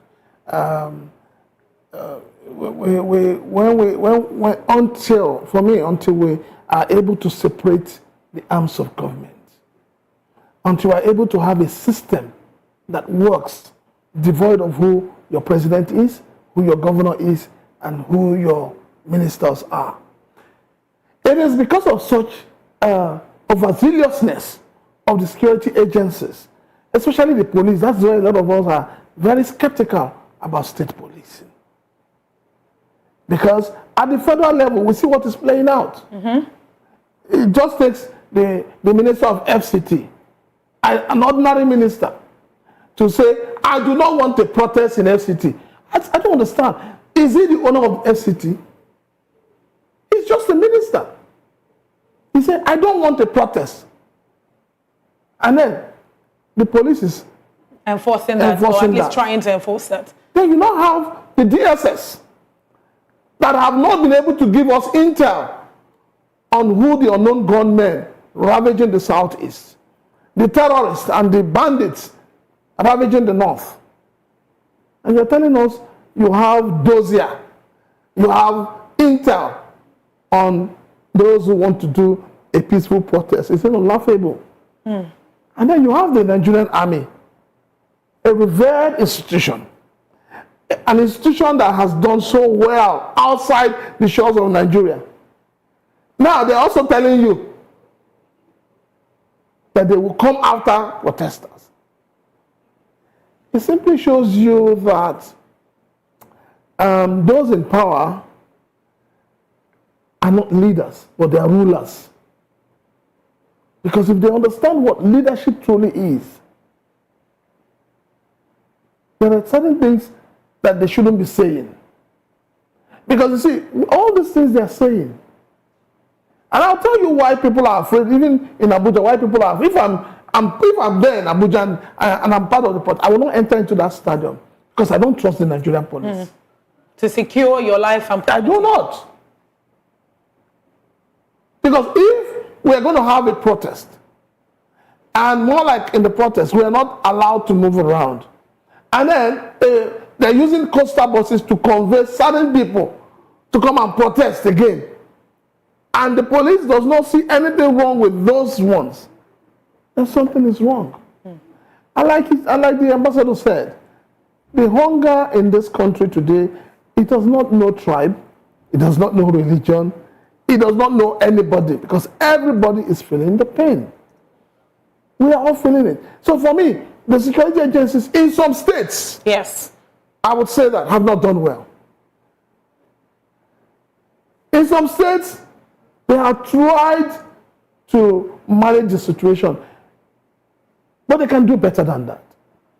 And the only way they can do better is It starts from separation of power.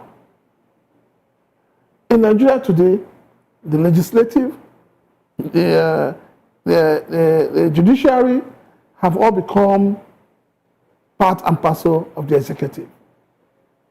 And that is why you go to sleep, you wake up, one judge has given an injunction. Mm-hmm. Or a new bill has been passed. And you see, we have a problem in this country. You have the National Orientation Agency. It's supposed to be an arm of government that disseminates information. All this while that notices have been given for a protest, what has this agency done in educating the Nigerian people on their rights to protest? What have they done? They haven't done anything. Even with the local government autonomy that has just been passed into law, even with the new salary that has just been passed into law, how has the National Orientation Agency been able to carry the people along? We are supposed to have a voters' education continuously. Voters' registration continuously. And not just pre-elections. Nobody's doing it. How do you expect the country to move forward? The country cannot move forward. So for me, the security agencies, the ones that have done well in some states, kudos to them. The ones that have decided to allow themselves to be used by either their governors or their ministers, they should go and hide their faces in shame. All right, coming back to you, Ambassador Tewe, you've just talked about your opinion on the perspective of the security agencies pre-elections and their performance now that the elections have started. But there's a unique sector of people that have not, or at least been active in these protests. I'm talking about the Southeasterners. Now, there were talks about the fact that pre-protest that they will not join the protest. And as the protest has started today, there are empty streets in a lot of the parts of the Southeast. And so people are asking, is this intentional, or is this via, did they fall prey to the propaganda or the interventions of influencers and manipulators, so to speak, from the current government? What are your thoughts on that? What do you think is the reason why they're not out there protesting as much as they should, or as much as people expect them to? Okay. First off, I think we need to correct one narrative. It wasn't a Southeastern, it wasn't like the people themselves wanted to, boycott this protest. You recall that they've always been the sit at home, being issued by unknown gunmen. And that, in a way, has already, helped us to, forgive please, my dogs are just, I think we have somebody. So, they've always been, sit at home and you have life lost and nothing is being done. So they've been these fears and unknown government, even killing military personnel, police, and all. So the region as it stands have always been in a state of, I've always been a victim, to a lot of menace that have been happening and nothing has happened. So with this one, I think it's just a reflection of, even though we've been warned not to come out and there's going to be sit at home, if I come out and protest and anything happened to me, who knows? So I think that's just what happened. So it's not like they chose not to. It's just as, the fear that has been ravaging the region. That's just what played out. All right, I'll take your final thoughts on what's your perspective on this before we wrap up completely? No, I mean, it just set my mind because I think two days back or so, the unknown gunmen, leashed out on the citizens of the state, and if a state has been in comatose, especially Imo. Yes. It's been a state that has been in comatose with sit at home, killing all form of economic activities. So for me, let me say this: sitting at home is even a very strong protest right now in the Southeast. Yes, because nothing is really going on in the Southeast today. No movement, no movement at all. So if there is no movement, has the government gained? The government has lost. So it simply means that we are lacking directional leadership in the Southeast, and especially in Imo State. We just have a governor who just parades himself all over social media, all over, you know, print media and the electronic media. But there's so much insecurity in the state. Who are these unknown gunmen? Why is it that the DSS have not unraveled who these unknown gunmen are? Why is it that the army have not told us who these unknown gunmen are? Why is it that when they go about perpetrating their evil, nobody gets to arrest them until they finish what they want to do and they go away? So it leaves a lot to be told about the kind of leadership we have in the Southeast today. Definitely. I'll come back to you, Ambassador Atoye, for final thoughts. We're wrapping up now. But in view of the next days, subsequent days that are to come, and what are your predictions for the protests as they are to come, being that according, at least in Lagos, the protest has ended around 4 p.m. And the news is that it will restart again by 7 a.m. tomorrow. So what do you expect, or what do you recommend, or what are your thoughts concerning the coming protests, at least the following days as we go on? Is that I really hope that the protest, of course, would achieve what it set out to achieve, and I know that given to as it continues, a lot of Nigerians are going to come out, because of course Nigerians were kind of skeptical, not sure of what exactly to expect, and all. But of course, we've seen what happened. I believe that a lot of people are going to come out, and of course they will have a larger crowd, and it will be well organized, because this time it wasn't well organized. It was kind of a bit, scattered around, and there was no word being put out. Maybe if not like a leader or someone who's going to like galvanize, and of course, pull out those words so we could have strong messages for our leaders. And I think, and also we want to plead with our security agencies, and of course, especially the police, to please apply their high level of professionalism, and they are meant to guide and protect the people. That is what they're meant for, not to intimidate, not to incite, not to aggravate the angry Nigerians that are already hungry and of course angry, because anything can happen. A lot has happened today, and a lot of people are going to be coming out tomorrow more prepared.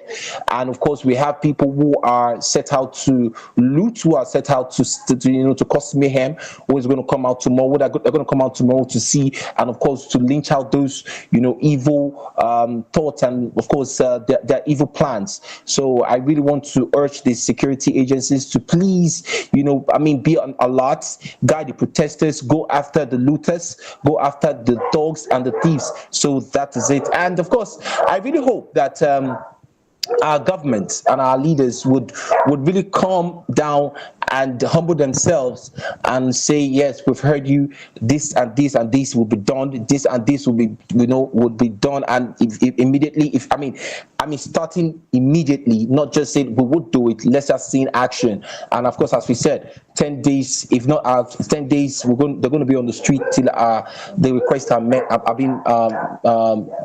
So that is my thoughts and my final wish on this. Thank you so much, Ambassador Victor Atoye, for joining us this evening, or this afternoon. All right, so I'll come back to you so that you can give us your final thoughts on this. Day 2 of the protest starts tomorrow. What is your hope for the protests? I'm hoping that those who are out there protesting, every one of us, we're all protesting, that we should apply a lot of restraint, emotional intelligence, respect for one another. It is very important. And I'm not going to say to the security agencies, this is not just a fight for the ordinary Nigerians, because you are also part of the ordinary Nigerians. The only difference is the uniform you wear, and you're the only one wearing the uniform. Your wives, your kids do not wear that uniform. They are also suffering. The hunger that is affecting me is also affecting you. So the mediocrity in the system, the cluelessness in the system, you know how bad it is. I want to appeal that let us all apply wisdom and restraint in the face of any aggression, either by the security agencies or by those who want to hijack the protest. But I can tell you, Nigerian youths are the most disciplined youths, and they do not have intention of causing mayhem. And I pray that the security forces do not push them to become lawless. Thank you so much, Prince Francis Chilaka, for joining us this evening. You're welcome.